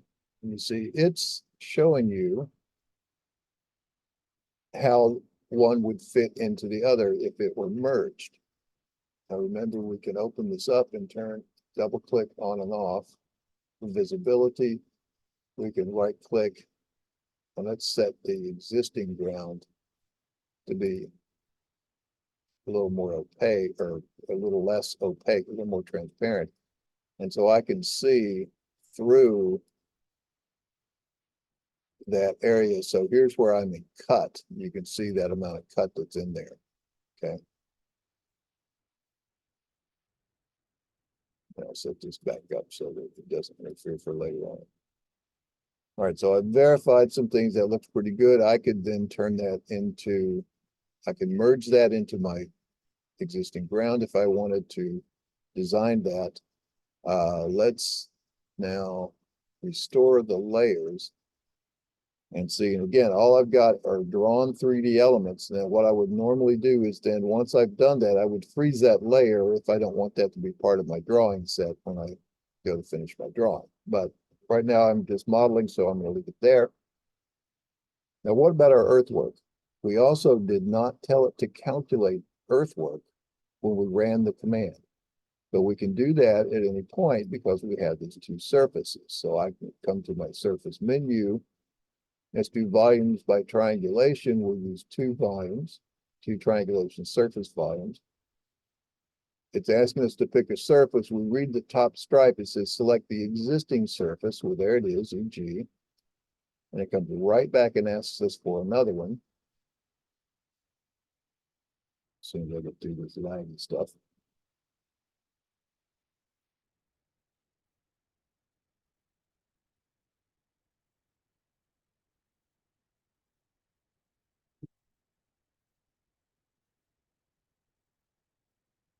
That's going to be my pad. See, it says select the final surface. Pad, say open. It wants to know any inclusion and exclusion polylines. I'm just going to hit enter and say none because it only goes out to the extent of the surface anyway, and that's as far as that one goes. No exclusions. Shrink and swell factors, volumes, what units I want, report tonnage if you knew, like if that were a stockpile or something and you knew it was limestone, it had 105 pounds per cubic foot or whatever. And then you can, let's just calculate the numbers and say, okay. Okay, now what do we have here? We have the basic report shows us our two surfaces. It says I've got 357 yards of cut, but 893 yards of fill. And then it looks at the areas and total inclusion, an average cut depth, an average fill depth, a cut to fill ratio. And it tells me here to build that pad, I have to bring in 536 yards of material. Now, if my pad elevation were set in stone and I had to build it, then I have to find that 536.2 cubic yards of material somewhere else. If I'm going over to another spot on the site that I'm using for a borrow pit, well, I can do that same pad design, but I can target the volume I'm looking for to match that number so I know that I can build it. However, if it's not set in stone, it tells me, well, you can raise that or lower. In this case, I'd have to lower it by a little over half a foot to come up with a balanced site. And this number here is a good number to always have handy as a contractor. You know that every 1/10 of a foot you raise or lower that pad, you're going to need a little over 100 yards of material. Just on average, this whole block right here is as if you turned it into a rectangular cube. So if you're ever in a situation, I was telling Joe heard the story last time, I was doing a design for a new hangar for, they're working on the president's helicopter, Marine One, up at Lockheed Martin. And we had the site all done. The contractor had that number in his pocket. And, you know, he knew how much dirt he had to move to raise that site up or down a certain amount of, every 1/10 of a foot, he knew that number. So the architect working for Lockheed Martin says, oh, well, you know, I'd like to see this pad, you know, I'd like to be able to see our new building, our new facility a little earlier as you're climbing up the hill on the entrance road, you know, so they can see my lovely architectural design. Said, so can't we just raise that up about 2.5 feet? We can see it a little better. Contractor said, yeah, sure, that'll cost you $4 million. And the architect had a little sputtering fit. And he goes, what do you mean? He goes, well, 2.5 feet is 25 of these 1/10 of a foot. He knew how much dirt was in every 1/10 of a foot. So he multiplied that by 25. He knew how much it cost him to haul dirt, and he told him how much it was going to be to fix the site. Well, needless to say, the architect learned to live with it 2.5 feet lower than he wanted it. So, you know, those are some numbers that you get out of that. So let's remember these numbers like 357 and 893. We'll sort of look at those in the next step. All right, now, what do we do if we did want to make that balance? We could go back and rerun the command and set that elevation down by that amount, or we can do it automatically. And we can do that under surface. This time, edit pad template, not design. So if you edit the pad template and I want you to pick the pad polyline, so I'm just going to pick that line in there off the pad layer. And it reads the fact that I built that at 4:1, 4:1, and I set that as my pad elevation. And right now it says no volume. So I'm going to process and it's going to compute. There's those numbers again, 357, 893. Okay. So if I want to fix that, I can choose this balance right here. So if I choose balance,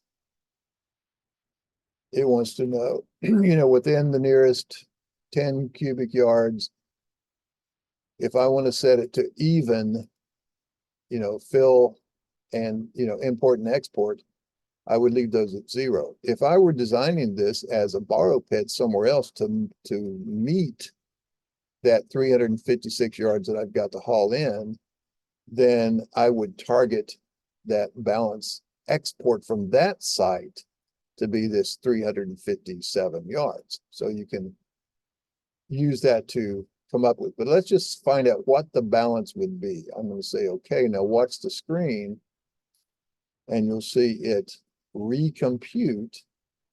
And up here in the box, you see it dropped it to 1313.7353. It's basically 1313.75.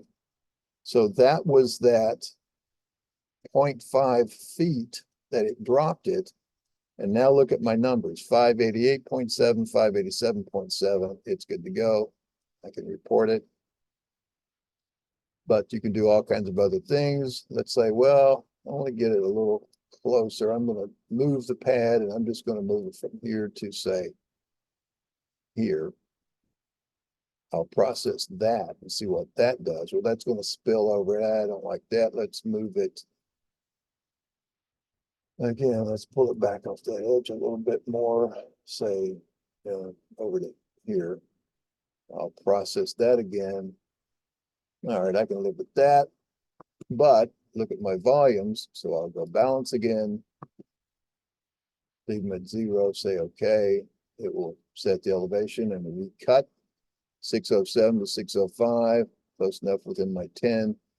And you can rotate it, you can move a vertex, you can remove a vertex so it's a triangular pad. You can do all kinds of different things. You can run a report, and there's your volume report that we just did before. And we could also write the 10. So if we write the 10 and choose pad, it's going to overwrite the other. I'll say yes. So now my 10 is just as if I isolated this, triangulate contour and built it. It took care of it for me. I'm now done with that. I'll say exit. Oh, and I'm back to my 1314 1/4. It looks like up here at the top of my elevation. So I'll now exit that. And now I have a file, I have a surface file that is balanced and it's located right here. I can then go and say freeze that. I can get rid of that one, or actually I'll just go ahead and put it on pad while I'm at it, just to keep it, and it's there. Now, that being done, I've got two different surfaces. How do I merge those together? Let's go up to the surface menu. Oh, first of all, before I do that, did everybody follow that process? Everybody able to do something on your side and familiar enough, comfortable enough with that? Yeah, I've been practicing on my own too over the last couple of weeks, reviewing the footage from the last class. Okay, all right, good. Mike, did you follow things there well enough to sort of get a sense of? Yeah, I did. Down, okay. Yeah. All right, so we got those two surfaces, but if I wanted to put that into a final composite surface, how would I do that? And again, you can do that with that command when you do this design pad template to start with. You can say, one of these things here is to, well, first of all, calculate the pad surface, and then, up here, the merge surface pad color. So you could tell it to merge, and it will prompt you if you want to merge it into it. Well, we're not going to merge it into that one. We're going to do a separate one independently. And we're going to go to the surface menu and choose triangulation file utilities. And that's going to bring up this dialog. And right now it's just empty, and we've got a couple of buttons over here. I'm going to load a 10 file. So I'm going to load in the existing grade as my base.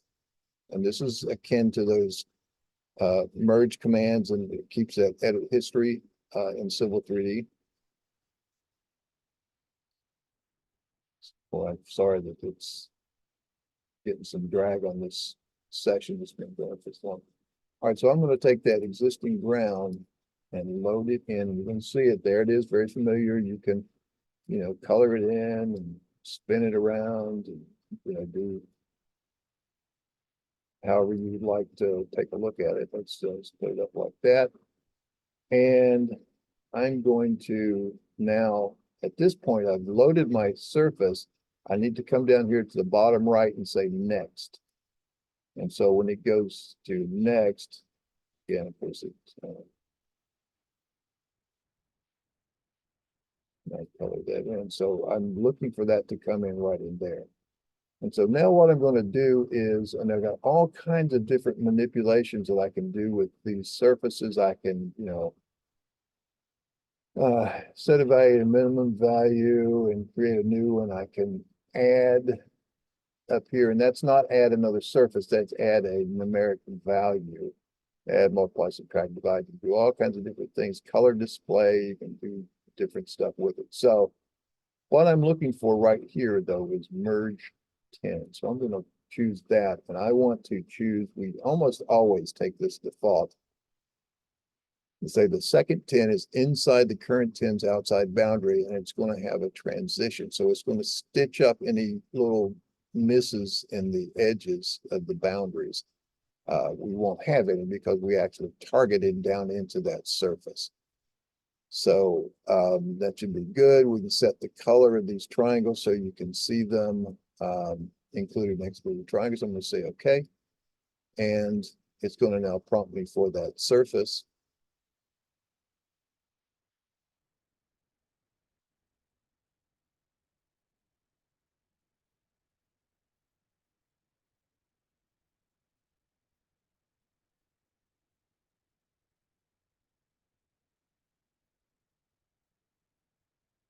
Which was my pad surface.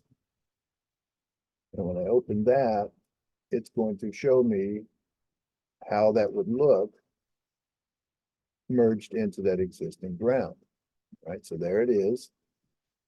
And now to save that merged surface, I'm going to come down here to my bottom right where it says output, and I'm going to choose the insides. That's this green stuff. Include the border, and then the outsides. That's all of this red stuff, or the existing ground out here.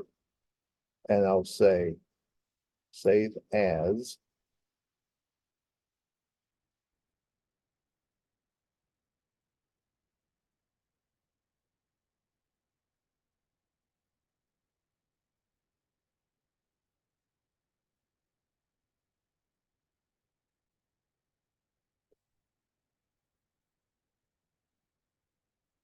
And I'm just going to call it merged.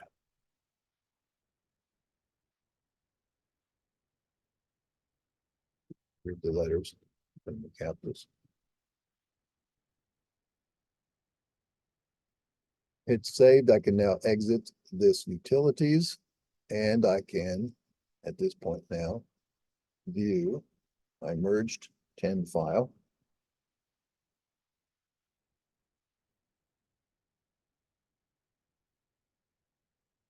And you can see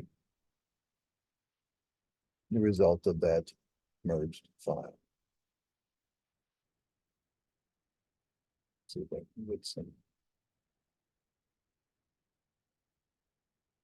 And it retained the colors. It's not, yeah, it's not transparent. I just want to make sure that. So it retained those colors of those interior triangles and displayed them. Again, you have control over all of that.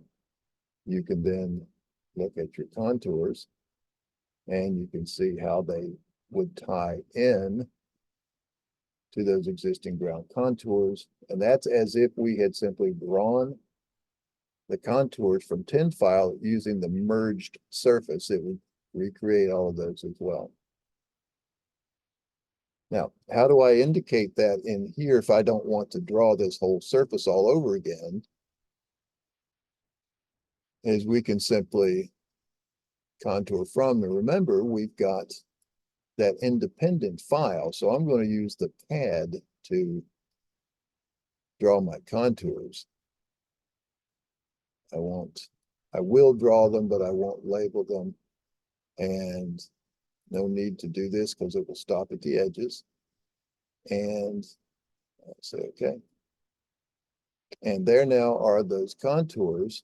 And you see how they go around here and wrap around the corner and tie into the existing and right here. So if I wanted to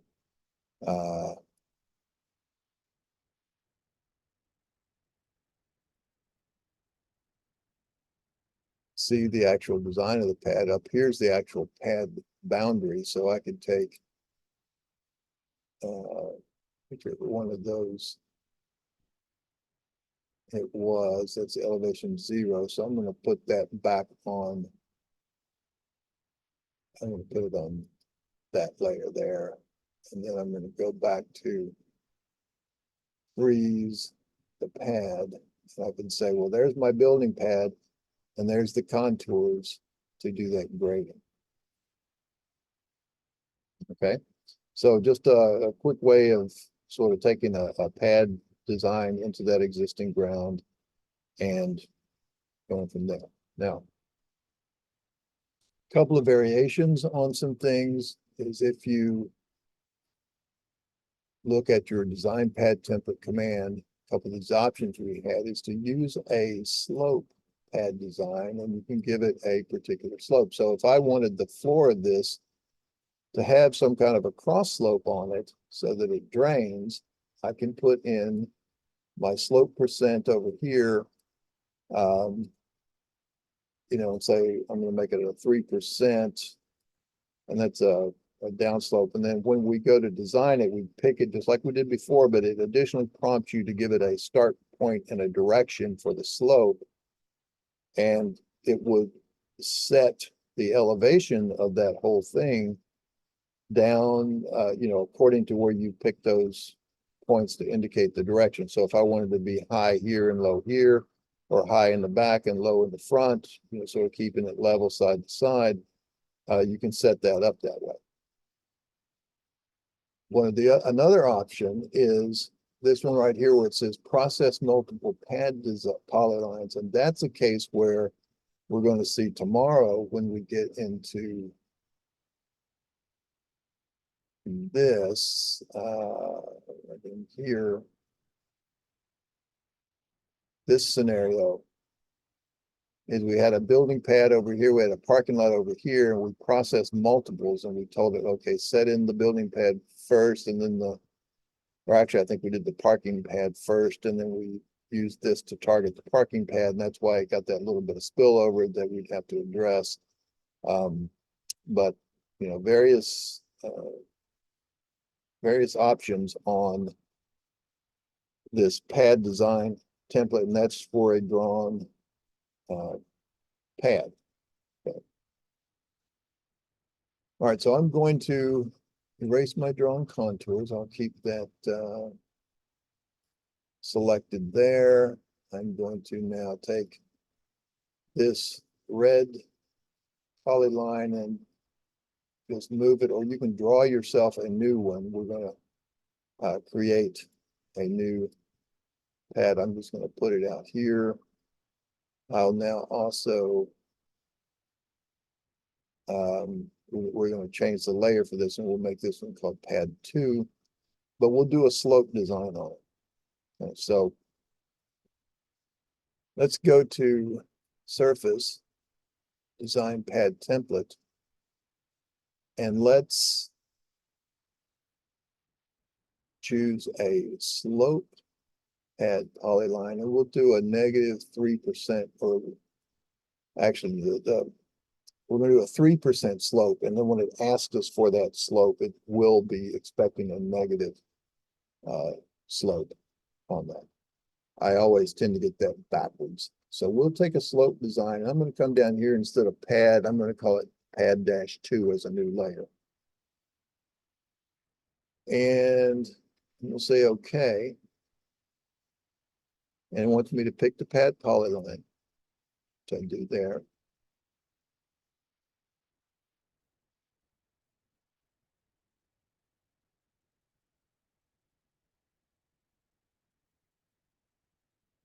So there's that.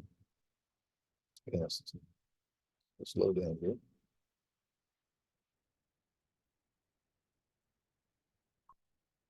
He wants to know the target. Again, I'm going to target my existing ground.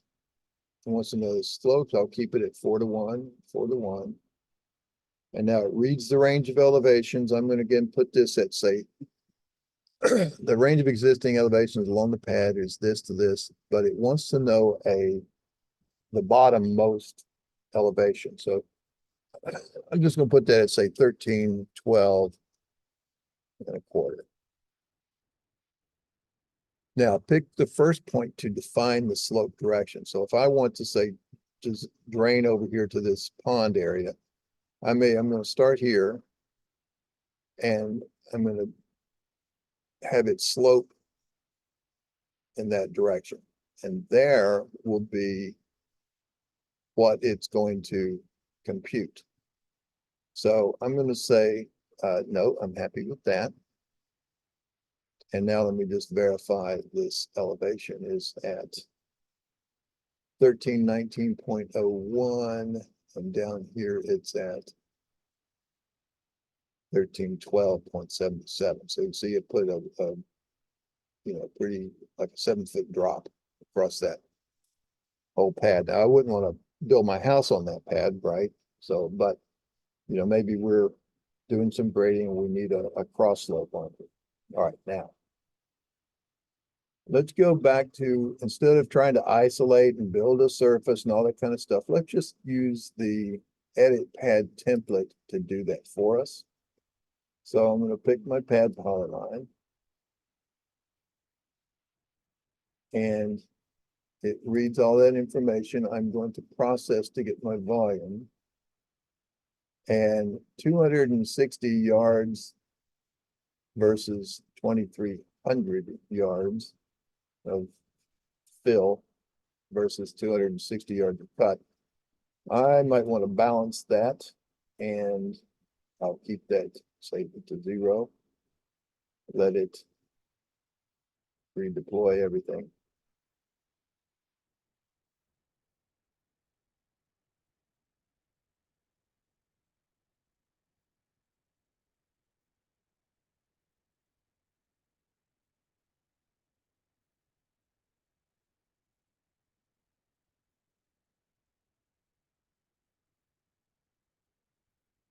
Oh, I'm sorry. I wasn't paying attention down here. It says find the optimal slope percent grade. Yes or no? I could keep it at 3%, but let's say, yeah, I'll let it find the optimum. And the minimum I want will be a 1%. And the maximum, let's say 4%. Find the optimal slope direction. I'm going to say no. And so it goes through and does a bunch of different iterations until it comes up with that balance condition.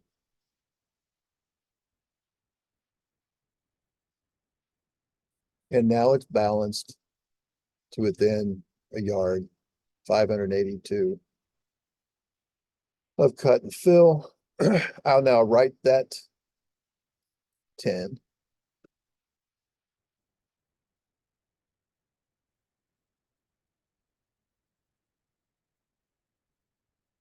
And let's it come back here.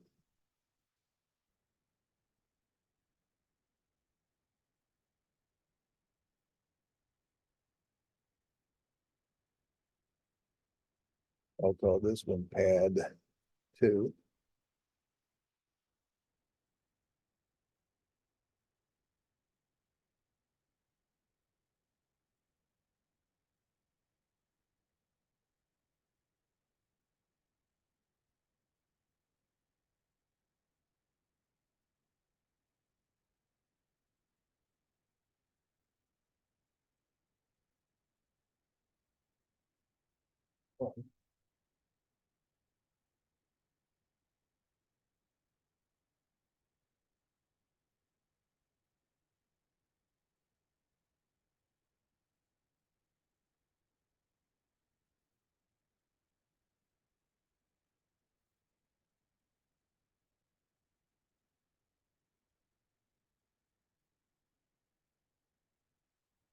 think maybe tomorrow I'll start and stop this over the lunch break so that it resets and doesn't get all this lag going on.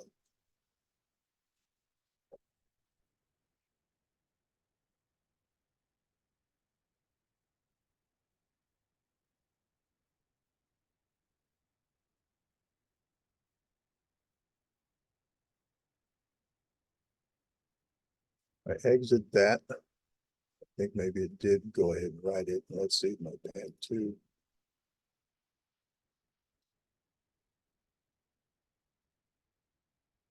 Yeah, so there's now this new pad with a slope design starting up here in this corner, heading down in that direction.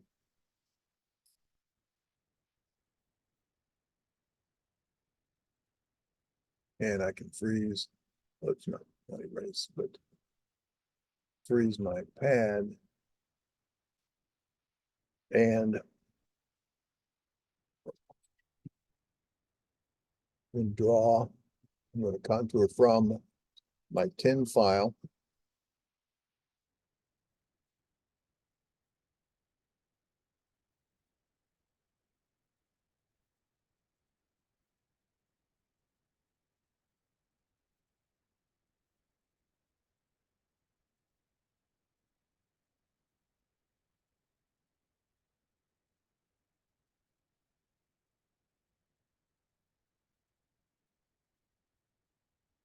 Everything like I had it before.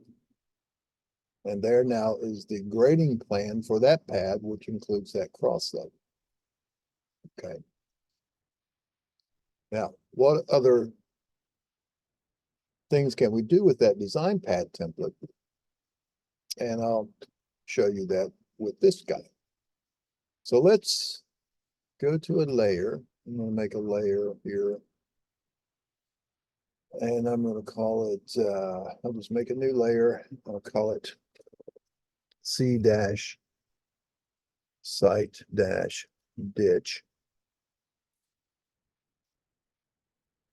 I'll sit on that. I'm going to make that cyan.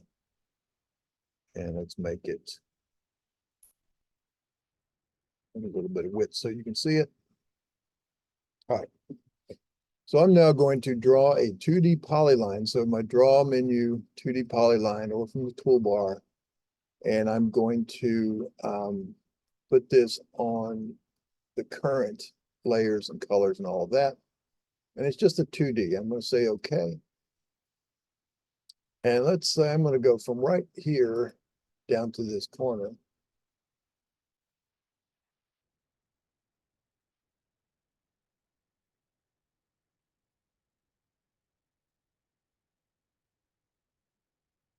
And what I'm going to be doing with this is I'm going to make that a drainage ditch in this graded area.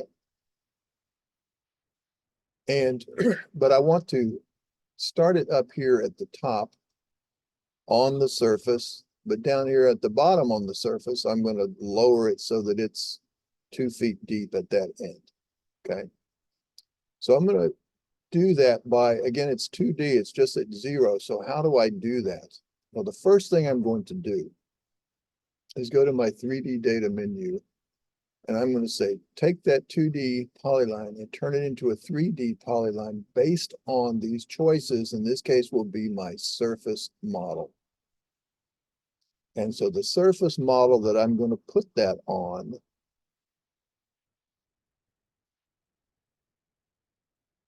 once it asks me for it, is going to be my pad 2.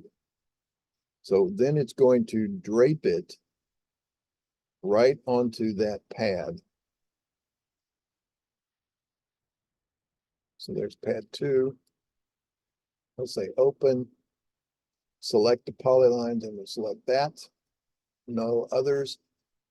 And you can add vertices at grade breaks if you wish, in which case every time it crosses a triangle, it's going to add a point. But I know that's a consistent, not level, but a consistently planar piece of surface. So I'm not going to do that. I'm just going to get endpoints. I won't do any existing polylines. I'm not going to do any vertical offset at this point. set the layer name for converted polyline. And I'm just going to put that back on that seaside ditch as well. I'll say okay. And boom, there it is. And if I look at that, I see that indeed it is a 3D polyline, and it starts up at this with an elevation of 1314.65, and it goes down to 1312.78. But I want that to be 2 feet deep on that end, right? So since I just have 2 points here, I can actually just come in here and take the 2 feet off of this and call that 1310.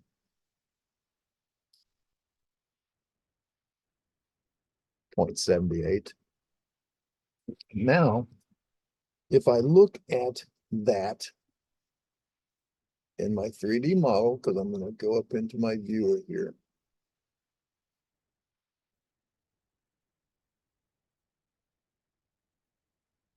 And I want to compare that with a surface. So I'm going to go to my model tab and I'm going to add a surface, and I'll add that pad 2 into it.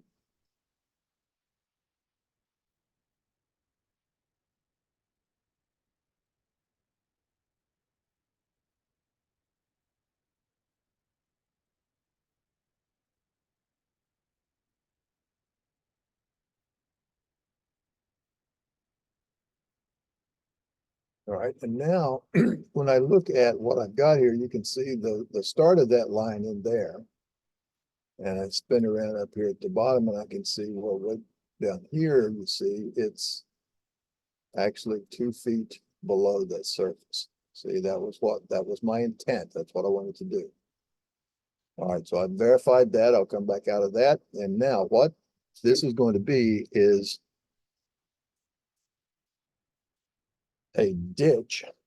And I'm going to make it let's say 2 feet wide, 2 feet wide at the bottom. It's 2 feet deep. We have 1-to-1 side slopes on the sides. So how do I make another line just like that that's 2 feet offset from that particular location?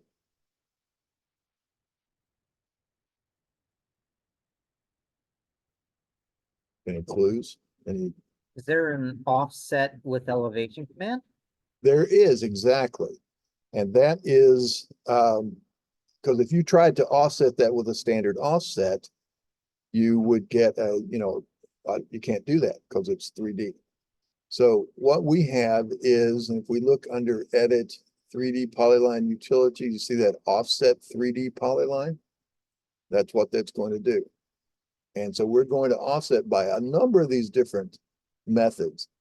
Is we're going to go by interval. And the interval is going to ask us for a horizontal amount and a vertical amount difference along that length. So I'm going to say okay. And the horizontal offset amount, I'm just going to say 2 feet. And the vertical offset amount will be 0. So that will keep it at those same elevations all along that new feature. So select the polyline to offset this one. And then select side to offset. I'll pick it over here. So now it's 2 feet away. Now, technically, this point is a little bit under the ground right in there because that didn't, this is a little higher up here than it is down there. But you get the idea of what we're doing. Okay. So now how do we make that into a ditch feature with side slopes of say 1-to-1 climbing out of this bottom? In fact, I'm going to, there's a couple of ways we can do it. We could go ahead and connect the endpoints and turn this into a closed feature and then just do a design pad, or we can do them independently. So maybe they're not, maybe it's just a single feature and then we're just going to, tie it back to the ground. Maybe it's a retaining wall and this is going to be along the ground and we're going to go up to a particular height. So again, with that 3D offset command, so you can target a particular constant elevation You can target a surface. You can do variable different things. So if I target a surface, for instance, if I say, okay, round the exterior corners, yeah. Let's see, a ratio. And so if I'm going to take this guy right here, that first one I drew,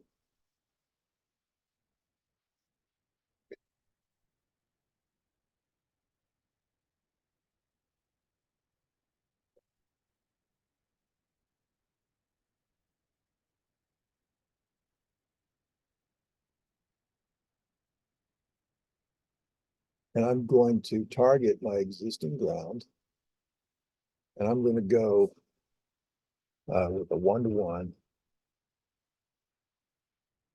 to this side. Okay, now notice all that it did was create this resulting line. And if I look at those in relation to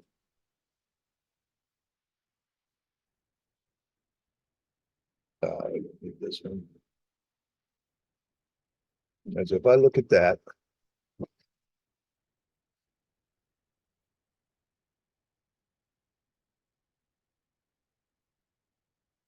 in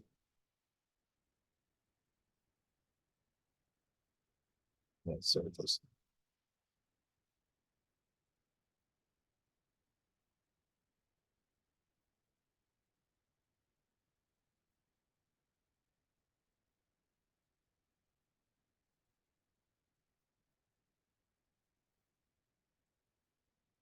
Okay, two.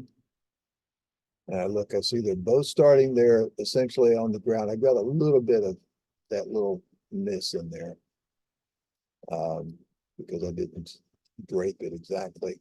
And you see the two down here on the bottom, but then there's also, let me set.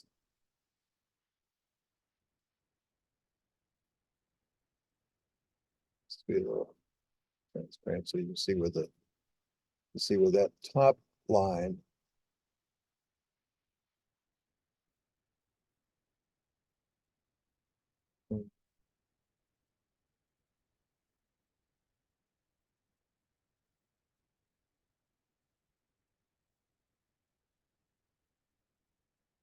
it should have been lying right on that surface. It's not exactly, is it? I may have done something a little off. Of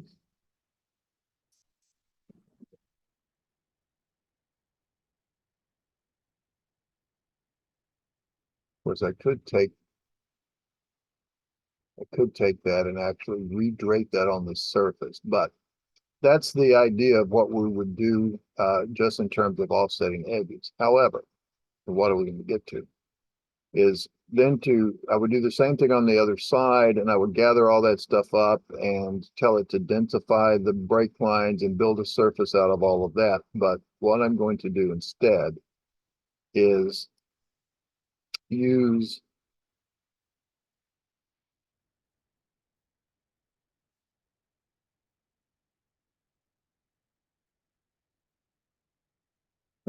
two in there. See any line up there? Yeah, all right. So what I'm going to do instead is also a design pad template. And I'm going to say, where is my surface, the design pad template. And this time it won't be a closed figure, although I could do that, but I'm just going to do this way. I'm going to uncheck this slope. So I'm just going to come out with this. I'm also going to be able to visualize this a little better with that. And I'm going to come down here and call this ditch.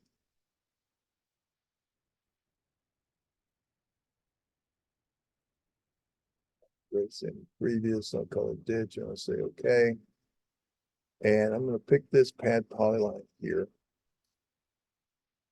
I'm going to target my pad 2. And I'm going to go to a 1-to-1, a 1-to-1. Now it's prompting me for which side. So I'm going to go to this side. Okay. Adjust the parameters and redesign it? No. I'll repeat the command. I'll also put it on this layered ditch, but because I said do not erase the previous pad entities, I'll say, okay. And I'm now going to pick this one.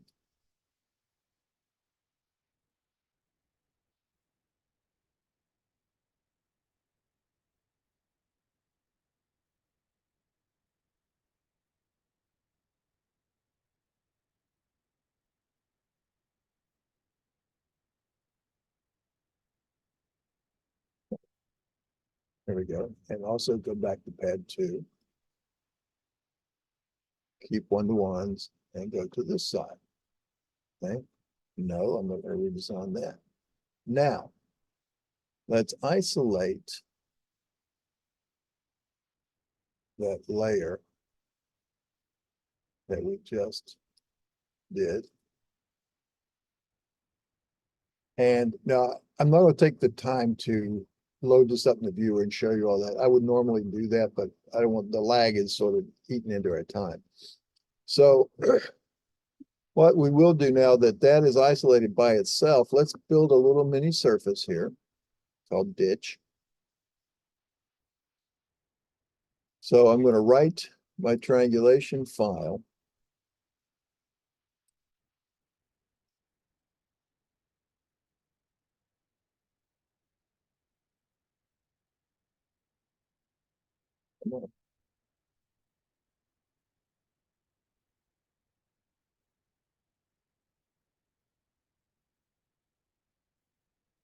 And we'll call that ditch.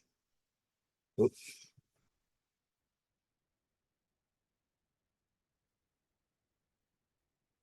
Too many enters. All right, write the file, ditch, that's there. No using the inclusions, shrink wrap, no reduction. So it will shrink wrap it. It will go all the way around all of that. Me.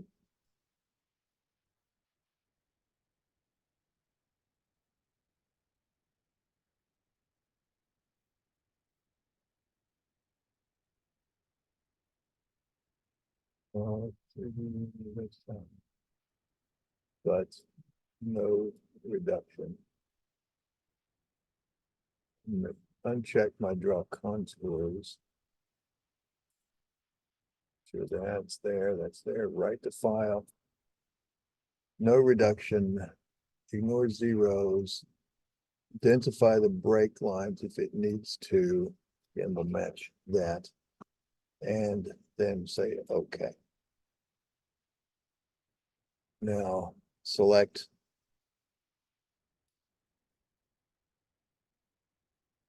the data. It's done. And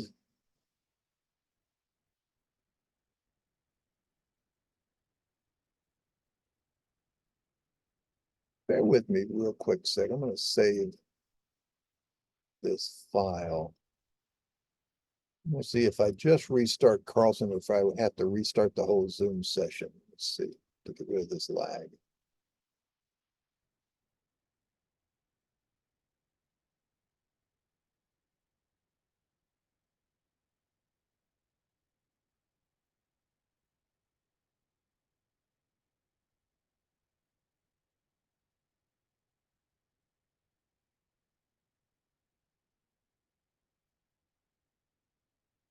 Okay, file.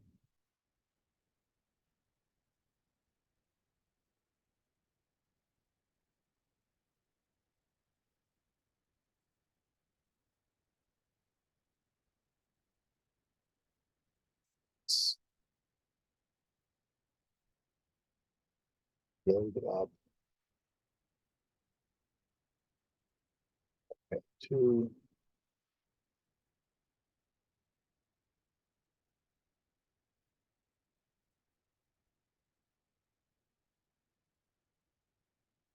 Let's add to that, like ditch.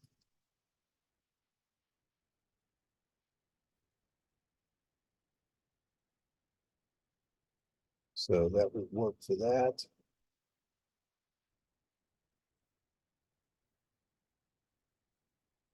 Yeah, that's why, because it's transparent. I mean, if I see if I turn it off, you can just see in the edge.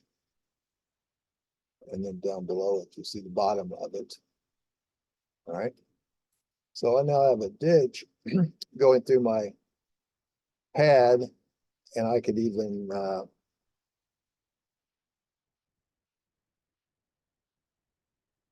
let's see a minute.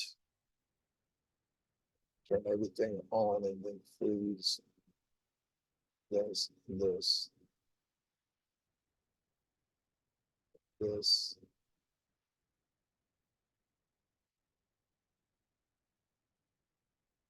Yeah, there, let's freeze this. And I'll say that. All right, now,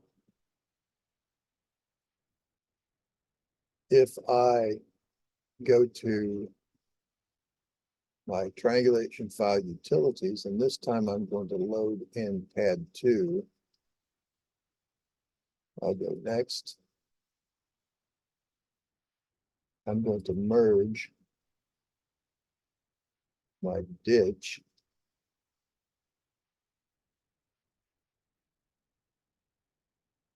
And I'm going to save as, and I'm going to call that one pad with ditch.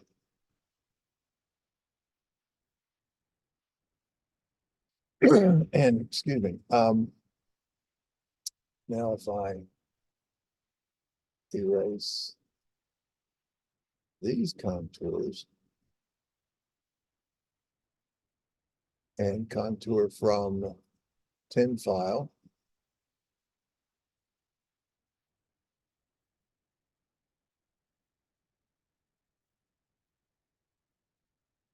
got a little bit better than that last time asking me for file names.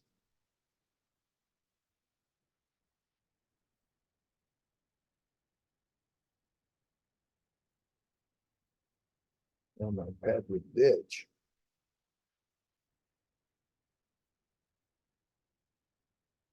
Well, the contoured every 1 foot, no labels.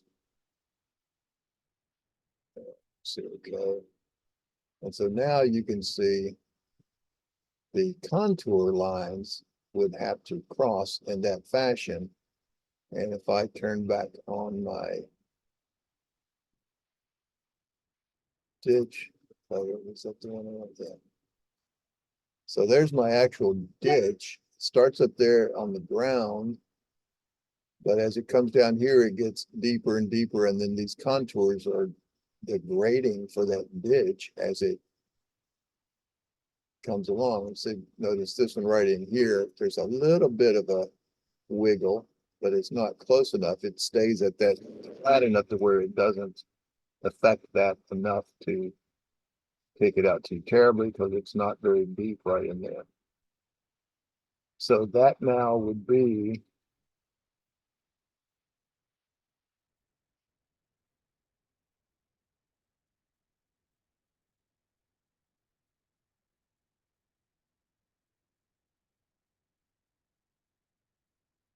the design of that surface. And I'm just showing you the drawn contours.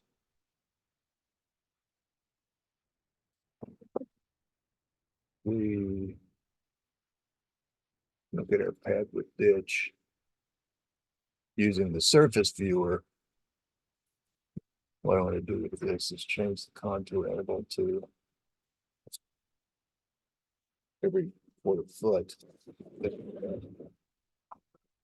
So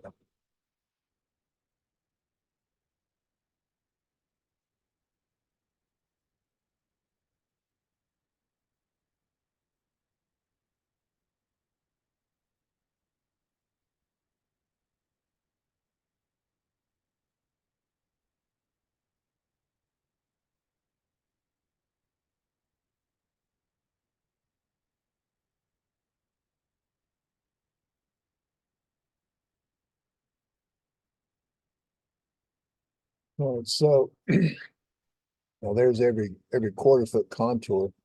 So you see it comes up here at the top of my ditch, it's actually on the ground and it's gonna come down here and get deeper and I can, build in my head wall and outlet with a pipe to go down out over into that existing pond. And that's the basic fundamental philosophy over these settings. We'll put this back to one so it's ready for the next time. Of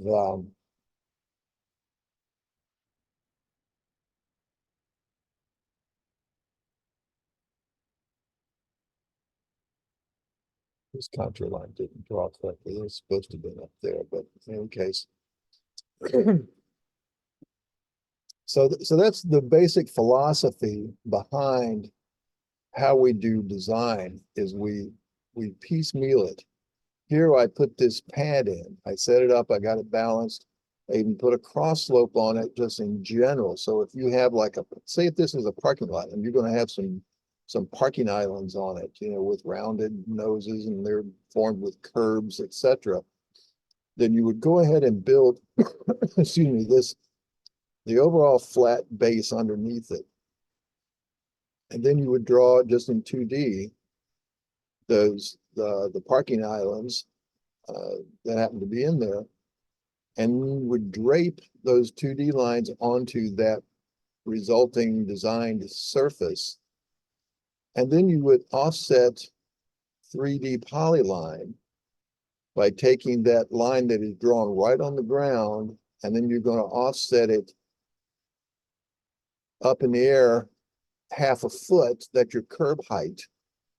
Of course, you have to lean it back just a little bit to avoid a vertical surface.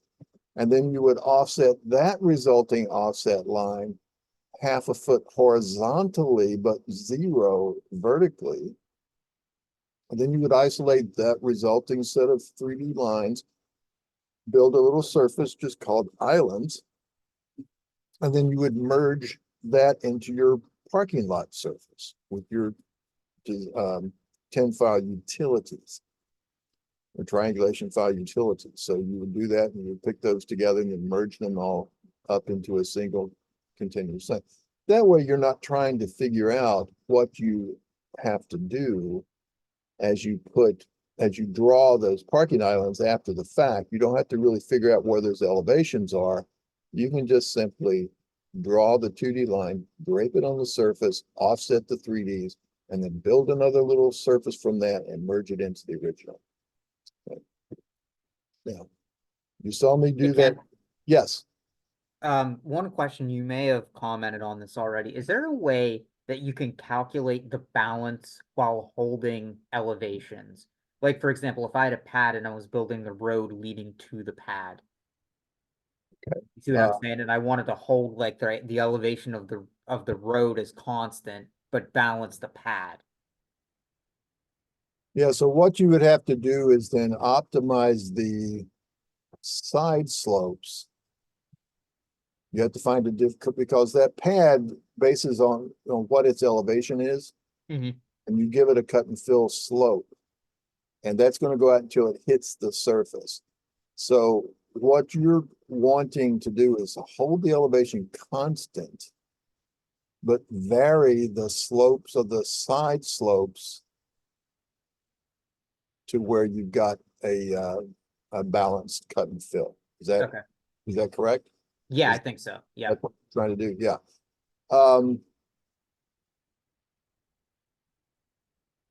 There is, but it's not in this module. It's in the mining module or in the geology module, I think. Gotcha. But let me look. There might be something here though under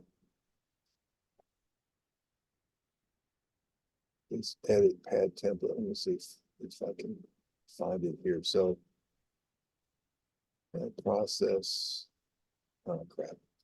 I read the wrong.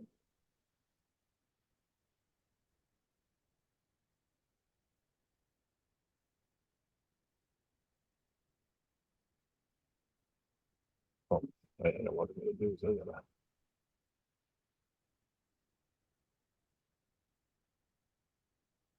I mean, it's not a terribly huge deal if there isn't. yeah, actually, I think I might have. Because you could trial and error it. Yeah, so if I repad, there we go. Now, so if I process, well, it's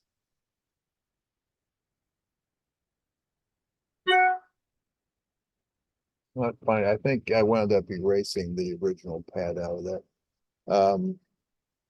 But the answer is, and then if you wanted to balance Mhm. that, yeah, so you can't do that part, but if we used slope grooves, again, I would set these as different slopes. I think that's a case of you'd have to do an iteration on it. Okay, yeah. I think, let me Mhm. look for a quick place just under the overall design itself. If our design, yeah, no, it's not doable. This template, by the way, has a design slope. Instead of being a particular, just a ratio, just down and out, you could actually have it do a template. So it could actually generate say a curb and a sidewalk and then, come down to tie into the existing ground.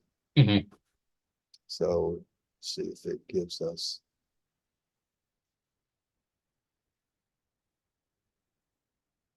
So slope potential. So it's a target. What am I looking for? I think this is, yeah, template design slope format. Here you go. Use of a template allows for a complex slope to be applied. There's also an alternative approach for road design. So you create this design template, and the pad perimeter represents the center line. Great. So I think it's for the 3D. That's a 2D. Cut and fill slopes from the template also draws on a waypoint such as the circle. So, yeah, that's it. It just, instead of being a constant slope, it lets you actually have it can actually generate all kinds of geometry, curbs, sidewalks, varying slopes, benches, that kind of stuff. So that's what that does. Okay. But I think your question was a very good question. Because much like when we did the redesign and it asked if we wanted to calculate the optimum slope.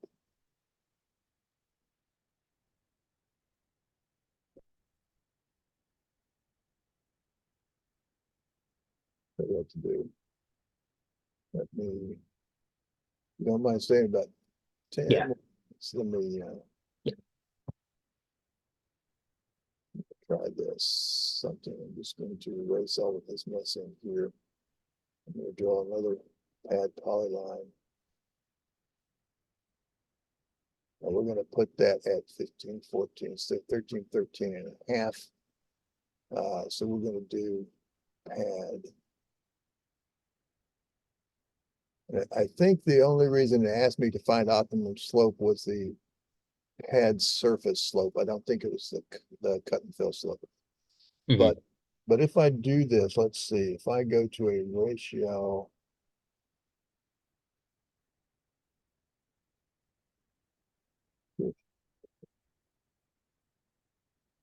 Limits.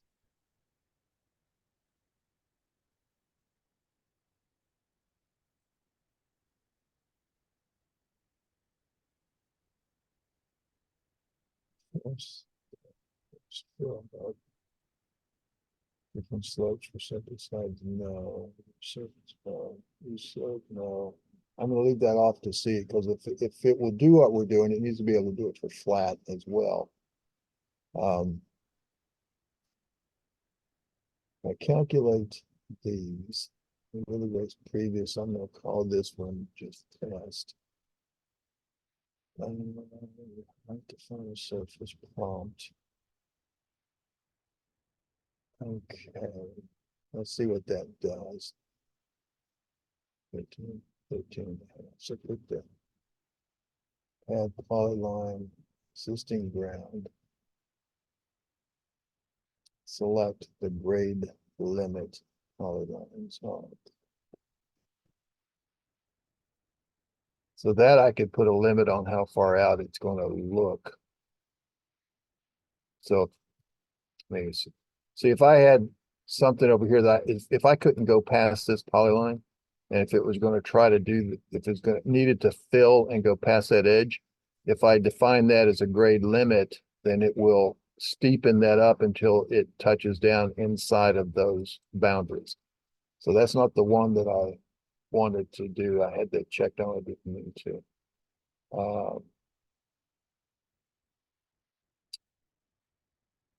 Here it is.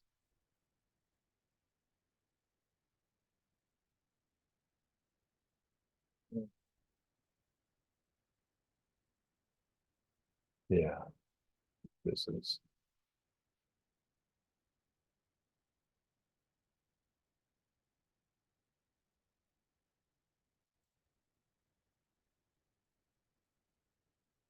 $13.4. Oops. 13.4. And not far enough there. Adjust parameters and redesign. If I say yes, what does it let me do? Balance, cut, and fill. Yes. If I say that, no. Say no. So merge in output. And now let's edit the pad template.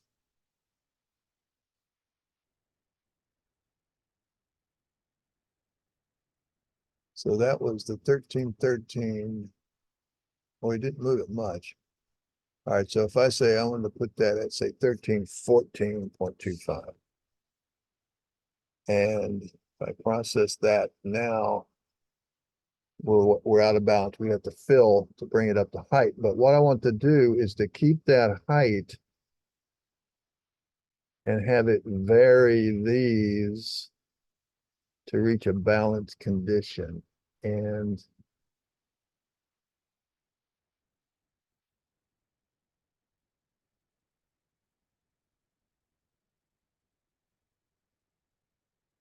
I think all of it at the, what I'm gonna have to do, because right now at 4-to-1 to build that up. So I would need to, let's make that say 2.5-to-1.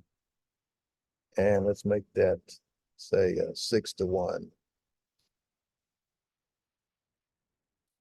Process that.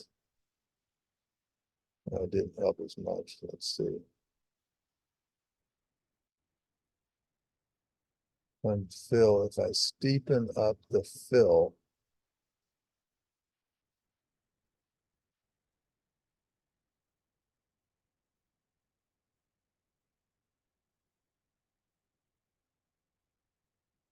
yeah, see, it's getting a little better. My numbers are getting a little closer to balanced, holding this elevation. So what you'd have to do is keep, so right now I'm in a absolute minimum fill of 2-to-1. You could set some grading limits. You could put a retaining wall out there, for instance, where you stop the fill from going there.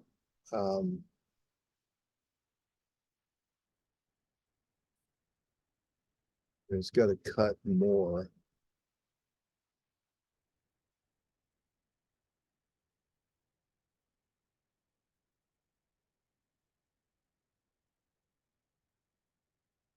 Well, so it's somewhere in between that and that. So let's make it, let's say 2.5-to-1 and process that. And now we're at 904 to 714.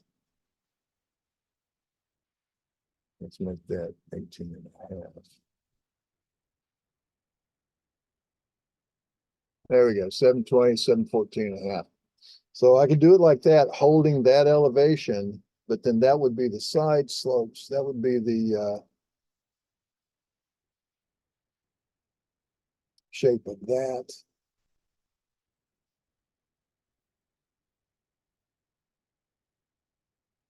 And it might look, a little bit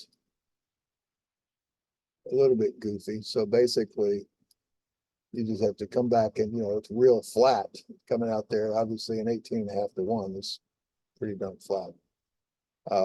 And then that's a 2 to 1. So that held it and got it, close within balance. But that's the way you'd have to do that. There's no command that I'm aware of. I'll try to do a little more research tonight and see if I can find out. But I think that's the approach.